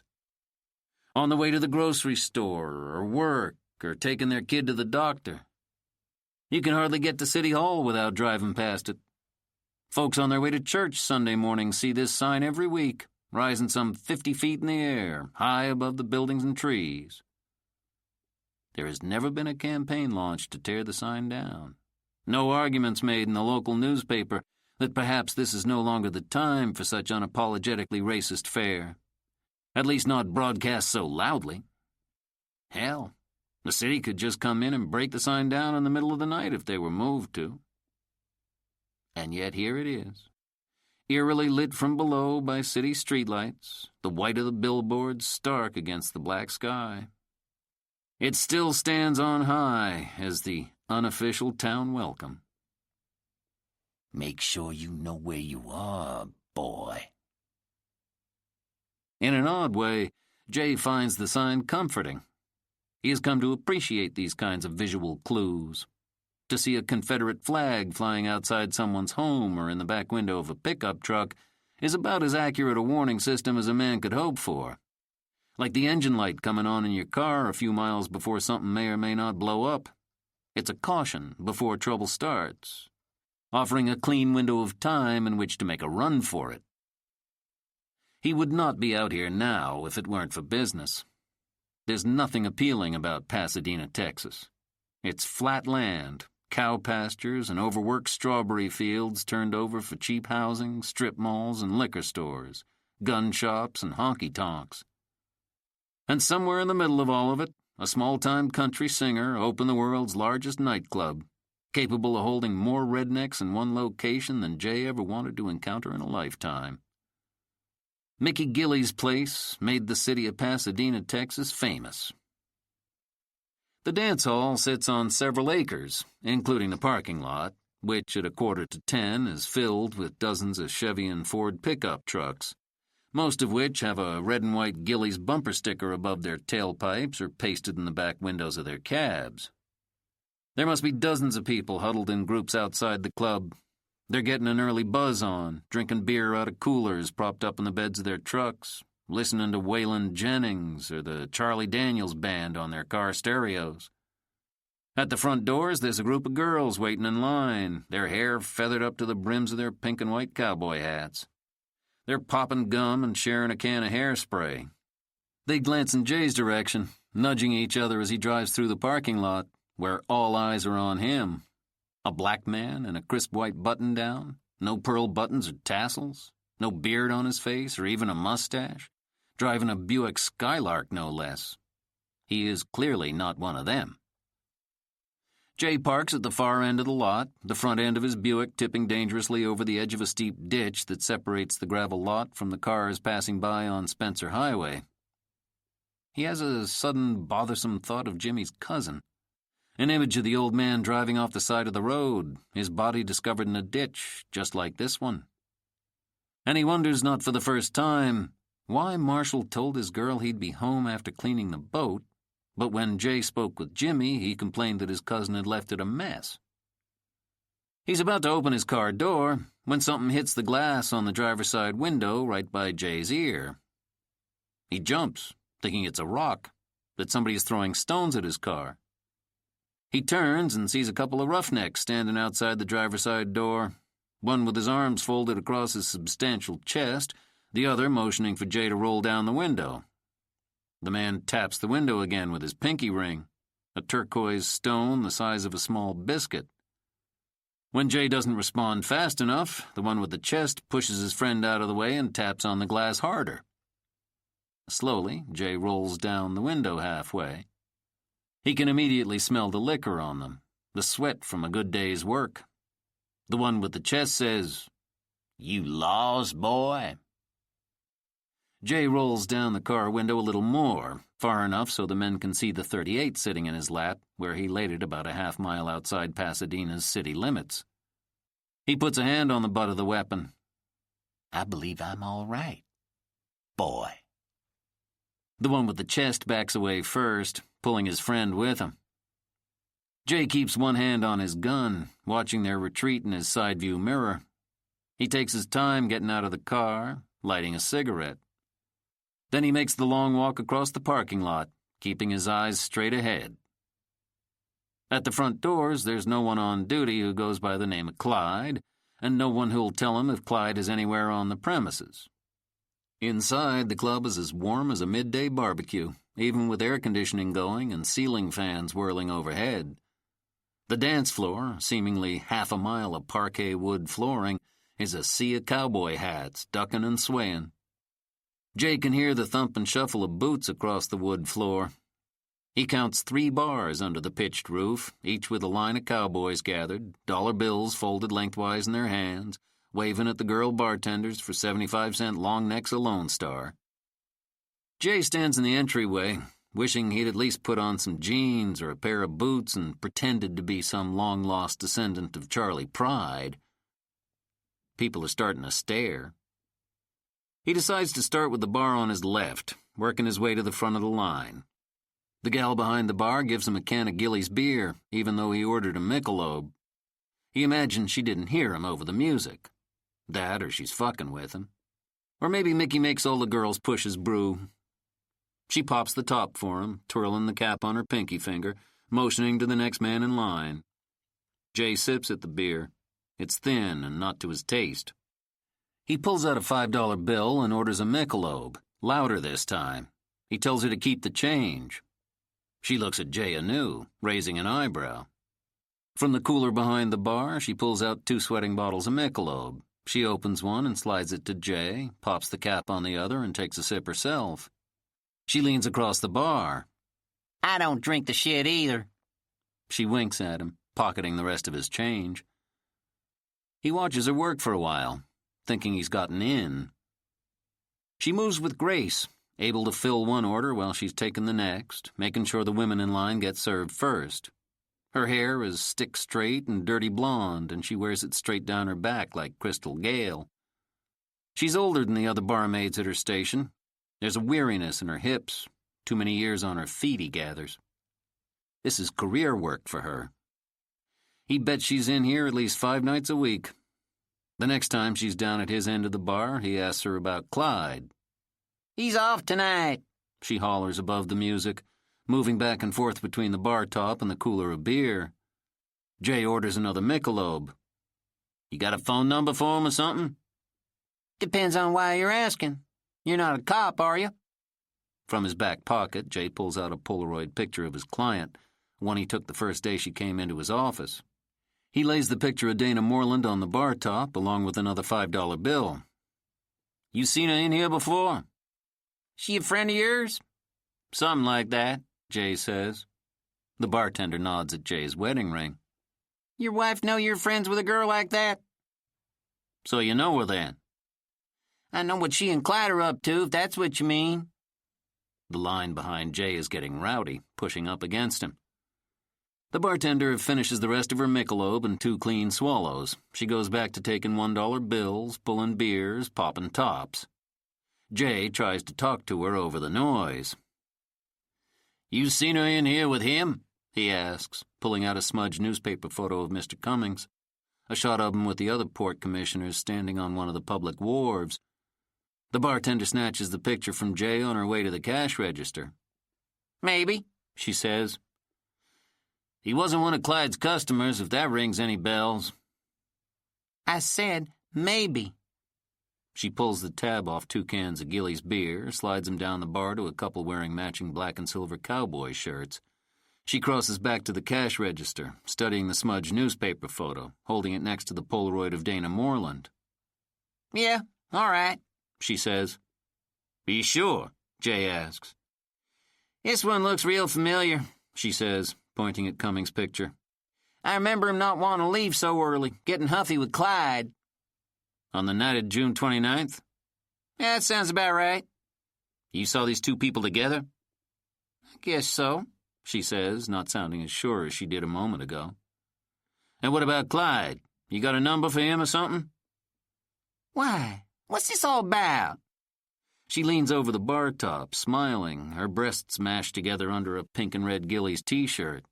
What'd she do? Jay puts another $5 bill on the countertop. He hopes she won't ask any more questions. She pockets the extra money and reaches for a matchbook on the bar top. From somewhere in her waterfall of hair, she pulls the stub of a pencil and jots something on the inside flap of the matchbook. Clyde's number, she says. Then, smiling, she adds, And mine. Jay actually feels himself blush. It's after midnight by the time he picks up Bernie at Evelyn's house. He's whistling, in a good mood, and Bernie catches his spirit. She's on the baby now, day and night. Since the last doctor's appointment, she started packing her suitcase and scribbling baby names on the back of any piece of paper she can get her hands on. Takeout menus and circulars from the paper, even paper napkins. What about Donna? He shakes his head, making a face. Gail? No. Angela? No. Ellen? Maybe. They're playing a string of Sam Cooke songs on 14:30 a.m. At first I thought it was infatuation, but ooh, it's lasted so long. Jay turns up the volume. Don't you have any boy names? Well, She says. I was thinking Jerome, for your father. He's always thought of his father as gone. It never occurred to Jay that his daddy might come back again, in some small, wholly new way. Yeah. Okay. In the dark, across the torn front seats, he reaches for her hand. When they arrive at their apartment building, Jay lets his wife up the back stairs first, following behind, providing a buffer between her and the hard concrete in case she should lose her balance. She goes into the apartment first, heading toward the bedroom. Jay stops in the kitchen and grabs the trash out of the step can. Alone, he walks it to the dumpster in the alley out back. Over his shoulder, he hears his wife scream. Jay turns, dropping the bag at his feet. It splits open like a cracked egg, spilling coffee grounds and chicken bones. A light comes on in a neighboring apartment as Jay races up the stairs to his building. At the back door, Jay pushes his way into the kitchen, tearing the hinge loose from the wall. He runs to his wife in their bedroom, in a panic over what he might find. Bernie is standing in the middle of the tiny room, staring at the bed.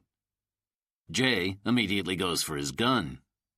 He slides his hand under his pillow, feels the cool fabric beneath it, but does not find his .22. He looks under the mattress and under the bed, but it's gone. The look he gives his wife is ice cold. He's furious with Bernie, thinking she moved it, taking it from him when they need it most, when this is what it's for. He grabs a broken-off broom handle he keeps under the bed, gripping it like a baseball bat. He checks the bathroom, the hall closet, and the living room. His worst fear, an intruder, someone lying in wait, passes. There's no one in the apartment but the two of them. Bernie calls out his name, calmly this time, as if she were calling him in to dinner. Jay walks back to the bedroom and sees his wife standing stock still, where she was. He stares at her, not comprehending. What is it, Bernie? She points to the bed, her hand shaking. He's looking so hard for a spider or a rat, what he's by now suspected is the root of the problem, that he misses the bigger picture. It takes a moment for him to see the room clearly, like eyes adjusting to bright white sunlight after stepping out of a cool dark shade. A few seconds, then finally everything comes into focus.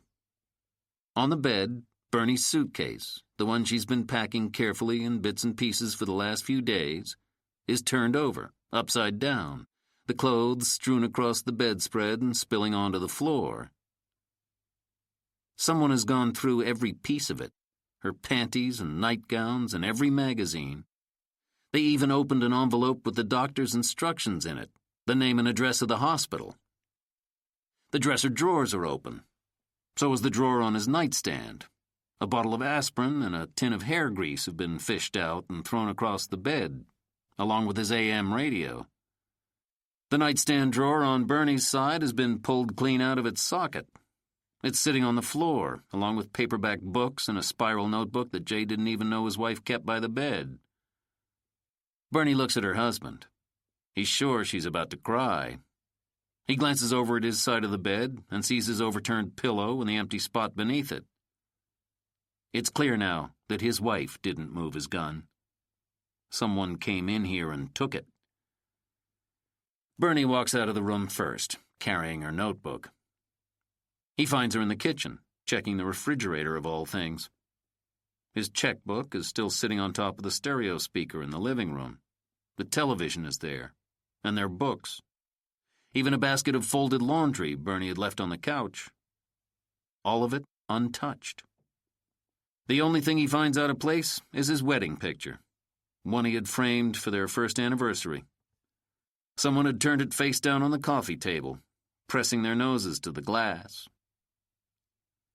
In the kitchen, Bernie is counting a roll of bills stashed inside a cleaned-out tub of parquet margarine. She folds the money back into its hiding place, seemingly satisfied that it's all there. She closes the refrigerator door and walks to the wall phone between the kitchen countertop and their three-piece dinette set. When she picks up the receiver, Jay panics. "What are you doing?" Calling the police. "Bernie, wait." He takes the phone from her hand. Jay, we are calling the police. Just because we live on this side of town does not mean we don't deserve to live in peace. I'm not having this in my house, Jay. I'm not putting up with it. She shoves his hand out of the way, like she's swatting at a persistent fly. She grips the phone receiver and starts to dial. "Bernie, I did this." It's the first thing that comes out of his mouth. He doesn't tell her what he's really thinking, his worst fear. That it was police officers, homicide detectives, who broke in here in the first place, possibly looking for information on him. The television, Bernie's cash, even his checkbook, weren't touched. This was not a burglary, that's clear. The only thing missing is the .22, and he would be a fool to mention a missing gun to any beat cops who would show up at this hour, reporting a gun for which he has no permit. He presses his finger on the hook, hanging up the line. "The mess in the bedroom, B? I did that." What are you talking about? There's a rap on the front door. 2 times, then again, louder. Jay makes sure to get to the door first. All the noise they've been making, someone might have already put in a call. If these are cops at the door now, he wants to do the talking. He turns to his wife before opening the door. "I did this, Bernie, okay?" He waits for her to agree with him. Her face is completely blank. She stares at him as if he's a stranger, the true intruder in her home. Jay opens the door, pulling it just a crack. The eyeball on the other side is red-veined and roomy about the insides. It's Mr. Johnson from downstairs. "Mr. Porter, y'all doing all right?" he asks, scratching at his gray beard, trying to peer past Jay and into the apartment. "I heard your wife screaming. Something not wrong, is it?" Bernie saw rats, what it was. "You get 'em?" "No, sir. He made it out the back door." "Lord, don't tell me that. My wife hear about another rat running around. She gonna keep me up all night about it." He chuckles, wanting to share a husbandly laugh with Jay. But Jay just stands there, saying no more than he already has. "You're sure that's all it was?" Mr. Johnson asks. "Yes, sir," Jay says. He mumbles a curt goodnight to his neighbor and quickly shuts the door. What in the world, Jay? His wife says. "I don't want that man in our business, B." I'm talking about that mess in the bedroom. "Sorry, B," he says, talking too fast. "After I dropped you off at Evelyn's, I realized I forgot something back here, something I needed for the interview. It was a good thing I remembered, too, before I got all the way out to Pasadena. I tore the place up in a hurry, you know, and I'm sorry."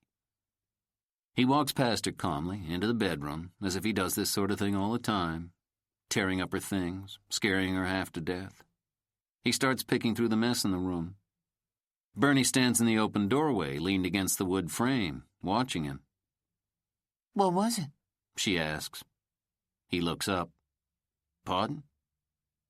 What was it you were looking for? A sheet of questions, names my client told me to look into. I don't remember seeing it, she says. Then, where'd you find it? Huh? He says, stalling. Where did you find it, Jay? Well, that's the funny part. It was in my car the whole time. He smiles. She does not smile back. Come on, Bernie. If anybody really broke in here, they would have taken the TV, the radio, or something. Your refrigerator money's still there, ain't it?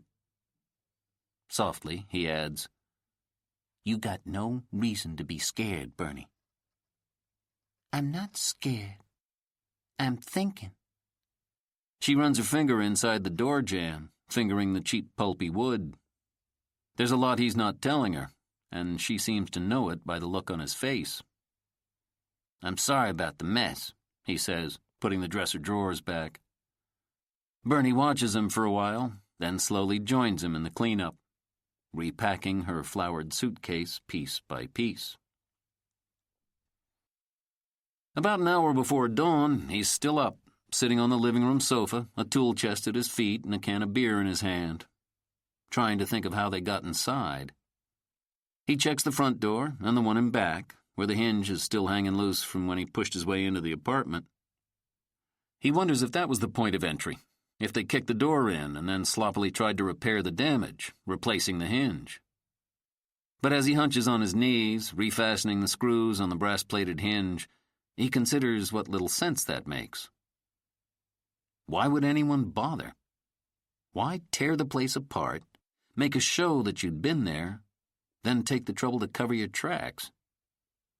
No. Somebody wanted him to know they were here. Which is why he can't sleep now. 'Cause the more he thinks about it, the more a nagging feeling starts to sink somewhere in the back of his mind, like dirt and debris settling after a hurricane. At this late hour, the air finally still, he can at last see things clearly. It was not a cop who broke in. He's almost sure of it now. Jay used to have break-ins all the time. His dorm room, the duplex on Scott Street where he stayed sometimes. Even his first apartment after his trial, a one-bedroom rat trap in the Bottoms and Third Ward. The feds and local law enforcement often came and went as they pleased, going through his things, bugging the phones. But they never left more than a faint trace. A lamp out of place, a phone book moved a few inches to the left of where it had been, or his papers rearranged in a slightly different order than before. Everything else was exactly the way he'd left it, down to the cigarette butts in the ashtrays and the dirty dishes in the sink. The only firm clues that someone had been in his place were the tiny recording devices he used to pull out of his phone receivers. He's already checked the kitchen phone tonight. In a fit, he took the whole thing off the wall and tore it apart, laying the pieces across the dinette table, studying them under the light. When he didn't find anything, he tried to put the thing back together and couldn't. And he got so frustrated that he started to laugh out loud, a dark, bitter sound that led to tears. "You're not right," his wife had said. You're not right. It's been almost a week since Bernie's birthday dinner, since he helped a stranger out of the bayou, a woman he doesn't even know for a fact to be a murderer. No cops have come beating down his door. No one's even called to ask him any questions. He's done nothing wrong. And yet here he is, 3 o'clock in the morning, sitting over his dead phone, what he broke apart with his bare hands. This is what his life has done to him. He looks at his wedding picture on the coffee table, the one that was turned face down. He thinks of the mess they made of his wife's things, and knows this was meant to intimidate him. Someone wanted him to know how easy it would be to get to him. Into his apartment, into his bedroom, the deepest part of his marriage. He doesn't know why someone would have taken the gun, except that taking it would rattle his nerves, which in fact it has. Jay runs through a list of clients in his head, ones who might be disgruntled enough to pull a stunt like this. But his mind keeps coming back to the longshoremen, the strike, and the violence that's erupted over the last few weeks, and the fact that he let himself get pulled into a very public fight. He thinks of the black Ford and the white driver, and begins to wonder if he hasn't been reading this whole thing wrong from the get-go. He remembers the car tailing him on Market Street a couple of nights ago, how quickly it turned and sped off when they came upon the lights of police squad cars. What if it was never a cop following him, he thinks, but someone aligned with the ILA, the faction that's against the strike? What if their new tactic is to come after him? He opens his eyes at about 5:45. Bernie is standing over him, pushing at his left shoulder to wake him. He's laid out on the couch, where he must have nodded off sometime during the night. He does not remember how much of it was a dream. The darkness is gone, and he feels washed clean. He follows the smell of coffee into the kitchen. Bernie sets a steaming cup for him on the table. The phone is still there, broken into a dozen pieces. She does not ask him about it. Probably knows she wouldn't get the truth if she did.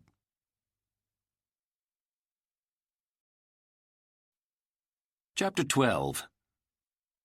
2 days later, not even a full 48 hours after he told his father-in-law he didn't want to get involved, Jay is standing on the docks at the Port of Houston, an hour before the Dockworkers Union is set to vote on a strike. He waits on Wharf 12, next to a roach coach that smells of coffee and fried bologna and pork tamales.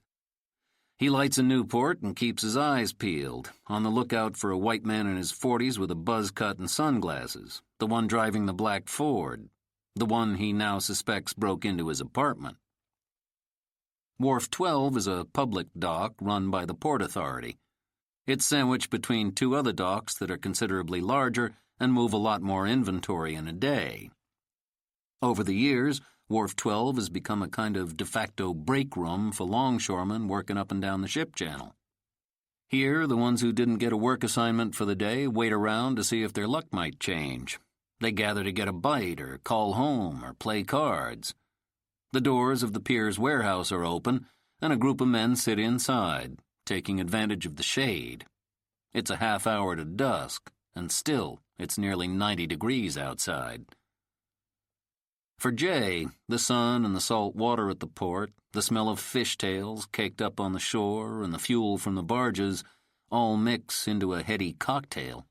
He feels dizzy and hot. He tosses his cigarette and buys a grape knee-high from the food truck. Standing in the shade of the warehouse, he watches ships in the distance. There are men in motion everywhere, up and down the channel, dressed in coveralls or wranglers, lifting bags of pure cane sugar, bales of cotton, and boxes of computer chips. They load and unload fan belts and air conditioning units and sacks of grain, baby dolls and skis and grain mustard, doing the work by hand, in teams of 2, lifting and loading, their backs bent at a harsh angle. They labor in near silence, save for the grunts of their breath.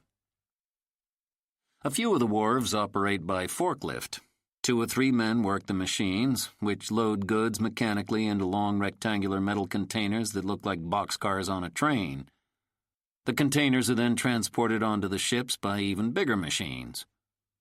Even at a distance, Jay can see it's an infinitely more efficient way of going about things. Easier and faster, too. In an instant, he gets a clear picture of how labor problems might be solved in the future. Machines. At 6:45, the kid shows up. He's alone, his arm still in a sling. His name is Darren. He's 19, as Jay guessed. He grew up on the north side, went to high school out in Kashmir Gardens, a rough neighborhood north of the Loop, full of Section 8 housing and street toughs.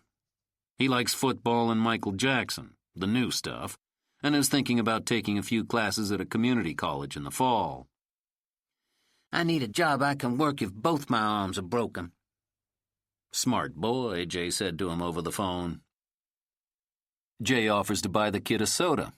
Darren says no, that he doesn't want to bother Jay with anything. But Jay insists. 10 minutes later, he leaves the food truck with 2 sodas, plus a hot dog loaded with mustard and onions and a bag of Fritos. All for the kid. They sit on a couple of empty crates inside the warehouse while Jay watches the boy eat. His lips healed and the bruises have faded along his jawline. The thought actually crosses Jay's mind. Did someone get pictures? Some physical record of the injury? Something besides the arm sling? He shakes the thought and reminds himself that this is not a real case.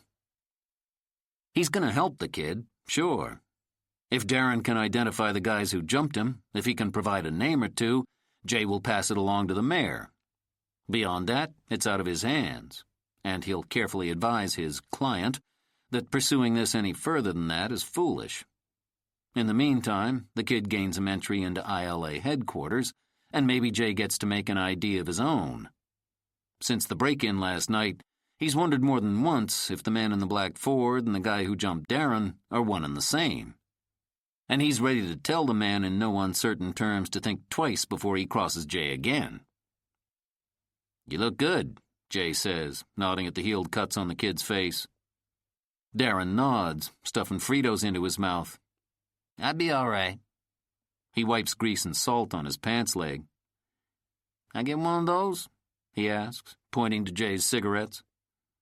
Jay passes the kid his Newports, watching him fire one up, which the kid does with ease and grace, blowing smoke out of the side of his mouth.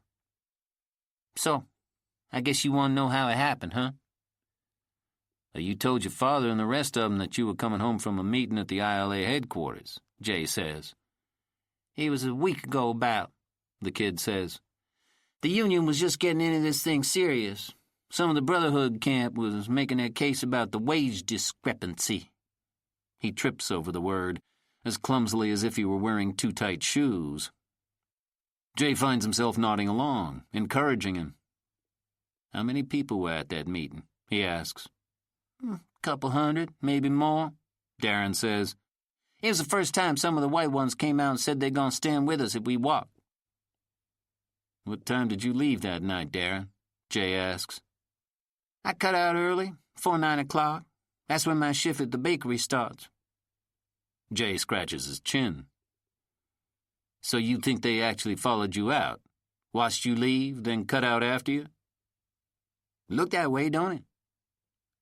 "You speak up at the meeting? Say anything? For or against the strike?" "No, sir.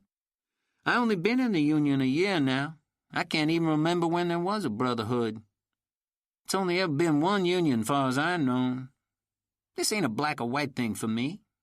I just want to get a little extra money in my pocket, hold on to a girlfriend for more than a couple of weeks." Jay nods, as if he completely understands, as if these were his only concerns when he was Darren's age. The kid starts in on his second Dr. Pepper. "And you saw them at the meeting, the men who jumped you?" Jay asks. "One of them, at least. He was standing right outside the hall, in the doorway, catching a smoke. I remember because he looked at me kind of funny when I was walking out to my car." He runs down the rest of the story for Jay.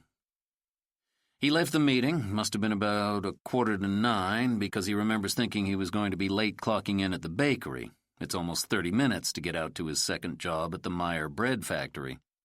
He was heading west on Harrisburg. He was going to pick up 59 and carry that to I-45. But of course he never made it that far. There was a pair of headlights in his rearview mirror, not even a couple of blocks from ILA headquarters. He says he knew right away that he was being followed. "How?" Jay asks. "Just a hunch, a feeling," the kid says. He tried to duck the car, speeding up, then slowing down, but the lights were right on his tail the whole way. Jay nods. All of this sounds eerily familiar. The kid admits he made a pretty big mistake. He took a sharp turn down a side street, thinking he could lose him that way. But he ended up at a dead end. The car behind him, a truck, it turned out. "A truck?" Jay asked twice. "You sure it wasn't a car? A sedan? Like a Ford?" The truck pulled sideways and parked across the road, so that when the kid turned around trying to get onto Canal Street, they blocked him in. Two of them jumped out with baseball bats. The one driving stayed behind the wheel. Darren locked both his doors, but the men broke his driver's side window, yanking him out. Looking at Darren's lean frame, Jay acknowledges that this was possible, but still the kid must have been cut up something awful. "Yes, sir," he says. He never got up after the first blow, a mean lick across the back of his neck. It was 2 against 1, plus the dude in the cab of the truck. One of the men yanked Darren's arm behind his back, pinning it there with his boot, which is how the bone broke. The other one made a few kicks at Darren's face, spitting at him the whole time about how a vote to strike would mean trouble for him and his family.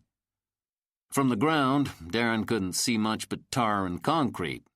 There were lights on inside some of the houses on the street, but no one dared to come outside. He doesn't know if there were any witnesses, except for the dude sitting in the truck. He was behind the wheel, smoking a cigarette out the window, watching the whole thing, sometimes offering directions to the other two. Telling him to twist my arm a little harder. He seemed like the ringleader, Darren says. What'd he look like? White guy, about your age, I guess, maybe older. Blonde or brown hair? Was he wearing it short or long? Darren shrugs. He was wearing a baseball cap and glasses. What kind of glasses? Like sunglasses? No, like regular glasses. And you're sure it was the same guy you saw at the meeting? Even though it was dark out, and he would have been at least a couple of yards away from where you were laid out on the ground. The one who was looking at me funny when I left the Union Hall, that guy was wearing a baseball cap too, just like the dude in the cab of the truck. It was red on white, just like the dude in the truck. If you see him tonight at the meeting, you point him out to me, all right? Jay says. Let me handle the rest. Yes, sir, Darren says, smiling through his chipped front tooth. They leave the port in different cars, agreeing to meet in front of the Union Hall a few minutes before 8 o'clock. The ILA parking lot is overflowing, and Jay sees at least 2 press vans parked by the curb out front. At a payphone by the doors, he calls over to Evelyn's and asks to speak to his wife. Without making a big thing of it, he had asked Bernie to stay out to her sister's for the night. After what happened the other day, he doesn't want her home by herself. Of course, the story he cooked up for her had something to do with a concern that she could go into early labor and he wouldn't be anywhere around. Bernie agreed. But now, on the phone, she sounds tired and ready to go home. In the background, Jay can hear Evelyn cackling at George Jefferson on television. He asks Bernie to hold out for a few more hours. He'll come get her before 10. Darren shows his union card at the door, introducing Jay as his lawyer. They let Jay in without a fuss. The hall is already at full capacity. Some of the men are starting to spill out through the double doors. Jay squeezes through a wall of bodies to get inside. The room is hot and packed, the air thick with cigarette smoke and the stench of grown men's fears, men who have families to feed, rents and mortgages to pay. They are at least 400 deep in the hall, black and white and a few brown, their skin tight and leathery, cured by the sun and the salt of the Gulf. They're chain-smoking cigarettes and sipping free coffee and nibbling at iced cookies wrapped in paper napkins, their work caps tucked under their arms. They stand idle, staring at the stage, where a lone microphone waits. Jay follows Darren to the black side of the room, over to the left. He recognizes some of the faces. Men from the church meeting, men he met on the night of the shooting on Market Street. They pat him on the back, offer extended hands in his direction. Donnie Simpson is standing against the back wall, drinking black coffee out of a styrofoam cup. Jay asks about his family, how the kids are holding up. Donnie says the kids are fine, but his wife hasn't slept good since the shooting. It's a couple more paydays before he can fix the broken window, and in the meantime they're sleeping with a thin sheet of plywood between them and the outside world. He offers to get Jay a cup of coffee. Jay waves him off, says he'll get it himself. Can he get Donnie a refill? He takes Donnie's empty cup and cuts across the room, scanning every face, looking for one that's familiar to him. Through the smoky air, he studies every beard and mustache, every haircut, the cut of everyone's collar. He cannot picture any of these men behind the wheel of a black Ford LTD. And didn't Darren say his guy was driving a truck and wore glasses? The coffee station is a handful of thermoses lined up on a card table. There's a photographer hovering nearby. He's wearing khakis and topsiders and a Washington Post press badge around his neck. Apparently, this isn't the only economy sweating over the outcome of one hot, smoky meeting in South Texas. The rest of the country waits, too. Just then, the double doors to the Union Hall slam shut. Jay hears footsteps on the plank wood of the stage. They belong to a white man in his 50s who's graying about the temples and 2 patches that shoot out like tusks. He's wearing a checkered button-down shirt with sleeves rolled up to his elbows and carrying a clipboard, a name tag pinned to his chest. He taps on the microphone twice, then points to the crowd of men. Somebody ought to push those doors back open, otherwise we like to suffocate in here. He waits for 2 obedient young men at the back of the hall to prop open the double doors using a folding table and a couple of chairs. Then the man on stage continues, leaning into the microphone. Brothers of the International Longshoremen Association, he says. I just got off the phone with... Name, please, a reporter yells. Pat Bodine, Bodine, President, ILA Local 56, Houston, Texas. He waits, making sure the press gets it right. Then he smiles and says, I just got off the phone with Wayne Kalin, President of OCAW, Local 180, not 15 minutes ago.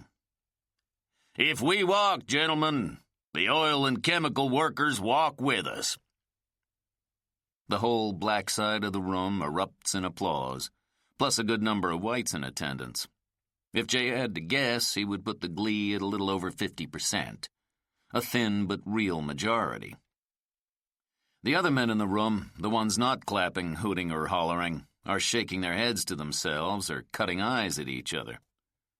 One of the men down front shouts, What about the Teamsters? Hold on now, hold on, Mr. Bodine says, waving his hands out across the crowd, signaling everybody to hush. Hold on now. The Teamsters ain't come down with a final word yet, but they're our brothers in labor as much as OCAW.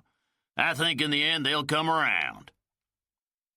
I heard some local companies are talking about locking the Teamsters out to put pressure on us, the man standing down front says, hands tucked in the back pockets of his Lee jeans. That is a possibility, yes, sir. Something we all got to think about.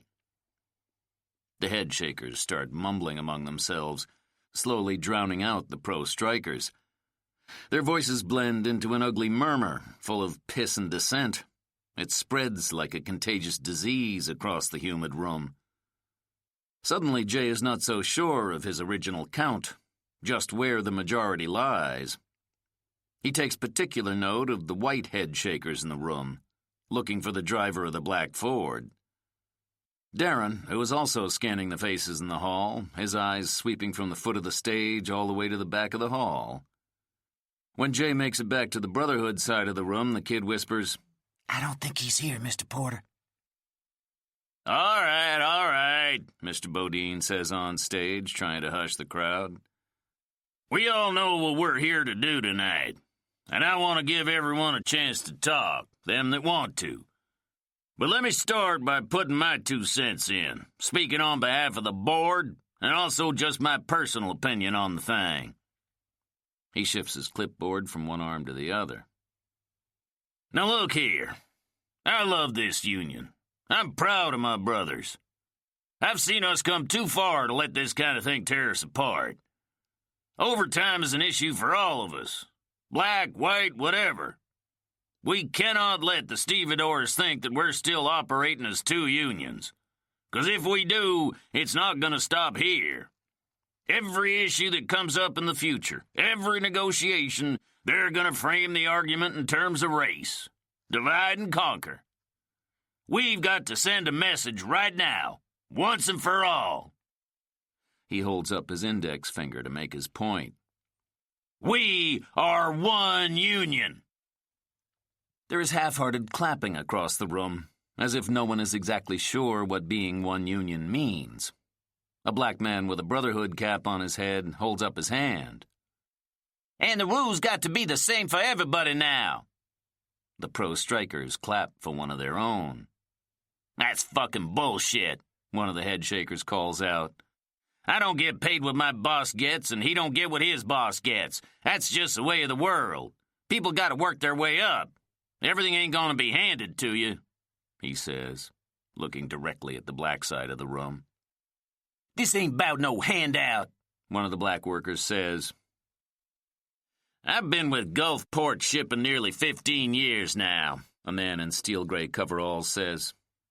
I've seen white men younger than me get promoted to foreman of some other management gig, and I'm still out on the docks. And now we all gotta get out there too, maybe 3 hours early just to make sure we get a slot for the day, another black worker says. Y'all getting paid for that and we not. That's bullshit. Hey man, I'm not management either, one white man says. I'm out there pulling and loading just like you. But you don't hear me complaining, asking for special treatment. You a fool then, somebody hollers. Let's do this one at a time, please, Mr. Bodine says, pointing to a white man with a drinker's complexion and thin, greasy hair. I got a kid 17, the man says, coming out of Galena Park High School next year. There are a few catcalls in the room from former graduates. My boy wants to follow his daddy's footsteps, and I want him to have it better than me. If he's got to put in the extra time, he ought to get paid for it, period. There is a lot of applause for the sentiment. A man looking out for his son. Mr. Bodine points to another man in the room, an older white man, a few years shy of retirement. We go back ways, Pat. I voted for you twice. But I think it's goddamn irresponsible to be talking about a strike right now. This gets the head shakers stomping on their feet and clapping. One man stands on a table.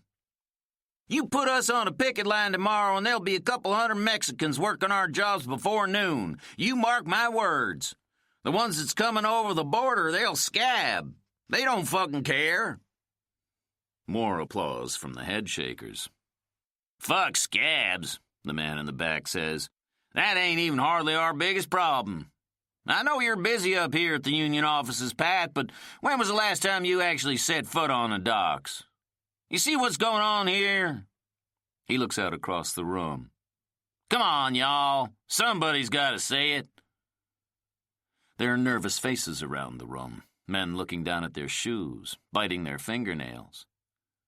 Containers, the man says. You know what I'm talking about. Now, wait a minute, Tom, Bodine says. Another 5-10 years, and it's all machines loading containers onto the ships. We got merchants hiring their own people now, loading the containers right at their home base, getting rigs to drive them to the docks already set to load. The machines do the rest. The Teamsters aren't stupid. Everybody needs a driver, but the rest of us, every one of us in here might be out of a job. This silences everyone, the pro-strikers and the head shakers. That is a trend we're seeing, Bodine says, keeping his voice even and calm, even as the dark wet spots under his arms are spreading fast. But we believe that full-scale containerization at 75% or more is a good ways off. The stevedores are hiring less and less every year, Tom says. Tell the men the truth, Pat. If you're going to ask them to dig their own graves, they might as well know what it's all about. The reporters in the room are scribbling furiously.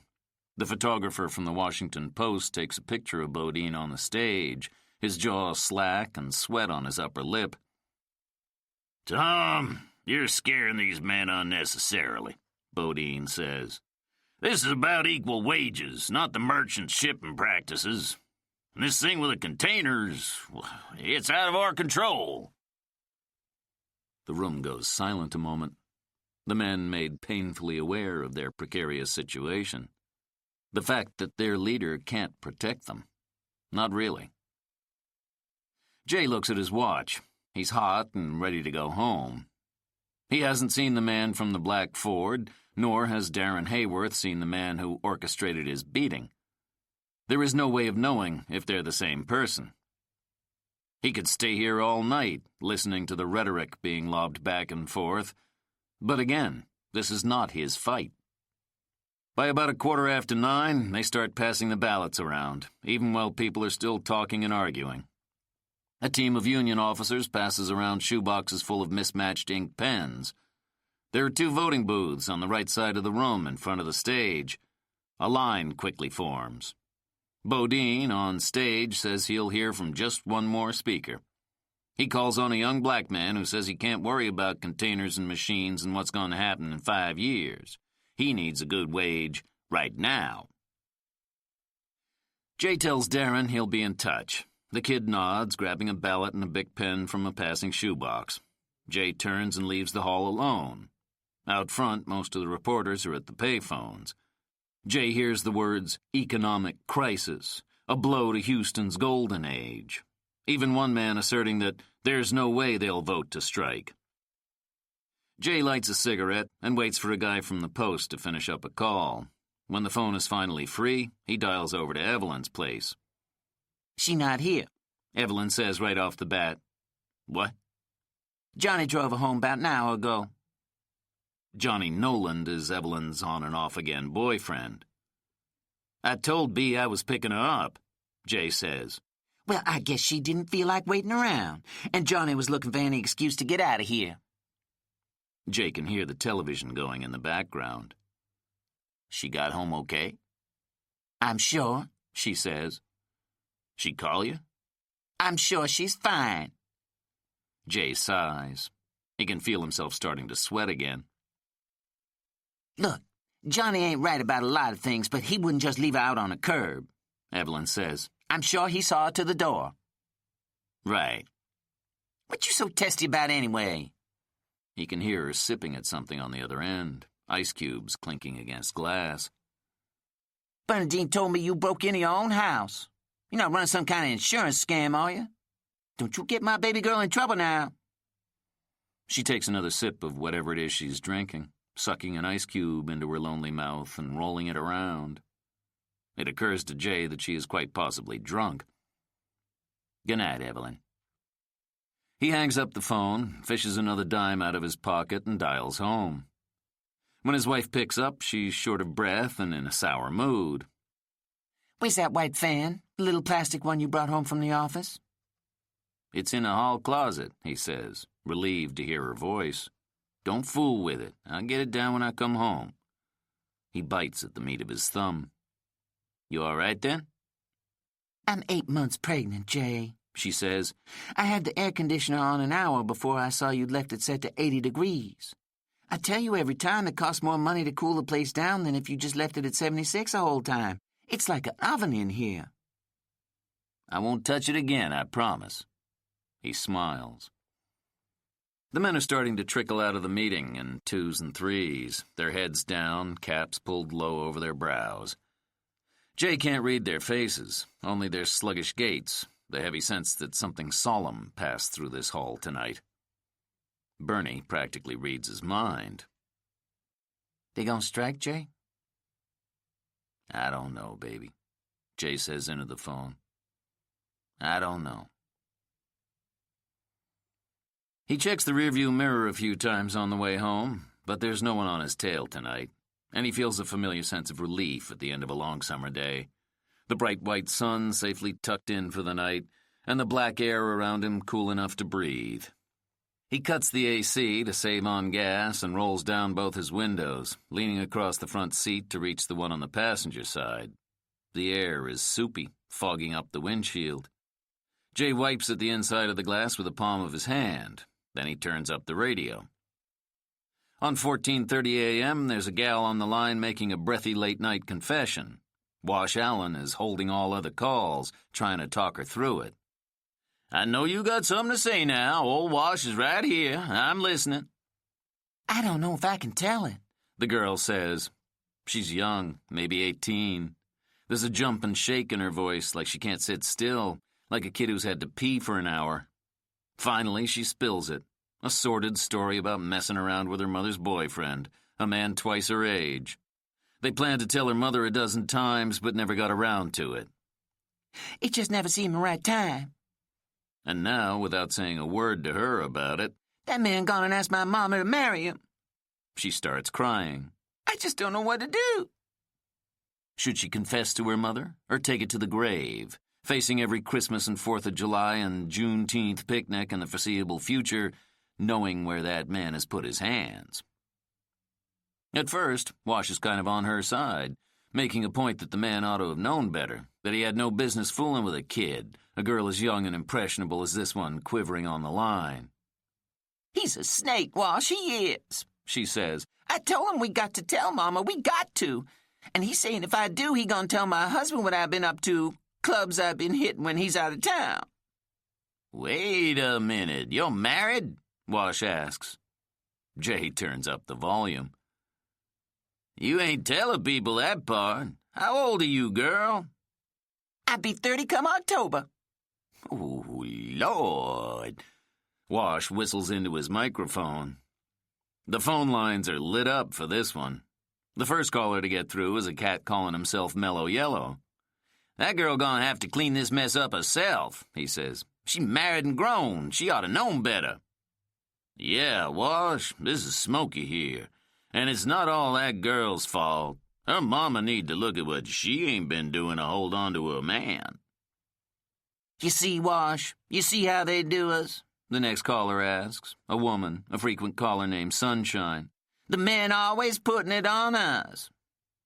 And on they go, one call after another, turning this gal's very personal, very particular problem into a forum for all manner of grievances men and women have against each other. Before long, the conversation descends into talk about how cheap black men are. To which one caller replies, Y'all ladies got better jobs than us half the time. Shoot, y'all ought to pay sometime, too. Wash goes to commercial break, playing a Betty Wright song as the out. Jay is a couple of blocks from home when the DJ comes back on the air, claiming to have the girl's lover and future stepfather on the line. Jay parks in the alley behind his apartment building. On the radio, Dark and Lovely tells the old man to keep his thing in his pants, to leave the girl and her mother alone. Solid Gold takes the men's side, turning on her fellow sister, saying gals like that give the rest of us a bad name. Gold 45 wants to know who was better in the sack.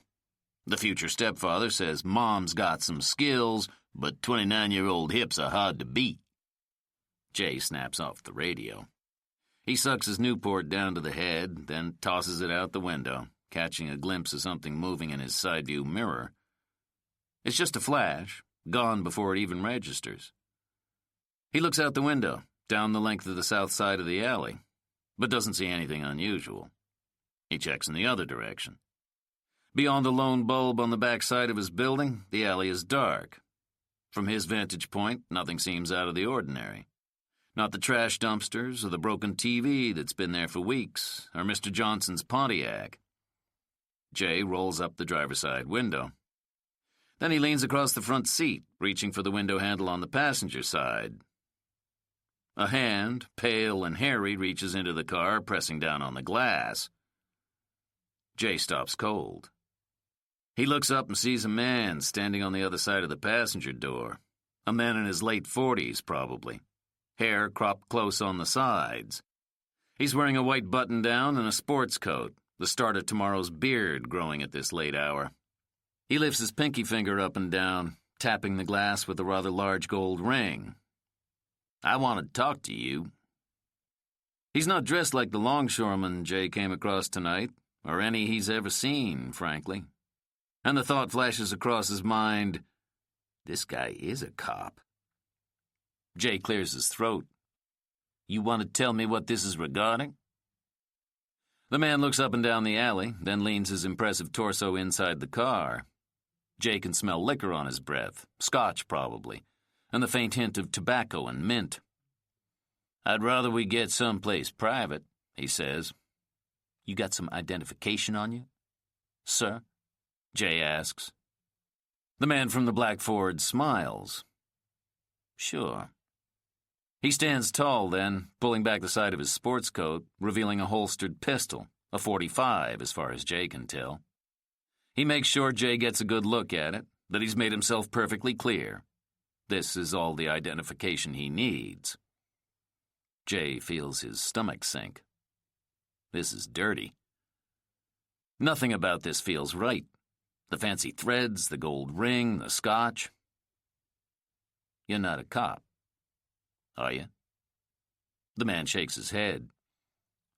Jay makes a dash for the .38 in his glove compartment. He barely gets a hand on the weapon before the man from the black Ford cocks his .45. It's a horrible sound, sharp and threatening. The power of the gesture pushes Jay back in his seat. "Don't be stupid," the man says.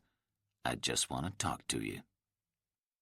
He keeps the gun on Jay and nods for him to get out of the car. Not here, Jay says, almost a whisper. not in front of my wife. The man from the black Ford runs his hand along the inside of the door. He unlocks it, then opens the car door and slides in next to Jay. He props a foot against the glove compartment. Boots, Jay notices. Alligator with gold stitching. Drive, he says. Jay holds his hand over the key in the ignition. He thinks of his wife in the apartment upstairs above them. He thinks of his baby. And he has a sudden overwhelming desire to do whatever this man asks, whatever keeps Jay alive and unharmed from this moment to the next. He pulls out of his parking space. "You know I could drive this car straight to a police station," he says. The man from the black Ford settles into the torn fabric of the passenger seat. "I got a nickel-plated .22 in my possession, says you probably won't." Jay remembers his stolen gun, the one missing from his bedroom. An unlicensed weapon with his fingerprints all over it. It's the final clink in the trap. "Where are we going?" Jay asks. "Just drive." Part 2. Chapter 13. He has Jay pull into an abandoned rail yard, instructing him to park on the tracks, across from a busted-out trailer with broken windows and a missing door. Jay does as he's told, then places his hands, clearly visible, on top of the steering wheel, awaiting further instruction. The man in the passenger seat reaches for Jay's car keys. He kills the engine. In the silence that follows, Jay hears the man's heavy, even breath and the almost musical jingle of metal on metal as he slides Jay's keys into the pocket of his sports coat. Jay is careful not to move. The mouth of the gun is still pointed in his direction. His captor shifts several times in his seat. Out of the corner of his eye, Jay sees him reaching underneath his sports coat for something in his waistband. It's a large manila envelope, folded in half. The man lays it on top of the dashboard, motioning for Jay to pick it up, which Jay is not the least bit eager to do. The man in the passenger seat fishes a cigarette out of his coat pocket, his hand still on the .45. He pops in Jay's car lighter and once more motions for Jay to pick up the envelope, which Jay finally and reluctantly does. He's surprised by the weight of it, like a brick in his hands.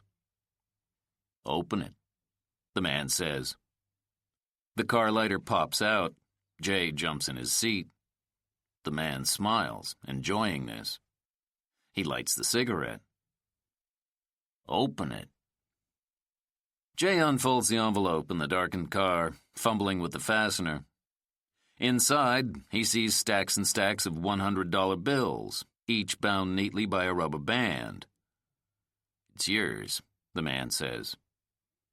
25. Jay stares at the pile of money in his lap. 1,000, the man adds, as if he needed to clarify. It's more money than Jay made last year, more than he's ever held in his hands at one time. He feels lightheaded at the thought. "What is this?" "Consider it a business proposition, an exchange of sorts," the man says. "The money is for your discretion." Somewhere in the distance, Jay imagines he hears the rumble of a freight train. He glances over the man's shoulder, out the window and down the long length of railroad tracks. He wonders if this is still a working line. To the stranger, he says, "I'm not sure I follow you." The man shifts in his seat, refreshing his grip on the gun. He sighs, as if he's searching for the right words, the right way to put this. "August 1st, he starts, looking at Jay. He pauses then, waiting for Jay to catch up. August 1st, Jay thinks. the night of Bernie's birthday. You didn't see anything.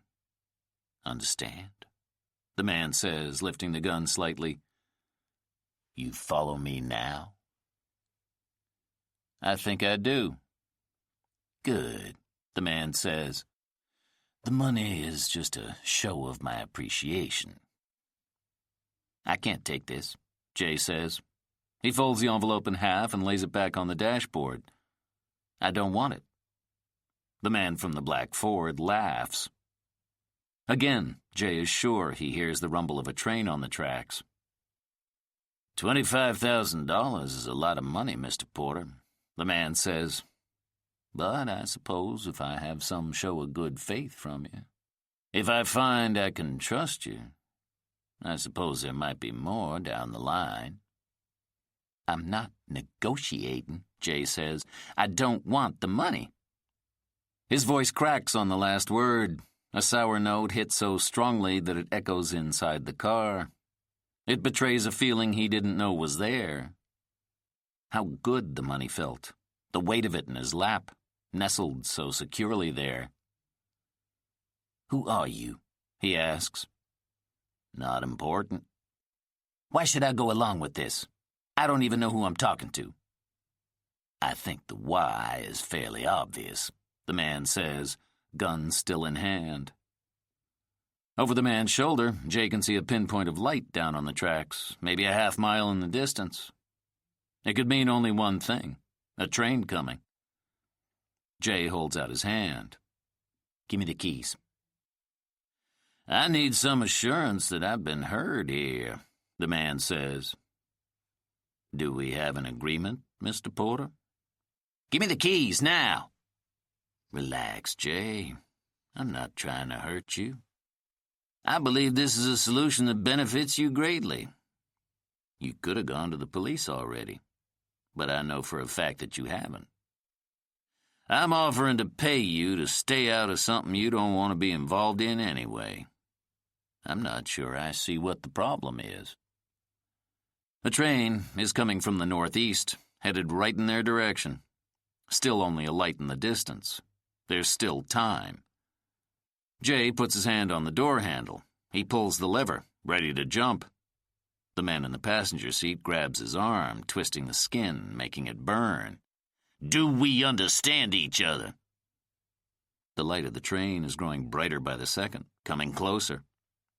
Jay tries to reason with the man. If the cops were to ask me anything, they won't, the man says. He doesn't even flinch at the roar over his shoulder, the vibration on the tracks. How can you be so sure? Jay asks.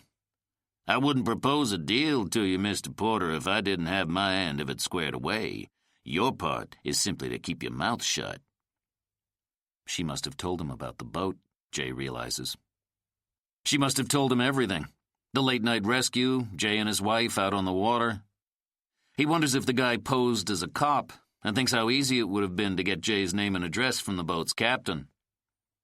My God, he thinks, suddenly remembering the car accident. He gets a sickening image of Jimmy's cousin lying in a ditch, his body twisted in the wreckage. Jay's legs go stiff and heavy. He's almost paralyzed by the realization of the true danger he's in, at the mercy of the armed man sitting next to him.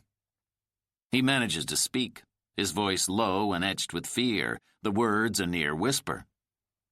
The captain from the boat. I offered him the same deal, the man from the black Ford says with unnatural repose. But I didn't feel I could trust him. Not to my satisfaction, at least. He takes a puff on his smoke. So we worked out another arrangement. He's dead. The man gives Jay an affable smile, as if he's only trying to be helpful, considerate even. Take the money, Mr. Porter. Buy your wife something nice. Jay goes hot at the mention of his wife. Leave her out of this. I don't want to see anyone hurt. I really don't, Mr. Porter. You and Mrs. Porter are the only two people who know what happened that night. And I'd like to keep it that way. You keep your mouth shut, and everybody wins. Where's my gun? Jay asks, remembering his missing .22. I'm gonna hold on to that, the man says, for a little insurance. Where is it? Don't worry. I plan to keep it safe. I'd hate to see it get in the wrong hands. I wouldn't want the police to get the idea that you got something to hide about the shooting, or that, God forbid, you were in any way involved. The threat lands across Jay's chest with an unbearable heaviness. The air in the car is thick with smoke and musk. The light of the locomotive is a perfect circle now, just over the man's right ear. A few hundred more yards and it's a bullet or the train. Jay has to decide. And if I don't take the money? The man shrugs. Shame to see it go to waste. He looks over his shoulder, as if he's just noticed the train for the first time. Either way, the man says, if anything goes wrong with our agreement, you can bet I'll be in touch. He reaches into his right pocket for Jay's car keys, dropping them on the dashboard, right on top of the manila envelope. He opens the car door and is gone in a flash, jumping across the tracks, leaving Jay alone with the train and the money.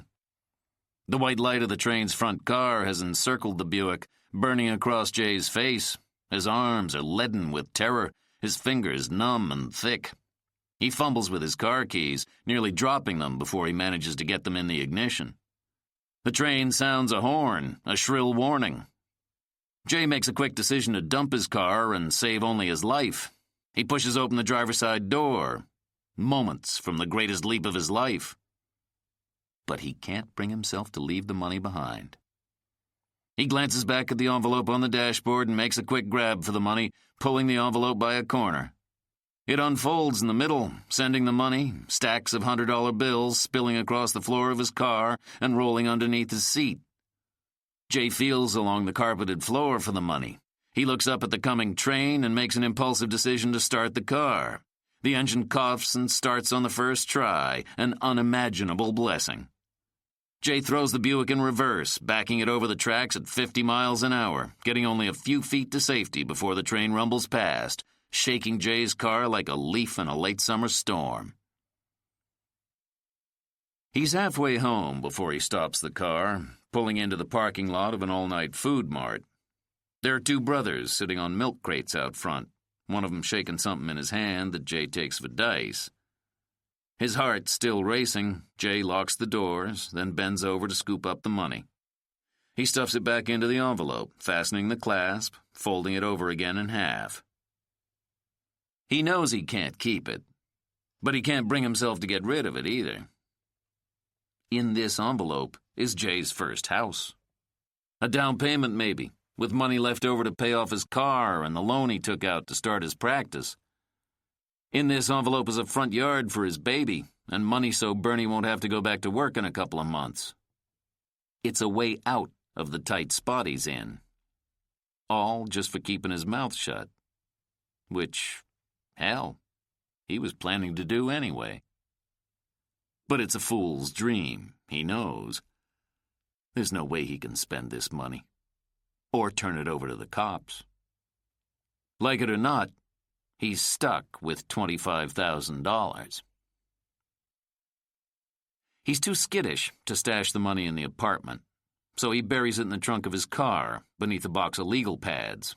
Then he covers the whole thing with a rusted tire iron and dirty oil rags and walks up the back stairs into the apartment, where his wife is so caught up in a late-night showing of Cooley High on Channel 11 that she does not seem the least bit concerned about where he's been for the last hour and a half. On the couch, she lifts her lips to meet his when he says hello, but never takes her eyes off the television screen, never gets a good look at the fear on her husband's face. Jay walks alone down their narrow hallway to the bathroom. Inside, he locks the door. He lifts the porcelain lid to the toilet's tank, laying its heavy weight up against the bathroom door. Inside the tepid water, he keeps a pint of Ezra Brooks whiskey. He stands over the sink, the cap on the liquor bottle rolling around the mouth of the drain, and finishes the bottle in 2 clean swallows. He catches a startling glimpse of himself in the mirror. His tawny skin has gone a flat, ashy gray. His eyes are red-rimmed and veiny, and the cut on his cheek has left an unsightly mark. He fingers the ugly scab, thinking of the new wounds that have opened up tonight, the new questions. About the money in his trunk, the man from the black Ford, and the woman on the boat. Her face comes to him at once, almond-shaped and pale, eyes dark like her hair. He remembers the way she looked at him on the boat, her fear, which Jay now realizes he misread at first. His own racialized disposition, his sensitive, almost exquisite sense of the world as black and white, mistook her fear as a fear of him, a fear that he might snatch her purse or pull her hair or harm her in some way. But he had missed the whole picture, the subtle shade of gray. She was not afraid of him because he was black, or even a man, but because something in his countenance that night must have told her that he was not convinced, even then, that she was a damsel in distress. What he saw that night was a woman on the wrong side of town at the wrong hour and for all the wrong reasons. And whatever this woman's secrets, she's apparently willing to kill for them. But he still doesn't know who she is. Since that first bit in the paper, there has been nothing else mentioned in either of the city's two major newspapers about a white male shot twice in Fifth Ward. There has been no mention of an arrest made in the case, or even a suspect the cops might be talking to. Jay doesn't know what this woman may have already told the police about him. For all he knows, they could have been watching him tonight, watching him take an envelope full of cash, what could easily look like payment for something else. The man from the black Ford said he could make it look as if Jay had something to do with the shooting. He can't help feeling that this whole thing is a setup. The money, nothing but bait. But why, he thinks, would anyone want to trap him? His whole life he's made no enemies he can think of. Save for the U.S. government, of course. The thought is like a hand grenade tossed under his bathroom door. He watches it roll across the floor, taking up position at his feet. The blow, when it comes, takes his breath away. He has a sudden sharp memory of Charlie Wade Robinson, a Panther out of Detroit, Michigan. Back in '69, the feds tried to nail him on a charge of conspiracy to commit mayhem and engage in unlawful assembly, which one progressive judge promptly threw out of his court. When the feds couldn't get Charlie Wade on that, they tried to put him away on an illegal weapons charge. But he dodged that bullet, too. 2 years ago, the way Jay heard it, Charlie Wade Robinson was coming out of a McDonald's restaurant in Atlanta, Georgia, his 6-year-old daughter in tow, when federal officers arrested him on felony tax evasion, right there in the parking lot. Long out of the politics game by then, Charlie Wade had started an arcade business with an investor he'd met at a party, and the IRS claimed they'd played fast and loose with the accounting. The feds had finally found a charge that would stick. He's been locked up ever since. Same thing happened to a Natalia Greenwood out of Clarksville, Mississippi. She cut her teeth during Freedom Summer in '64 and went on to Washington with Fannie Lou Hamer and the Mississippi Freedom Democratic Party later that year. When they wouldn't let the folks from the MFDP vote at the Democratic Convention, Natalia Greenwood turned radical. She started talking about taking up arms round about the same time the Deacons for Defense were getting going in Bogalusa, Louisiana, long before the Panthers. She was rumored to have an FBI file 2 inches thick. She was arrested several times for crimes as serious as conspiracy to overthrow the United States government and as petty as not paying her phone bill. But she was never actually charged with anything in court. Except in 1978. She followed a girlfriend into the bathroom of a Manhattan disco and was arrested along with half a dozen other women who were doing lines on the countertop. For a cocaine possession charge, Natalia Greenwood spent 2 years in lockup, and the state took away her kids. The names and faces come back to him. Lionel Jessup, Camille Bodell, Ronnie Powell, M.J. Frank, Carl Peterson. Men and women who fought on the front lines for what they believed in and were labeled radicals, had their lives threatened on a daily basis, and somehow managed to escape the reach of the federal government in their prime, but who now, in their 30s and 40s, suddenly find themselves in trouble with the law again, arrested and locked away in jail. They were fools back then, Jay thinks. Young and naive to believe they could raise voices and guns against a superpower and get away with it. Weren't they always meant to pay? Someday, some way? Hasn't he, deep down, been waiting for this very moment? The day when they would come for him again? He wakes up hours later, mouth dry, his head a throbbing mess. In the light of a new day, he tries to rein in his paranoia. After all, Hoover dropped dead in '72. COINTEL Pro had been officially discontinued the year before. Jay had his day in court, and they let him go home. That was the end of it. This is a different time, he tells himself. It's only your mind that can't move out of the prison of its past. It's all in your head, man. Nobody was watching him tonight. The man from the black Ford made sure of it. He had Jay drive out to an abandoned rail yard, didn't he? A place surrounded by empty fields? But, of course, this does nothing to put Jay at ease. The facts of this story, the last 24 hours of his life, are laid out before him like the disparate pieces of his broken phone, pieces that don't line up neatly or make any sense together. A man hands him a stash of cash to keep his mouth shut about a murder he didn't actually witness. This is dirty, any way you look at it. The strike made the front page, headline news. Above the fold is a report on the vote last night and speculation about the outcome. An inside spread in the Post has a collection of quotes from local business leaders and oil company honchos, all espousing various doomsday scenarios, describing what a devastating blow a strike would be to the local and national economies. AM talk radio is hot on the news, too. People calling in panicked. Things have been so good in Houston for so long. Oil companies getting rich, setting the tone and pace for the rest of the economy.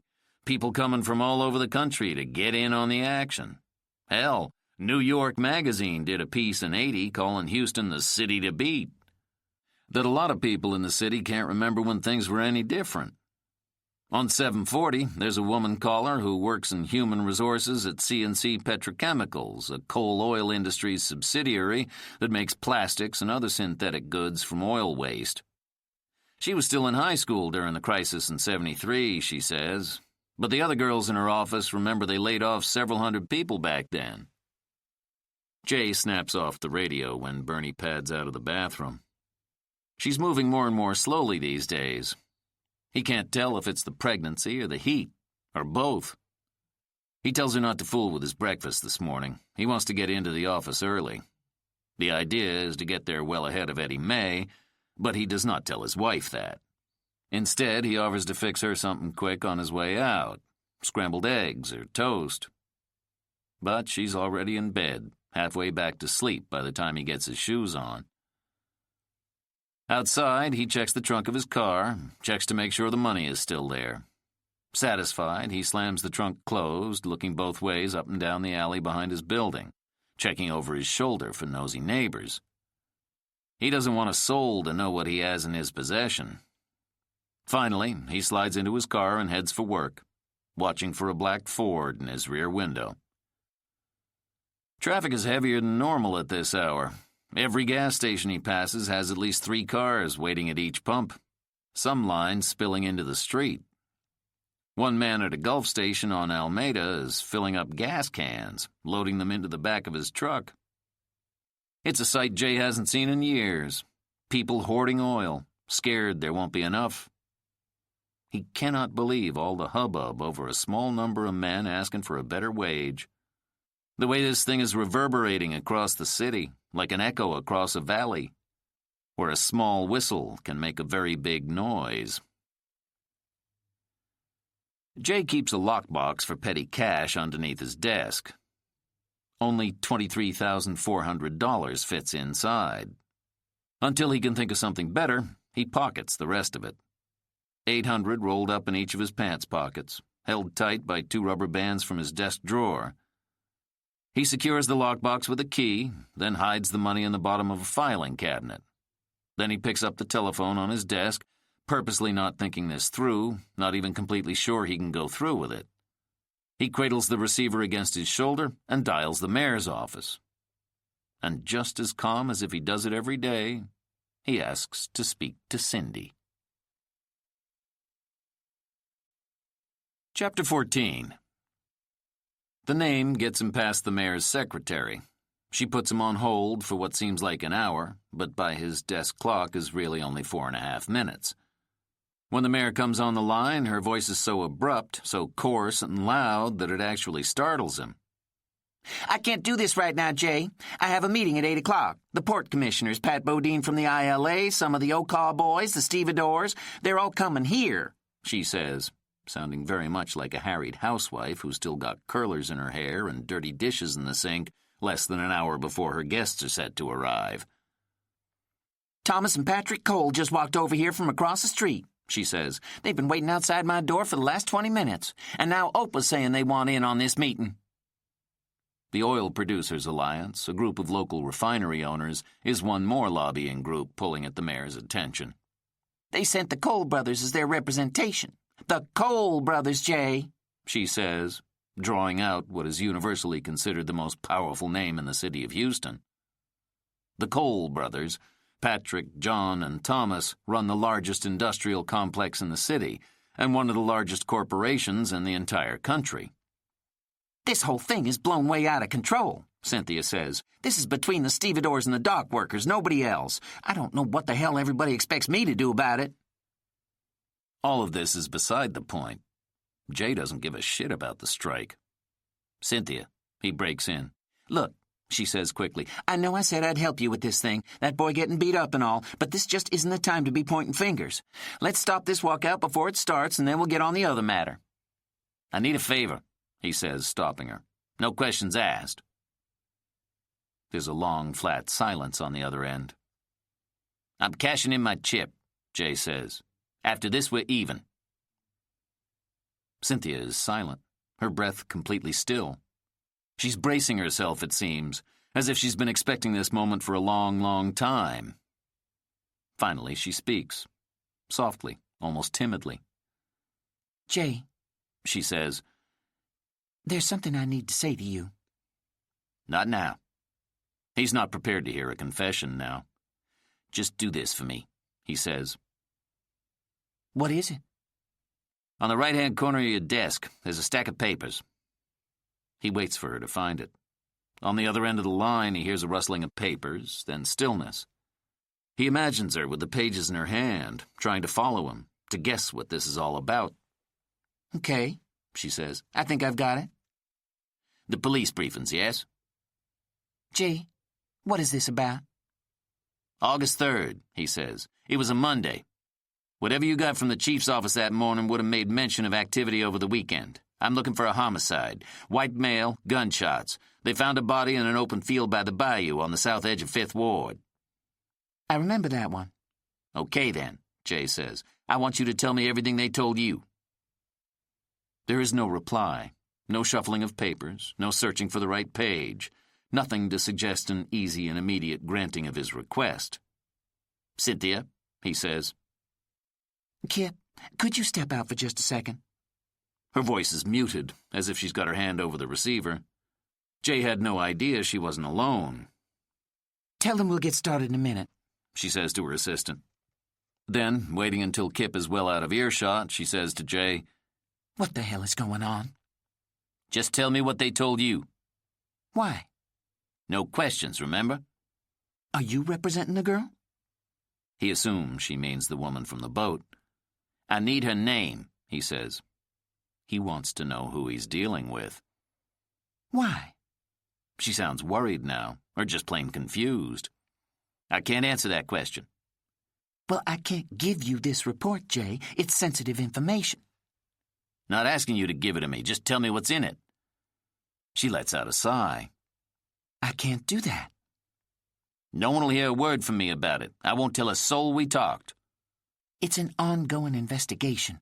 The police let me in on it just as a courtesy. This is not my information to share. Not even the press have this. I'm asking you for a favor, Cynthia. This is between me and you. He plays the one card he's got. I think you know you can trust me. For a moment, he hears nothing on the other end. When Cynthia's voice returns, it's cold and flat. Her name is Elise Lindsay. Jay reaches for a slip of paper on his desk. Who is she? I don't know anything but her name. You have an address? He asks. No. Date of birth? No. They arrest her? I don't know, She says. but I doubt it. Why? Evidence was light. What'd they have? A body, She says. and fingerprints in his car. That's it.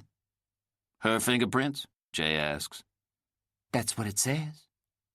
What about the body, the dead guy? You got a name for him? They're not releasing it.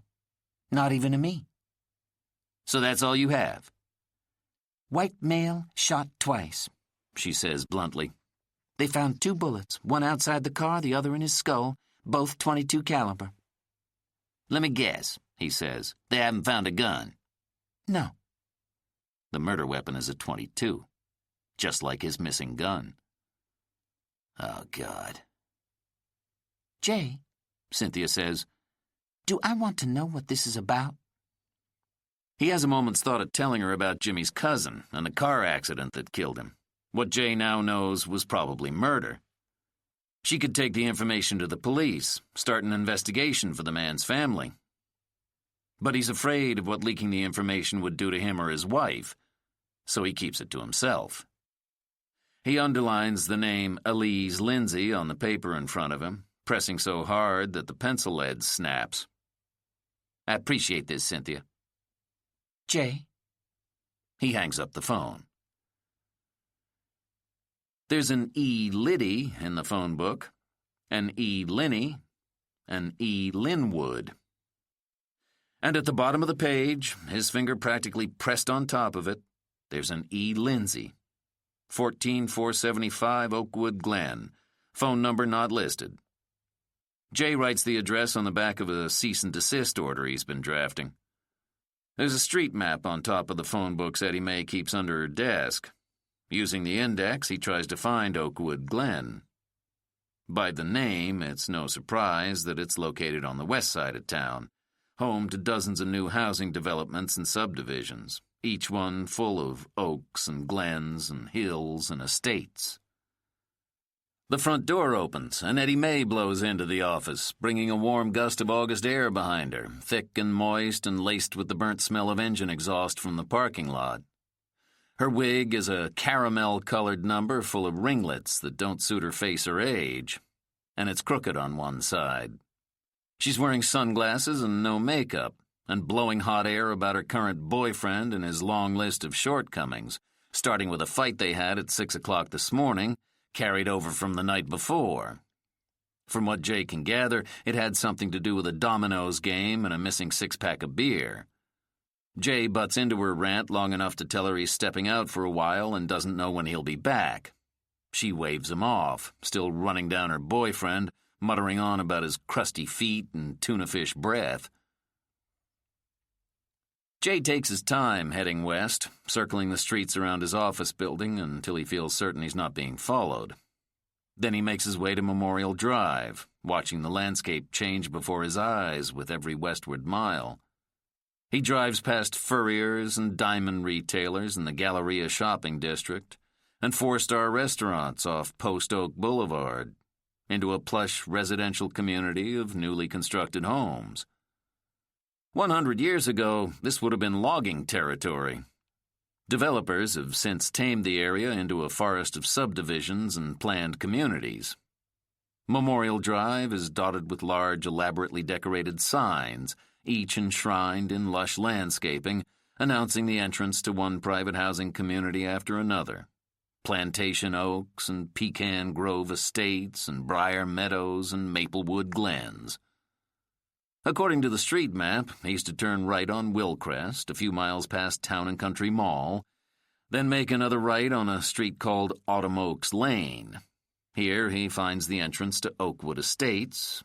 Oakwood Glen runs down the center of the subdivision, lined on both sides with townhouses made up to look like stately French Tudors. The street is wide and freshly paved, and there are newly planted pin oak trees in each yard. They are tiny and childlike, like something borrowed from a toy train depot. There's not a stitch of shade to be found in the whole subdivision. Jay squints against the sun, checking house numbers through his windshield. The fourth townhouse on the right-hand side is 14475. From the car, Jay studies the front windows of Elise Lindsay's home, looking for some sign of activity.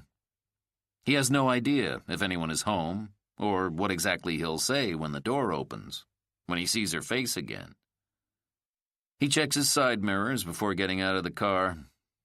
There are few vehicles on the street at this hour. Oakwood Estates is quiet and still.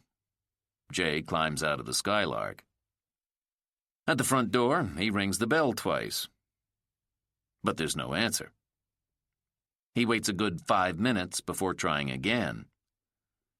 There are 4 or 5 newspapers, Jay notices, still wrapped in plastic, stacked neatly inside the door frame, along with grocery store circulars and an advertisement for something called cable television, all neat and tidy, as if someone left them there on purpose. Either the occupant of the townhouse or a neighbor who knows she's been away for a while. Jay pokes through the contents of the mailbox, which is overflowing with dozens of envelopes that haven't been touched. It seems that Elise Lindsay hasn't been here for days. Jay tries the doorknob. It's locked. He tries the bell a 3rd time. He crosses the front lawn next and kneels in front of one of the windows, behind a low-lying bush of jasmine, making himself less visible from the street. With the glare of the sun behind him, Jay can't make out much inside the townhouse beyond a vague sense of disarray. It appears that some of the furniture has been turned upside down. The sight gives him a start. He backs away from the window suddenly, almost losing his balance in the tangle of jasmine at his feet. He walks back to Elise's front door, not sure of his next move. It's only when he turns, deciding finally to head back to his car, that his left foot skids across a piece of paper he didn't notice before, sticking out of the welcome mat. The paper is folded in half, with Elise's name scripted across one side, just above Jay's shoe print. The note isn't sealed, nor does it bear a federal postmark, which makes him feel better about what he's about to do. Looking both ways up and down Oakwood Glen, he scoops up the piece of paper and unfolds it. The note inside is handwritten, the penmanship flat and simple.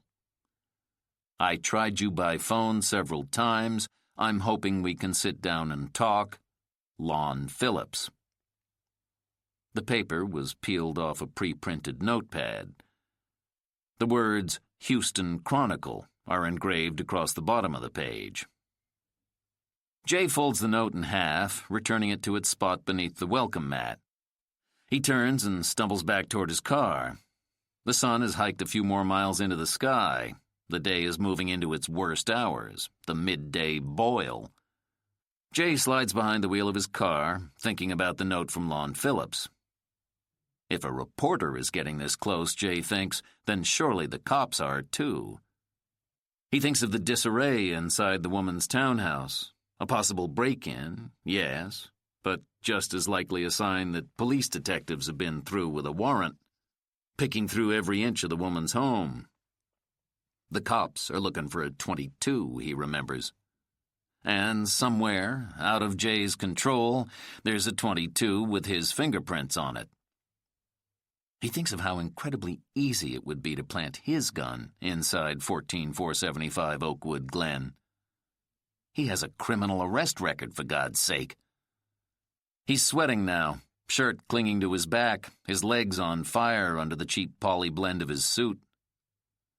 That he's an innocent man, as he was back then, all those years ago, is no real comfort. He knows cops and prosecutors have a natural talent for bending evidence, twisting the truth this way and that, all in the name of putting somebody behind bars. Jay starts his car, keeping the AC as high as he can stand it. Then he turns the car around, heading back the way he came, out of Oakwood Estates. He takes Memorial Drive into downtown, running through his phone call with Cynthia Maddox the whole way. they found her fingerprints in the car. That's what she told him. Fingerprints mean Elise Lindsay has a criminal history. An arrest, certainly. Maybe even a trial. The county keeps a record of every criminal case before a judge, going back 100 years, on file in a basement warehouse in the criminal courts building. The clerks make you fill out an information request form with a case number if you have it, or at least the person's name. Then they feed it into a computer terminal in the back office. A printout tells them the location of every trial transcript, sentencing order, or brief ever filed in relation to the case.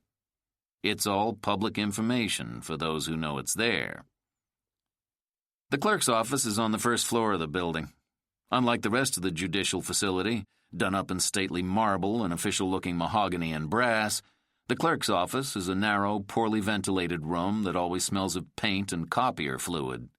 It strongly resembles the waiting room of a public clinic, with rows of plastic straight-back chairs and a take-a-number system of operations. There are 3 plexiglass windows cut into the wall, behind which sit 3 women, one of whom, a busty black woman sipping soda out of a Del Taco cup at 10:45 in the morning, Jay knows to be the office manager. There are only women in this office. They work with the radio on, greeting cards and family pictures tacked up on the walls. They chat breezily while they type and do paperwork, seemingly enjoying themselves, in no real hurry to get through the day. Jay has already been waiting for half an hour, his knee pumping up and down, keeping a nervous beat, one eye always on the door. When his number is finally called, he walks straight to the middle window. The clerk behind the glass is in her 40s, with a tiny face and big black hair fanned out like crow's wings. Her nameplate says M. Rodriguez. She has a small fan on her desk, blowing right into her face, whipping up her wings, as if she's in the middle of a photo shoot instead of sitting behind plexiglass in a government office.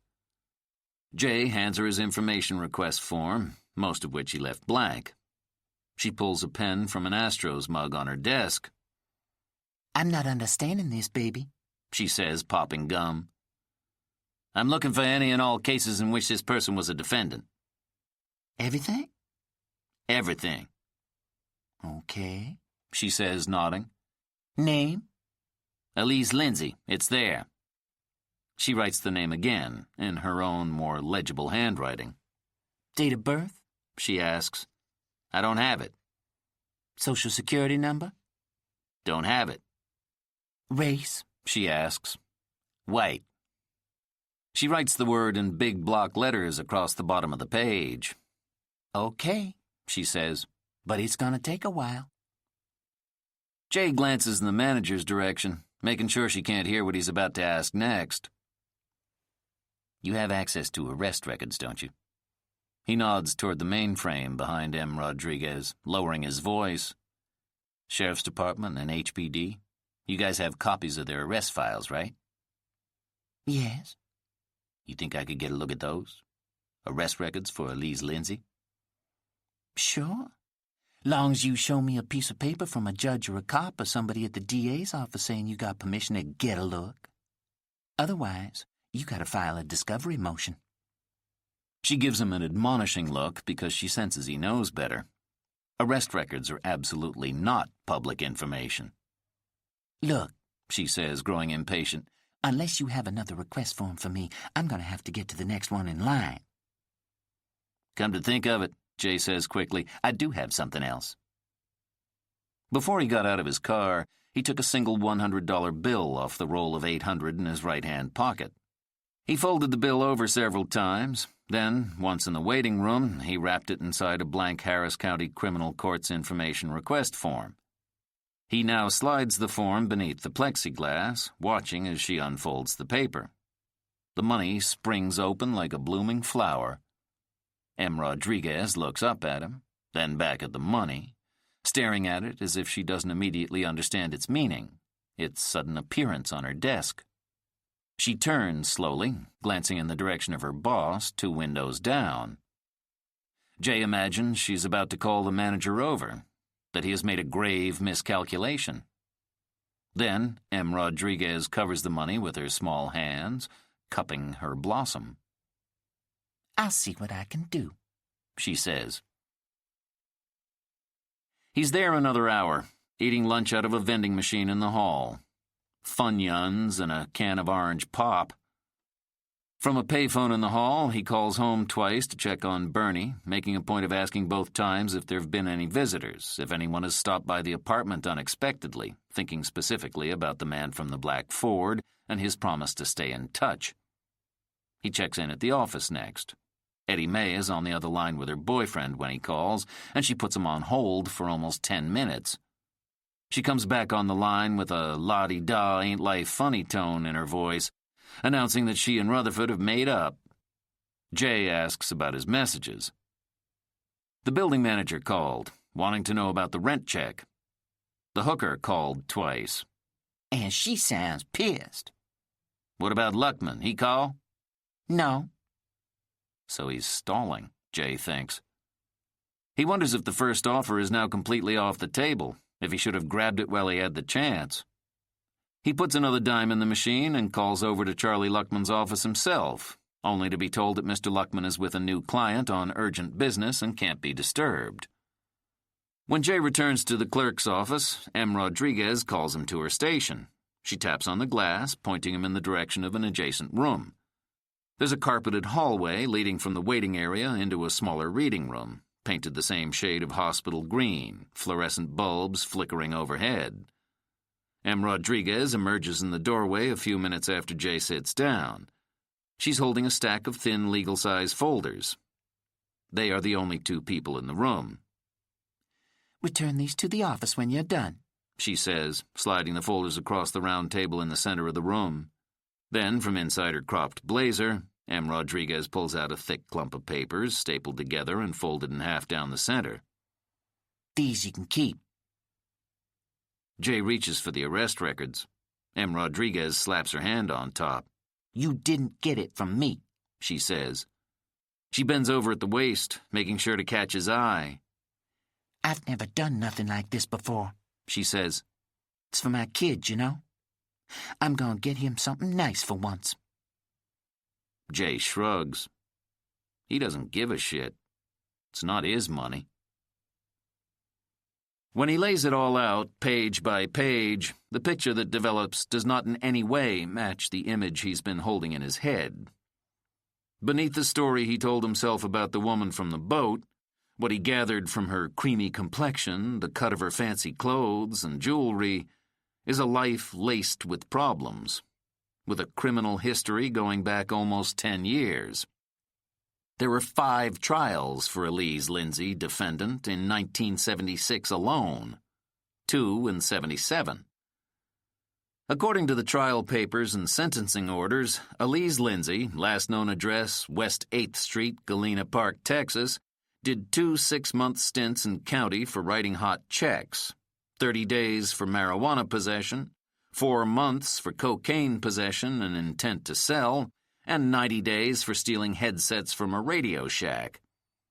The court gave her time served, 2 weeks, for a misdemeanor assault charge. She punched some guy she claimed was her boyfriend, and he never showed up to testify. Ms. Lindsay was also on probation twice during this time period, both to settle charges of solicitation. In other words, prostitution. The arrest record goes back even further, to 1972. There are more charges of solicitation, theft, hot checks, plus trespassing and public intoxication. These are poor people's crimes, Jay knows, the stuff you find in the worst neighborhoods, places where people live on the edge of society, their lives frayed and their economic situations completely unstable. What Jay finds most puzzling about this woman's life and her run-ins with the law is that it all stops. The trials, the arrests, sometime in the fall of 1980. Elise Lindsay simply drops out of the system, only to show up a year later in a townhouse on the west side, flush with jewelry and expensive clothes, and apparently money to throw around. Jay hovers over the pages, trying to make sense of what he's reading. There's one question that keeps playing over and over in his mind, hammering away at him, making his head ache. How in the hell did she get from West 8th Street in Galena Park, a marshy stretch of land a few hundred yards from the ship channel that smells of chemical waste and the salt of the Gulf, to Oakwood Estates? According to her birth date, printed on nearly every piece of paper in front of him, Elise Lindsay is only 24 years old. Chapter 15. That was their M.O. back in the day. Find a kid with a boatload of problems, most especially problems of a criminal nature. Find a kid who's got nothing to lose, and cut him a deal. Jay remembers how it was done. In the late 60s and early 70s, there was a war going on, right here at home. It was initially a war of ideas, going back to the 30s. Civil rights is a common-sense argument. People are people, eat and shit the same, ought to be able to eat and shit in the same places. Then black folks got on voting, wanting something real, and law enforcement ratcheted up the violence, finding more and more creative ways to beat the shit out of people, publicly humiliate them, and test their souls. The next generation coming up, Jay was only a kid when King organized the bus boycott in Montgomery, Alabama, wanted more than a lunch counter at which to eat, more than the right to vote for one knucklehead over another. They wanted true political power, not crumbs off a moldy piece of bread. They wanted the whole establishment turned on its head. The federal government's response? They used tax dollars to build a stealth army to take down these activists and agitators, who were mostly students, mostly kids. The FBI had plenty of young agents working COINTELPRO, their well-financed counterintelligence program, but the feds quickly discovered that academy-trained officers didn't always make the best moles, not for groups like SNCC or SDS, certainly not for infiltrating the Weather Underground or the Black Panthers, whom Hoover called the greatest threat to the internal security of the country. These groups were suspicious by nature, not likely to trust any outsiders. Given the chance, they probably would have burned the Trojan horse to the ground before they ever got around to seeing what was inside the thing. The FBI couldn't pull off their plan in-house, not convincingly at least. So they outsourced it, pulled in hired help for their elaborate hoax. The sting of all stings. From Chicago's South Side to Detroit to East Oakland and Watts, to places as desolate as Fifth Ward, Houston, Texas, they pulled kids out of lineups and pool halls, pulled them off the streets, and offered them a hand up, a way out of whatever legal or economic predicament they might have found themselves in.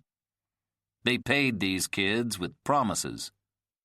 To make a felony assault charge go away, or knock a few years off a stay at Angola or San Quentin.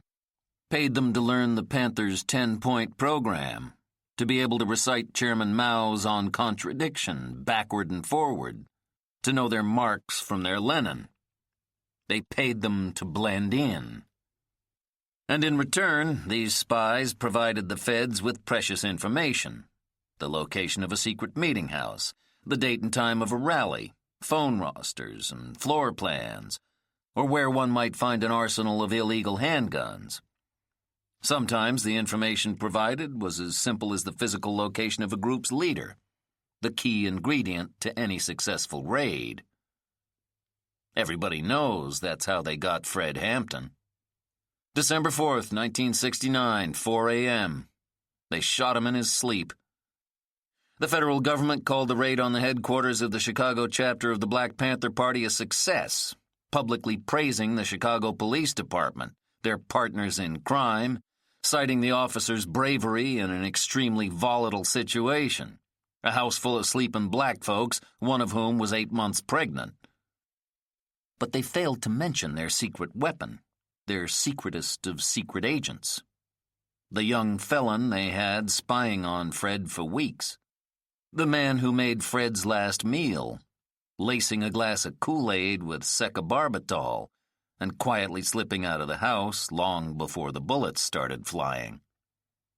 It was all a setup, and policy back then. The federal government was essentially paying kids to kill kids. Cynthia was the first one to point out Roger. "Something's wrong with that guy," she said one night, lying on her back in the sand. They had driven Cynthia's truck out to West Beach in Galveston, where the seawall ended and the colored beach began, a place where heads would turn, surely, but no one was likely to call the police. They could be lovers in public and in peace. The Dells were playing on a transistor radio resting on top of Jay's jacket, which was laid out like a blanket on the sand. The air was salty and soft and warm for this time of year. It was March 1970, his senior year at U of H. Jay was propped up on his elbows next to Cynthia, broken conch shells digging into his flesh. The discomfort was nothing, though, compared to the quiet thrill of catching her in this moon-swept light, still and yielding. He held her hand. The music played. "Stay in my corner, honey, I love you." The words he couldn't say on his own. Cynthia sat up, stuffing the bulk of her prairie skirt between her legs, dusting sand off her ankles. She wanted to talk about Roger Holloway. "He's all right," Jay offered. There was another couple on the beach that night, their feet hanging out of the front seat of a baby blue Ford Fairlane that was parked across the sand. Jay could hear the woman laughing, high-pitched squeals that melted into the soft, wet air, sounding like wind chimes. He thought he could stay out here all night. He rested his chin on Cynthia's shoulder. She smelled like cloves. "He come around Scott Street?" Cynthia asked, still on Roger. "He wants to get more involved with the Africa thing."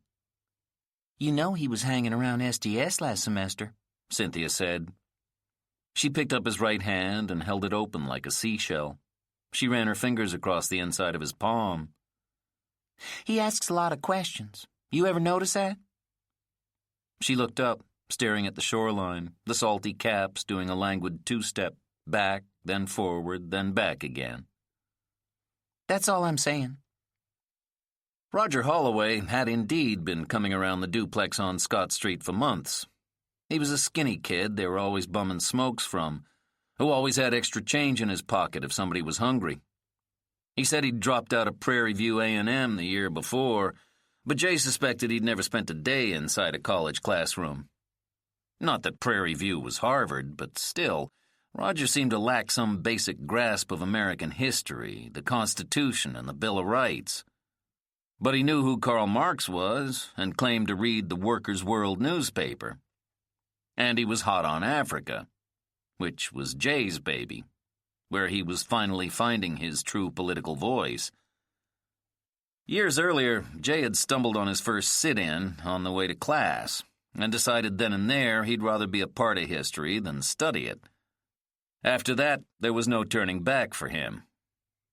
Once one dorm was integrated, they all had to be. Once one black professor was hired, there had to be a dozen more. He would settle for nothing less than total equality. Jay rode this initial wave of activism as a rank-and-file member of SNCC, the Student Nonviolent Coordinating Committee, which had a strong presence on campus and across the South. SNCC came out of the SCLC tradition, the Southern Christian Leadership Conference, Dr. King's group through the 50s and 60s. It was a tradition steeped in the assumption that moralism is a real and potent weapon, or the presumption, rather, that you could shame white people into acting right. Well, that was one way of doing it. But it required a kept tongue and an unyielding faith in a higher power, something Jay did not have. Much as he would go on to preach on the limits of a spiritual approach to civil rights, much as he would chide the churchified for taking it lying down, he always deep down admired men like King, for whom the ability to love was a gift, like an ear for music. Jay, on the other hand, lived a life of constant struggle against his own cynicism, his well-earned knowledge of the limits of human grace. To tell the truth of it, he was as angry with his stepfather as he was at any white man, and angrier at his own father for leaving him behind. But it wasn't just Jay. A lot of the young people were getting tired of the we-shall-overcome way of attacking an increasingly complex problem. So in '67, Jay and Bumpy Williams, Lloyd McKelvey, and Marcus Dupree started meeting at Bumpy's mother's place on Scott Street. She was a night nurse at Ben Taub Hospital and rarely home. They named their organization Coalition for Better Race Relations and nicknamed it Cobra. They were still doing stuff with SNCC, but beyond the campus agenda, they worked within the local black community to help find decent housing for folks, get somebody's son a lawyer if he needed one, and they funded, Jay pointedly never asking Bumpy where the money came from, an after-school program at Yates High School. Sometime in the late winter of that year, Bumpy got arrested for passing out flyers on Texas Southern University's campus. He was promoting a rally in support of two older gentlemen who'd been picked up for loitering while waiting at a bus stop on Dowling. Bumpy was booked on charges of trespassing and being an all-around public nuisance. It was Jay who came up with the idea for a march to the courthouse downtown. He walked the campus, going dorm to dorm, walked the neighborhood around the college until the soles of his feet bled, until he got nearly 500 people to agree to march with him. They would meet on campus, cut up Wheeler to Main, and walk in unity, storming the courthouse, not leaving until they got justice for Brother Williams and the two other men in lockup. He wrote the press release himself, stayed up typing all night, drinking black coffee and smoking cigarettes, listening to Otis Redding on his turntable. They were at the courthouse almost 72 hours, a round-the-clock vigil. Jay didn't have a law degree then, but he knew enough to know the cops couldn't hold people indefinitely, not without a formal indictment. He got the Post and the Chronicle there, got his name and face in the paper. He made the mistake of sending the clipping to his mother in Nigton. She mailed it back about a week later with a note saying she'd raised him better and wasn't he due for a haircut. Still, Jay became something of a hero. Bumpy was released, and a few days later, they let the other two men go as well. Cobra was now a force to be reckoned with, getting more attention than the local SNCC chapter. It was Jay Porter whom Stokely Carmichael, chairman of the national chapter of SNCC, called when he was coming through Texas for the first time. An anti-war rally was happening in Austin that April, and Stokely wanted to speak in Houston while he was visiting the state. All through that winter and spring, he'd been traveling the country, speaking on campuses or wherever he could get a hall, reworking and refining a position paper he was calling Toward Black Liberation. The remarks, which Jay and his group had not yet heard, as no Houston paper would print them, were apparently so inflammatory that Carmichael was being blamed for riots all across the country. According to local police, wherever Stokely spoke, there was gonna be trouble. Texas Southern, just a few minutes from the U of H campus, flat out wouldn't have him. The University of Houston also said no. Jay simply ignored them. The night Stokely came through town, Cullen Auditorium was free. So that's where they held the rally. Just went in and took it over. Word got around campus, and some 300 people showed up, more than the hall could hold. They were spilling out into the hallway, onto the grass lawn outside. Some of them curious, wanting to be a part of the thing that everyone was talking about. But there was also a contingent of rebels, conservative white students who didn't want this loudmouth nigger on their campus, and they raised painted signs and fists to make it known. And just beyond the doors, in martial formation on the lawn outside the auditorium, were 100 officers from the police and sheriff's departments, dressed from head to toe in riot gear. It was after 9 p.m. by the time Stokely took the podium, after Bumpy and Marcus Dupree gave two fiery introductions. Some of the rebels had pushed their way to the front row. The air in the hall was muggy, thick with the breathy heat of anticipation, everyone waiting and wondering, just what was this brother gonna say? Stokely came on stage dressed clean as a whistle, in a pressed suit and thin black tie, not a wrinkle on him, and he was wearing shades, black and wide like Ray Charles. Dude looked like the bass player for Booker T and the MGs, like a blues philosopher. He leaned over the podium, into the mic, pushing his shades up on the bridge of his nose as if they were prescription glasses, as if their darkness helped him see things clearly. Jay can still remember his first words. Stokely looked directly at the white rebels and said, "One of the most pointed illustrations of the need for black power in a society that has degenerated into a form of totalitarianism is to be found in the very debate itself." Then to everyone else, Welcome, brothers and sisters. the crowd went hog wild, black students whooping and cheering. The white students in the audience, rebels and liberals alike, were struck dumb, silenced by the sheer force of words they didn't understand. Their own language turned against them. Backstage, Jay felt his whole world was busting wide open. Here was this brother on stage, achingly hip and capable of intellectually skating over all of their heads. No one had heard a speech like this, a framing of the fight for justice in such fundamentally political and theoretical terms. The term Black Power was relatively new. It had started at a rally in Greenwood, Mississippi the year before, one night after Stokely was arrested for the 27th time. The only way we're gonna stop these white men from whooping us is to take over, He'd said. We've been saying freedom for 6 years and we ain't got nothing. What we gonna start saying now is black power. The term caught on and contributed to Stokely's militant reputation. But as he began to lay it down that night in Cullen Auditorium, to lay out his case, it sounded less radical to Jay, and more like good old common sense. It was, frankly, gospel. The black students waved their hands in the air, clapping and calling out to Brother Carmichael as if they were in church. The concept of integration is based on the assumption that there is not value in the Negro community. That's right. So they siphon off acceptable Negroes into the middle class. Preach on it, brother. And each year a few more Negroes, armed with their passports, their university degrees, escape into middle-class America. Come on now, tell it.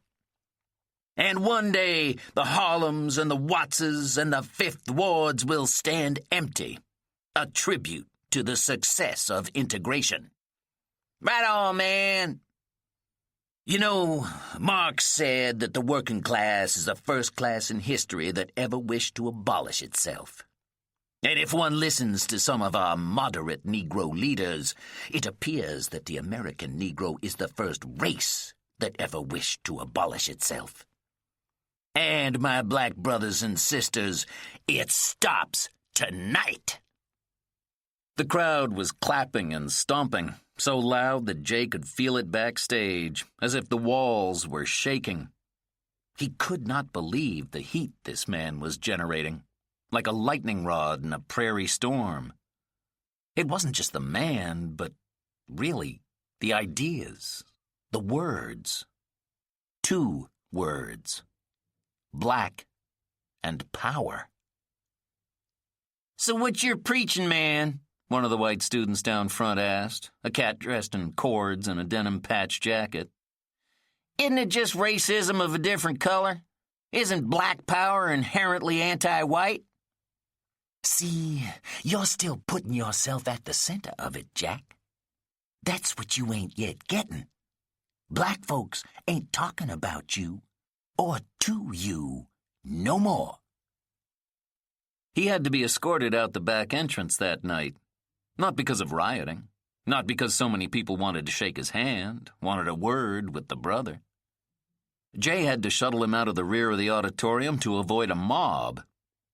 He shoved Stokely into Lloyd McKelvey's VW Bug, and the 3 of them rode on to Austin that night to accompany Stokely at the anti-war rally at the University of Texas. That was the first night somebody put a gun in Jay's hand. The Klan had threatened publicly to meet Mr. Carmichael on Highway 71 that night, stopping the car before it got past Bastrop. They promised a good show for anyone man enough to come out and watch.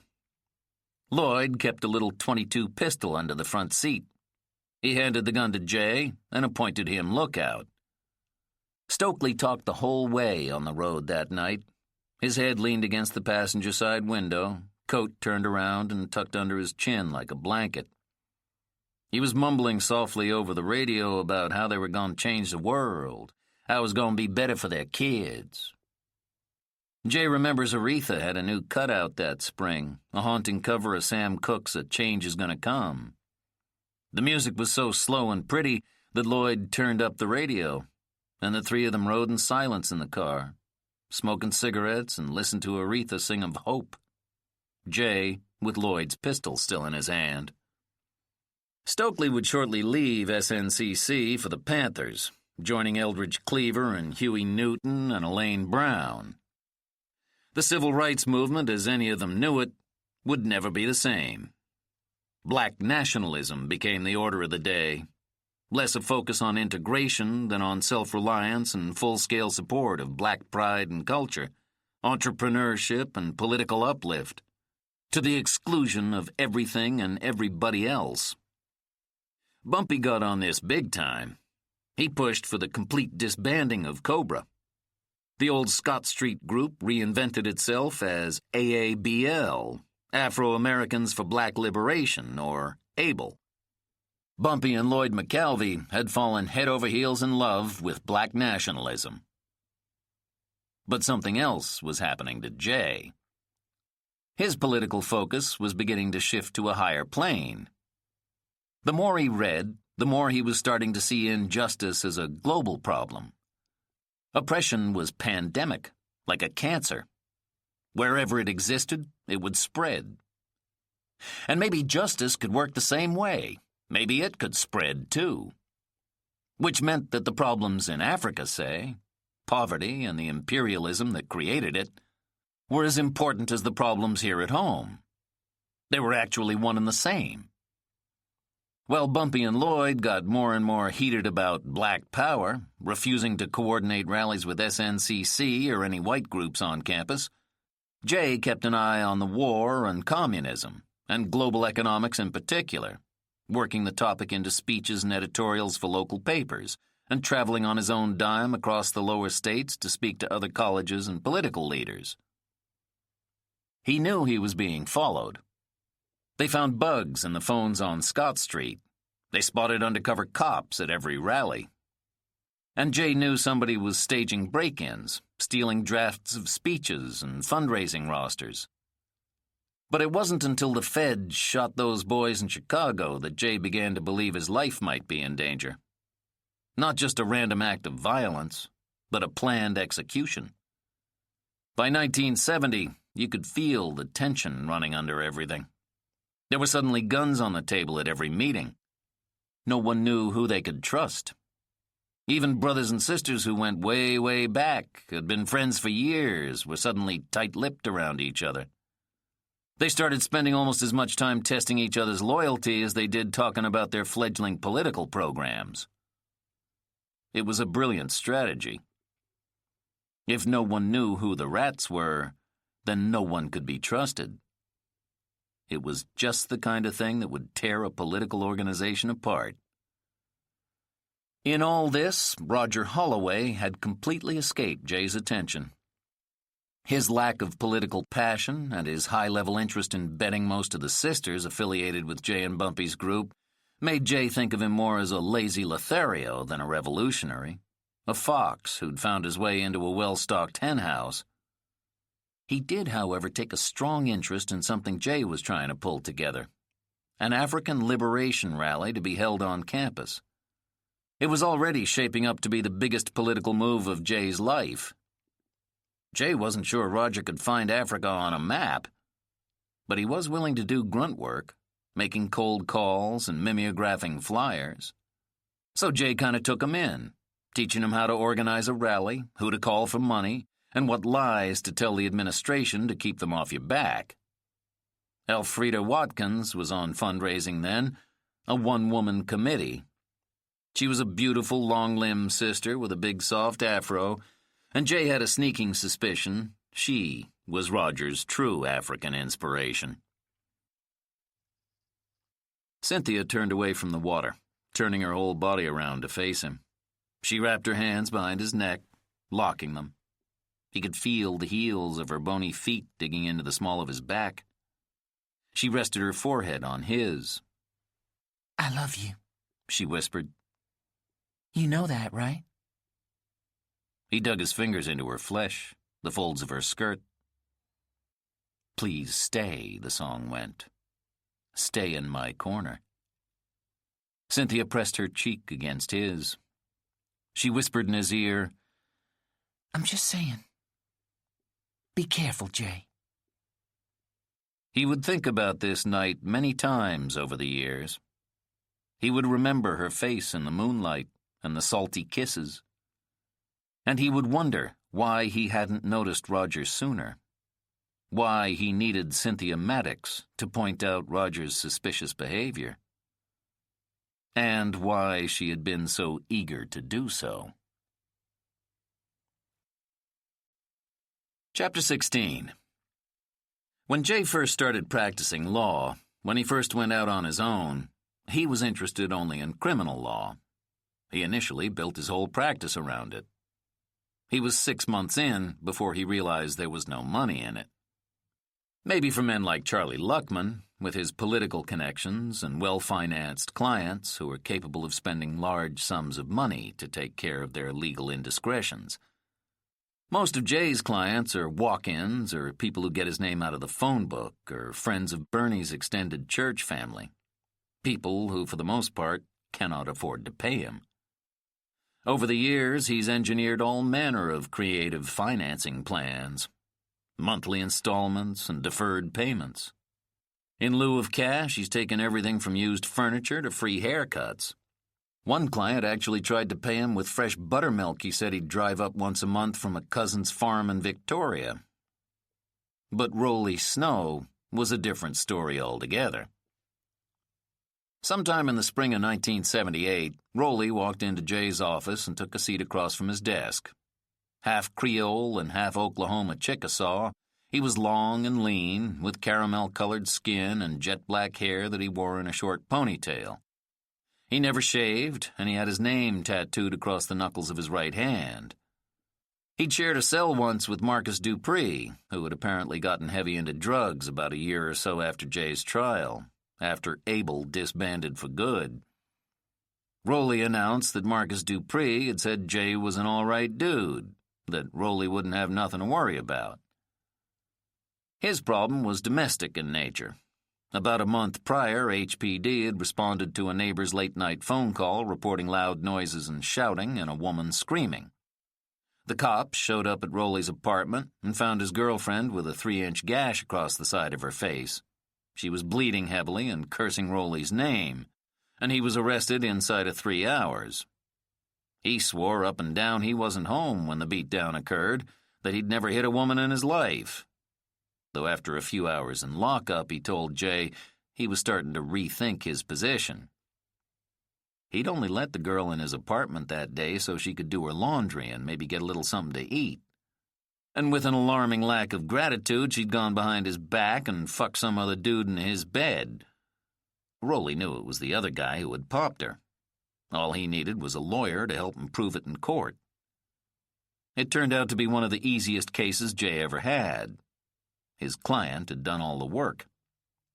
Rolly ran a bar on the north side, out in the Heights, a working-class, largely Hispanic area of town, but he picked up a second income working as an amateur sleuth, a poor man's private eye. For a few $100s, he could find a distant cousin or a husband who'd taken off in the middle of the night. He could tell you who your wife was seeing on the side, where the dude lived, and what he liked to eat for dinner every night. If the price was right, Rolly Snow would go through anybody's trash, follow anybody you asked him to. He worked his own case as well as he would for a paying customer. He found a fingerprint on his headboard that the police hadn't even bothered to lift. He went to the biker bar his girl liked to frequent and got the name of the dude she was two-timing him with, and he found a witness who could put the two of them together on the night in question. The whole thing was settled in a preliminary hearing. The judge threw out the prosecution's case and offered Mr. Snow an apology. Jay was so impressed with Rowley's investigative work that when it came time to settle his bill, he offered Rowley an alternative to paying cash. Would he like to do some work for Jay on the side? When Jay assured him several times that he would not have to wear a suit, Rowley agreed. They met on a case-by-case basis. Rowley helped Jay find witnesses or dig up dirt on defendants or find out which of Jay's civil clients were lying about their injuries. Rowley seemed to like the work at first. He even asked Jay for engraved business cards, and when Jay refused, Rowley made up some of his own, going around for months telling people that he worked in a law firm, until Jay had to order him to stop. The arrangement didn't last long. Much as Rowley liked the idea of doing serious legal work, he also liked to drink a lot and smoke weed on a daily basis. Jay couldn't always find him when he wanted to, and Rowley didn't like being tied down. He kept meticulous records, creating a homemade balance sheet on the back of an envelope he stashed behind his bar, keeping track of all the work he'd done for Mr. Porter. He knew down to the hour when he'd finally paid Jay everything he owed him. After that, the two men parted ways. Jay can't recall the name of Rowley's bar or the street it sits on. He'll have to do this by memory. He leaves the criminal courts building and drives east out of downtown. The air is cooler out here in the Heights, less concrete and more trees, tall oaks reaching out to touch their neighbors across the street, and weeping willows so full of the blues their leaves almost dust the ground.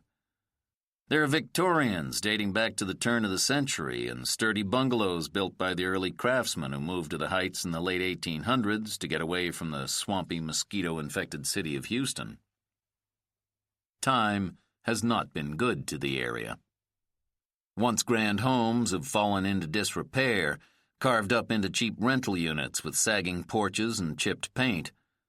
There are cracks and potholes along Heights Boulevard, and too many laundromats and liquor stores to count. Despite its perch some 20 feet or so above Houston's city center, the Heights have over the years taken on a distinctly inner-city look. Jay drives past aging boarded-up storefronts and taquerias, discount supermarkets and tire yards. The name of the bar suddenly comes back to him. Lula's, at Airline and Dunbar. Named after Rowley's mother or sister or some girl he picked up along the way. Jay crosses over to Airline and drives in the direction of Dunbar, keeping his eyes open for a squat black box of a building with steel bars over the windows, and out front, a painted mural of an Indian chief at a disco. There's a baby blue El Camino parked in front of Lula's, beneath a flamingo-pink neon sign that's off at this hour. Jay remembers that Rowley used to drive a truck just like it. He shuts the engine on his Buick and crosses the street. Inside, Lula's is hot and moist and smells like peanuts and spilt beer, not to mention the faint, skunky aroma of marijuana. There's crushed velvet wallpaper on the walls and Billy D. Williams on posters advertising malt liquor. The air conditioning unit in the front window is blowing out useless puffs of air. Rowley is behind the bar, wearing a vest and no undershirt, flipping through a beat-up copy of McCall's magazine and playing a hand in a card game at the same time. He hasn't gained an ounce in 3 years, doesn't look like he's aged one bit. His only customer is a tubby white guy in short sleeves and a tie. He lays a spread across the bar and calls out, "Gin!" Rowley barely looks up from the magazine. The only other person in the bar is a woman with her feet up, fishing at the bottom of a bag of Lay's potato chips. She's wearing white jeans, a gold leotard, and no shoes. "I help you with something?" she asked Jay. Jay steps over the threshold, letting the door swing behind him. It lands with a soft thud, and the room falls into a kind of bluish haze, courtesy of the bed sheets someone's tacked over the windows and the film of cigarette smoke in the air. Rowley finally glances his way. A corner of his mouth turns up. "Well, look what the devil drug up," he says, smiling. Ain't this some shit? J. fucking Porter. It's your hand, the tubby at the bar says. Let Carla sit in for me. I hate gin rummy, Carla says, licking potato chip grease off her fingers. Rolly walks to the end of the bar. J. motherfucking Porter, he says, smile widening. What the hell you doing here, man? Can I get you a drink? Jay runs through the last 24 hours in his head. He was face to face with a 45. He talked to Cynthia Maddox for the second time in 10 years. He buried nearly $25,000 in his office. He rifled through someone's mail, and he bribed a county clerk. By his count, he's committed at least 2 felonies and nearly lost his life, and the sun hasn't even set yet. Yeah, I'll take a drink. He watches Rolly pour 2 shots of whiskey. Jay sucks his down in a single gulp, then asks for a beer chaser. When he pulls out his wallet, Rolly waves away his money, making a point to add that the first one is on the house. The beer is cool and crisp and feels good going down Jay's throat. He taps a cigarette from his pack to go with it. Rolly pours Jay a second shot without being asked. What are you doing out this way, man? You still doing the law thing? There's somewhere we can talk. In private? Jay asks. Rolly nods down the bar.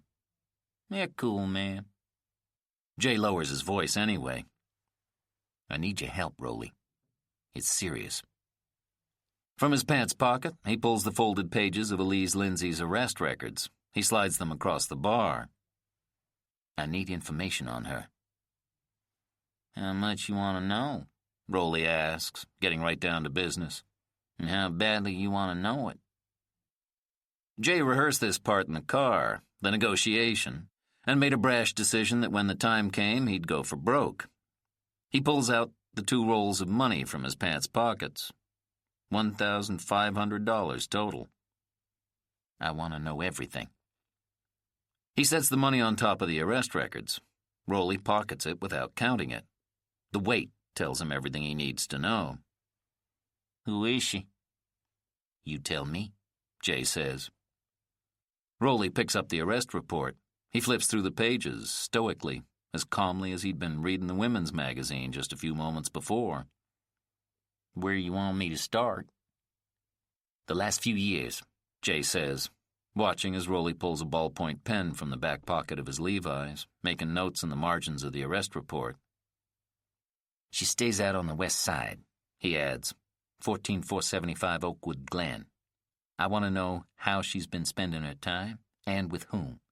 And most important, I want to know where she works and how she gets her money. She got money? Rolly asks, his interest piqued.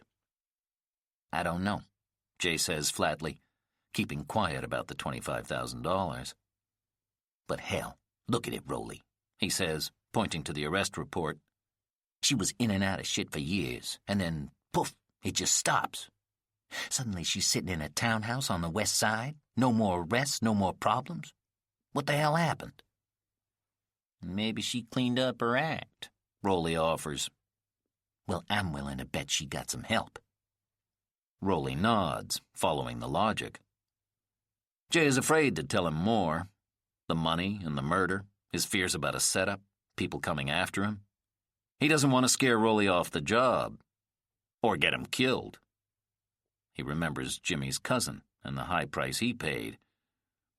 I want to know who she's working for, he says vaguely. What's your piece in it? Rolly asks. Why are you so interested? Just find out what you can, Jay says. I got you. Rolly nods, respecting his client's need for discretion. Be careful, though. You might not be the only one sniffing around. Cops? Maybe. But of course it's more than that. Just be careful, Jay says. There might be trouble, for both of us, if anybody knew you were looking into this. Won't nobody know the difference, then? Rolly holds out his hand to seal the deal, giving Jay a lopsided smile. It's good seeing you again, man. Jay buys a six-pack with his gas card on the way back to the office. He drinks 2 of the beers sitting at his desk, hiding the paper bag underneath, down around his feet. About 4:30, Eddie Mae asks to cut out early, claiming she's got to pick up one of her grandkids from band practice. By Jay's count, she's got something like 12 grandchildren, all boys, half of whom he's long suspected she made up. He once asked her to name them all, watching as she got confused around number 7, repeating Damien and Darnell twice. She's always got some dentist appointment or after-school program or t-ball game she has to leave work early for. Got to be there for my grandbabies. Once she's gone, Jay pulls down the shades and locks the door. Then, on his hands and knees, he counts and recounts the remaining cash in the lockbox and has a fleeting drunken thought of spending it all. He eventually returns the money to its hiding place at the bottom of his filing cabinet. But not before peeling off a couple of $100 bills, telling himself it's only for the ride home, only 'cause banks are closed and it's hot and he doesn't want his wife to cook. Maybe he can pick up a chicken dinner on the way. Another $200. What difference does it make? He's drunk by the time he gets to his car. On the way home, he stops at Mimi's on Alameda and forces himself to drink 3 cups of black coffee. He orders 2 number 5s, baked chicken and peas, mashed potatoes with spiced gravy, before leaving. By the time he's back in his car, his hands are shaking and the muscles in his arms and legs feel like warm butter, soft and useless, the caffeine and alcohol meeting at a crossroads in his nervous system. He pulls over unexpectedly into the back lot of a rice supermarket, parking by the dumpsters. He opens the car door and vomits. Kwame McKelvey is in his living room when he gets home. He stands when Jay, takeout platters in his hand, walks in. Bernie is sitting on the couch. She's wearing a pink and yellow maternity dress and brown slippers. She looks at her husband and shrugs. He just stopped by. I get a minute with you, brother? Kwame asked Jay.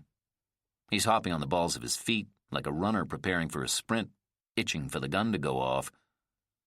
Jay's stomach is still raw and his head aches. He doesn't want this now, in his living room. We're getting ready to eat, Lloyd. It's official, Kwame announces. As of 3:45, the union is on strike. Who called you? Donnie Simpson. He heard it from Ricky Salas, who heard it from someone down to the church. You want me to call Daddy? Bernie asks. Jay shakes his head. What about Okaw? He asks Kwame. They're in, Kwame says, smiling. Teamsters? Fuck 'em, we don't need 'em. We. Right. ILA is preparing a statement for the 10 o'clock news, Kwame says, still talking. I've already been in contact with Sylvia Martinez over at the Post. This is a chance to put our 2 cents in, put the story out there the way we want it. We. Bernie and I are about to eat dinner, Lloyd, Jay says. I'll be at the docks tomorrow morning. Keep an eye on things. Kwame continues, not at all getting it. The only we in this house is Jay and his family. Kwame, Bernie says from the kitchen. come on. Let me fix you a plate. Jay looks over the counter at his wife. She winks at him and passes him a handful of silverware. Jay sets the table for 3. Kwame mumbles thank you, shyly taking a seat.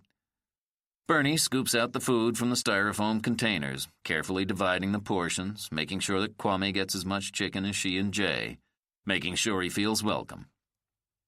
Grace is a simple 2-sentence affair, Bernie mindful of at least one rumbling tummy at the table. Jay hasn't eaten anything since the vending machine junk at the courthouse, and he's finished with his entire plate, including a little broke-off piece of cornbread in less than 4 minutes, and is left with no further distractions. Nothing to provide a sensory buffer between himself and Kwame's ongoing rant. I'm thinking of organizing a march, Kwame says between mouthfuls of gravy and potatoes. Bernie pushes back from the table, fanning herself with a paper napkin. You all right, B? Jay asks. I'm hot, Jay. she says, sticking out her bottom lip and blowing air up toward her nose, trying to cool herself with her own breath. I'll look at the box in a minute. Kwame stares across the table at Jay. I want you in it with me, man. It is offered as tenderly as a proposal of marriage. Just like the old days, Kwame says. You and me, bro? We show 'em how it's done? His leg is pumping up and down under the table, making a faint rat-a-tat-tat and gently knocking the plates on the table. Bernie presses her hand firmly on the tabletop to stop it from shaking. Kwame stills his leg. The room is suddenly quiet. People need to remember we was about something once, Kwame says. We were kids, Lloyd.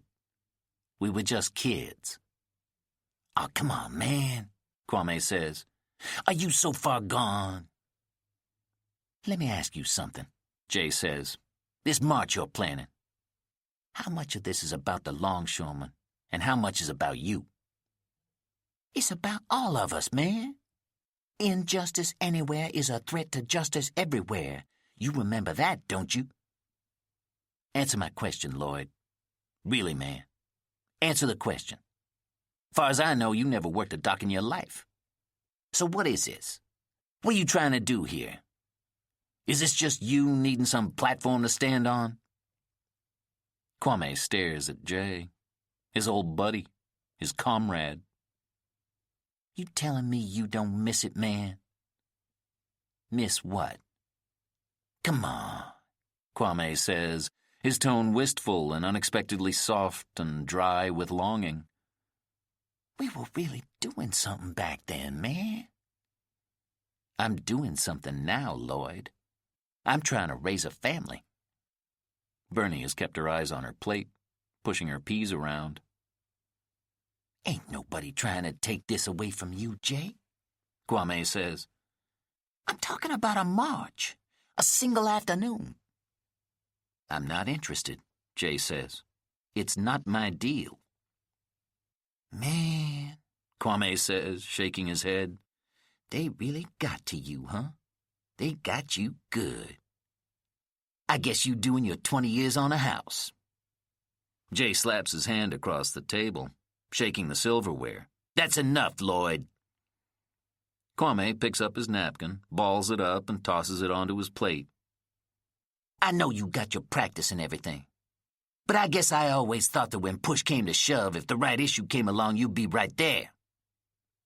I'm not interested. Kwame nods. He's heard the message loud and clear. Man, he says, she really did a number on you, didn't she?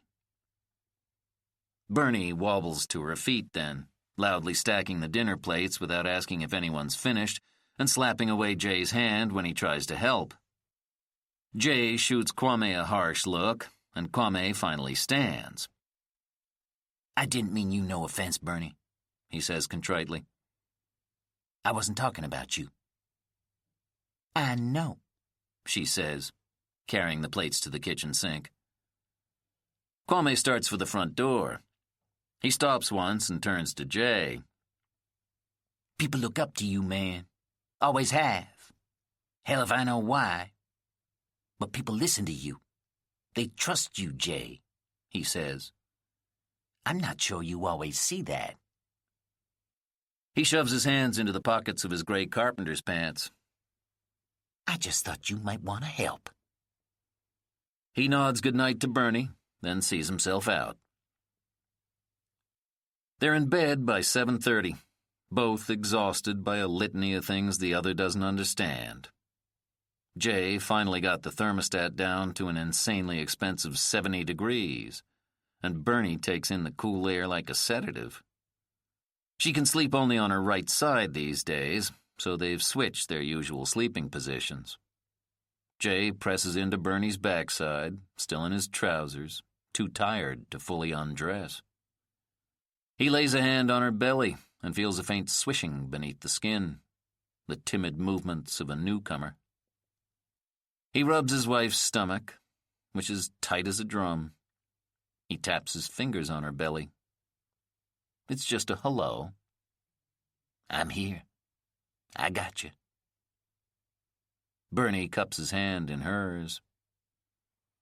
If you want to do this thing with Kwame, I don't. if you want to do anything, Jay, that's all you. Don't put it on me. I'm not the one trying to stop you. I know, he says. Do your thing, She says, her voice slowing down to a sleepy crawl. Chapter 17. On the first full day of the longshoremen's strike, Jay wakes up to the smell of rain. The ashy black clouds outside his bedroom window threaten to split wide open, to bury the city beneath an angry deluge. He manages to get into the office before the first drops fall. But by mid-morning it's coming down so hard that he and Eddie May leave their desks and go into the waiting area to watch the summer storm through the front windows. The lights in the office flicker a couple of times, and Eddie May goes to look for some batteries for a flashlight. Jay keeps his post by the windows, watching the rain dancing in the wind, like sheets blowing on a line. He used to love storms like this as a kid. He and his sister would make jelly sandwiches and lie on the floor in the den to watch Howdy Doody all day, or catch a couple of Roy Rogers westerns back to back. Sometimes, on stormy days, their mother would make them tomato soup or grits with butter and sugar. She would teach them to play hearts or bid whist. She could be like that some days, sweet and attentive, when their stepfather wasn't around. She could make you feel like you were really something. Jay pulls himself away from the windows long enough to take a call from Dana Moreland, the hooker. You're a hard man to get a hold of, She says right away. What's the deal on this thing anyway? I gotta know ASAP. I got some personal things going on, and I need to know how much I can expect out of this. Jay doesn't mention the $7,500. Let's just be patient for now, he says, and see how this thing plays out in the next week or so. Dana makes a humph sound under her breath. Remember, if you get nothing, I get nothing, he says. I'm not taking nothing. That's not even in the cards, baby.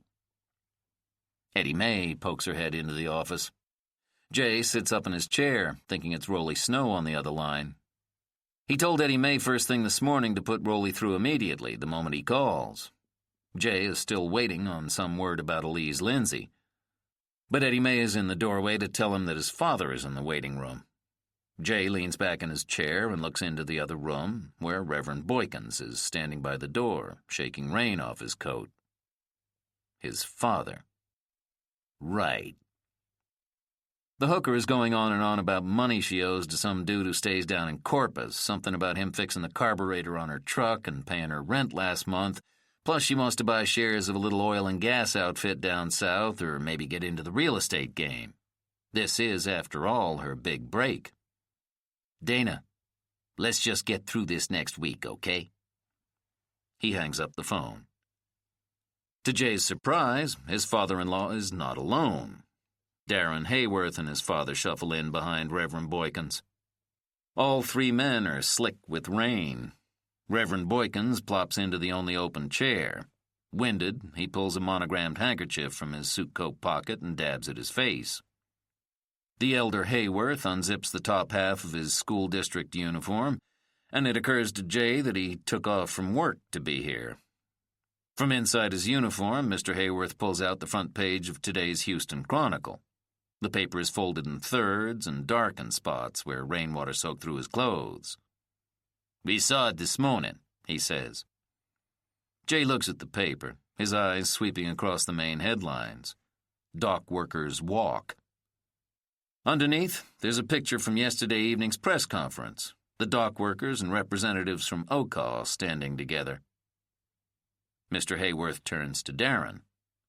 He nods his head in Jay's direction, nudging his son to say something. Darren, always less spirited in the presence of his father, shuffles his feet a few steps forward. With his good arm, he points to a face on the bottom half of the page. The newspaper photo was smudged with fingerprints, the ink getting pulled in every direction. sweat and rain blurring the picture. Still, Jay can make out the image of a white man with puffy pockmarked skin and oversized glasses. His sideburns are long and curling at the ends. The picture is accompanying a sub-story about the Okaw vote and its history of labor solidarity. The caption identifies the man as Carlisle Minty, Vice President, Okaw, Local 180. That's him. Darren says. Who? The one in the truck the night I got jumped. He was just sitting there watching him beat me, ordering them to do it. Jay reads the caption again. Okaw, Vice President.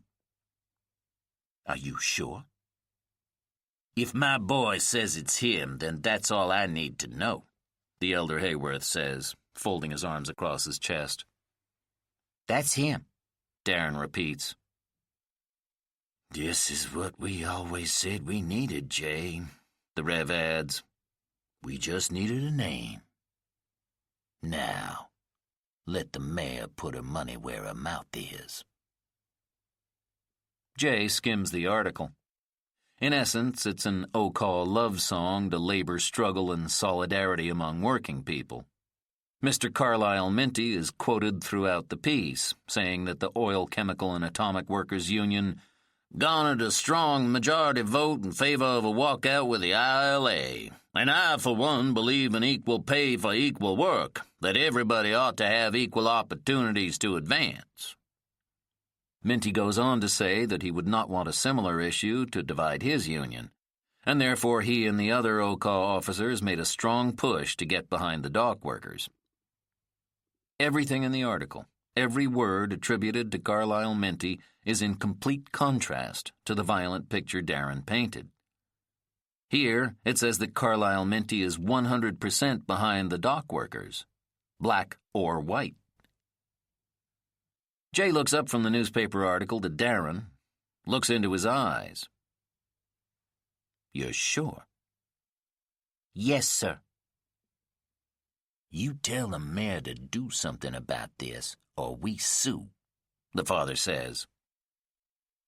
Jay walks through their argument in his head, pictures himself telling all of this to the mayor. He runs it down 2 and 3 times, and comes across the same crack in the logic. You know, if you make a big deal out of this, make some public pronouncements about this man, an officer in his union no less, beating up a young kid, spreading fear about the strike, you may end up sending a message that Okaw ain't really down with this after all, that they might not go the distance in a work stoppage situation. You're already flying without the Teamsters. In a negotiation, it may weaken your position. I don't want to cause no trouble, Darren says in a childlike whisper, not wanting all this on his young head. The elder Hayworth shakes his head. I'm not backing down on this. The mayor said she needed a name, and we got a name. Somebody's got to pay for what they did. If the police won't handle it, I will. I know who it is now. Wait a minute now. Wait a minute, the Rev says. We're not doing things that way here. The elder Hayworth keeps shaking his head back and forth, arms pressed so tightly into his chest that Jay wonders how he can breathe. The Rev turns back to his son-in-law. Now, you said the mayor was sympathetic to what these men are trying to do. Give her the man's name, then. She said she would take it to the police. That's all we're asking. Then he adds pointedly, for now. His voice is firm and crystal clear. You hear me, son? Let the mayor know we aim to be taken seriously on this. Jay nods. I hear you. Cynthia agrees to meet him at an address downtown, surprising him when he calls by saying, "We need to talk," before he has a chance to. He hangs up his desk phone and tucks the front page of the Chronicle into his jacket pocket. He steps out of his private office, telling Eddie May he'll be out for a while. The streets downtown are like tiny rivers, the storm turning the city's center into a grid of muddy, shallow creeks, much like the bayous that give Houston its nickname. The rain has not let up, not even a little bit. Jay squints through a wall of water coming down on his windshield, catching a clear snapshot of the road in front of him only once every few seconds as his wipers struggle to keep up. On his car radio, there are reports that some 500 dock workers are picketing with rain-soaked signs down at the port. The address she gave is an alehouse on Travis. Jay orders a sandwich inside the bar, which is full of dark wood and leather booths and smells like baking bread. He nurses a Coca-Cola while he waits for nearly 20 minutes, burning through 2 cigarettes, wondering what the mayor meant on the phone. What in the world she wants to talk to him about. When Cynthia finally walks through the door, their eyes lock, and Jay feels a strange, helpless sensation, as if he's been struck dumb in her presence, as if he can't move. He feels a prickly heat on his skin. He doesn't know why she has this power still, to stop him in his tracks. Except that history is a funny thing. 50 years from now, if they're still walking around on the planet, if they should bump into each other on the street or in a bar somewhere, it'll be just as this moment is now, like a key turning in a lock. They are each other's history, capable with just a glance of unlocking hidden truths. She is his witness. Cynthia slides onto the stool next to Jay. They're only a few blocks from City Hall, but no one in the place seems to recognize her. Among the barflies and afternoon drunks, the mayor has found a little oasis of privacy. She knows the bartender by name.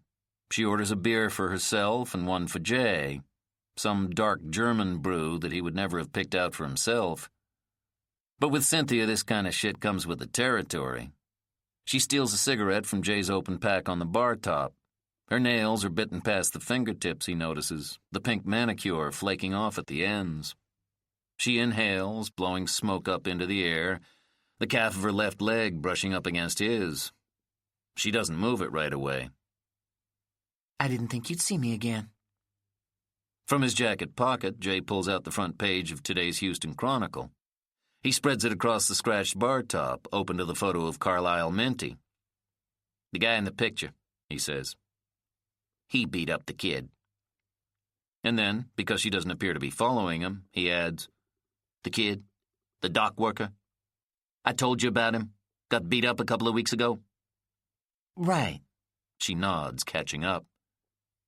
"That's the guy," Jay says. "That's the guy who did it." Cynthia picks up the torn newspaper clipping. Jay watches her eyes drop to the bottom left, scanning the article just as he'd done earlier this morning. He catches the wrinkle in her brow, can almost guess what she's thinking. When the mayor finally looks up, she has an almost comic look of incredulity on her face. She seems honestly on the verge of laughter. You want to bring charges against the vice president of Oka? "I want you to give this man's name to the police department. Tell them what happened, just like you said you would. It's up to the DA's office whether or not they want to bring charges." But this doesn't make any sense, Jay.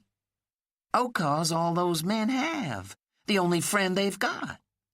Why would Carlisle Minty go around beating people up, threatening the blacks to drop this walkout idea? Next you're going to tell me he shot up that house on Market Street, too. "Kid says this is the guy who jumped him. That's what I know." Cynthia tosses the newspaper clipping onto the bar top as if she's casting aside this whole ridiculous idea. I met with Carlisle Minty, Jay. Trust me, he's on this strike thing all the way. He's supporting the longshoremen. Well, maybe that's his public face. Maybe in private he'd tell you something different, Jay says, sipping his beer for the first time. The taste is bittersweet, the texture thick and warm. It makes him think of a kiss. It makes him hot about the neck and chest. "Isn't that how you politicians do things?" Cynthia cocks her head to one side, studying his face, a thought just now occurring to her. You don't particularly like me very much, do you, Jay? I don't trust you. There's a difference. Cynthia nods, as if she can live with this, as if untrustworthiness were only a matter of perspective, and Jay is certainly entitled to his. But Jay has known her too long not to catch the subtle shift in her expression, like clouds passing over. There's something newly grim and regretful in her eyes. She's quiet a minute, pensive, rubbing out the orange smoking tip of her cigarette, twirling the butt around in heavy circles inside the black plastic ashtray.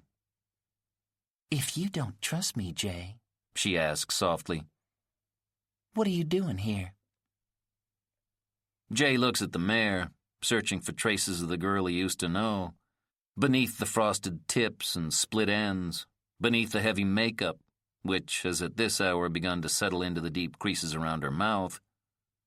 He can tell how hard she's trying to manage her image, and it makes him kind of sad.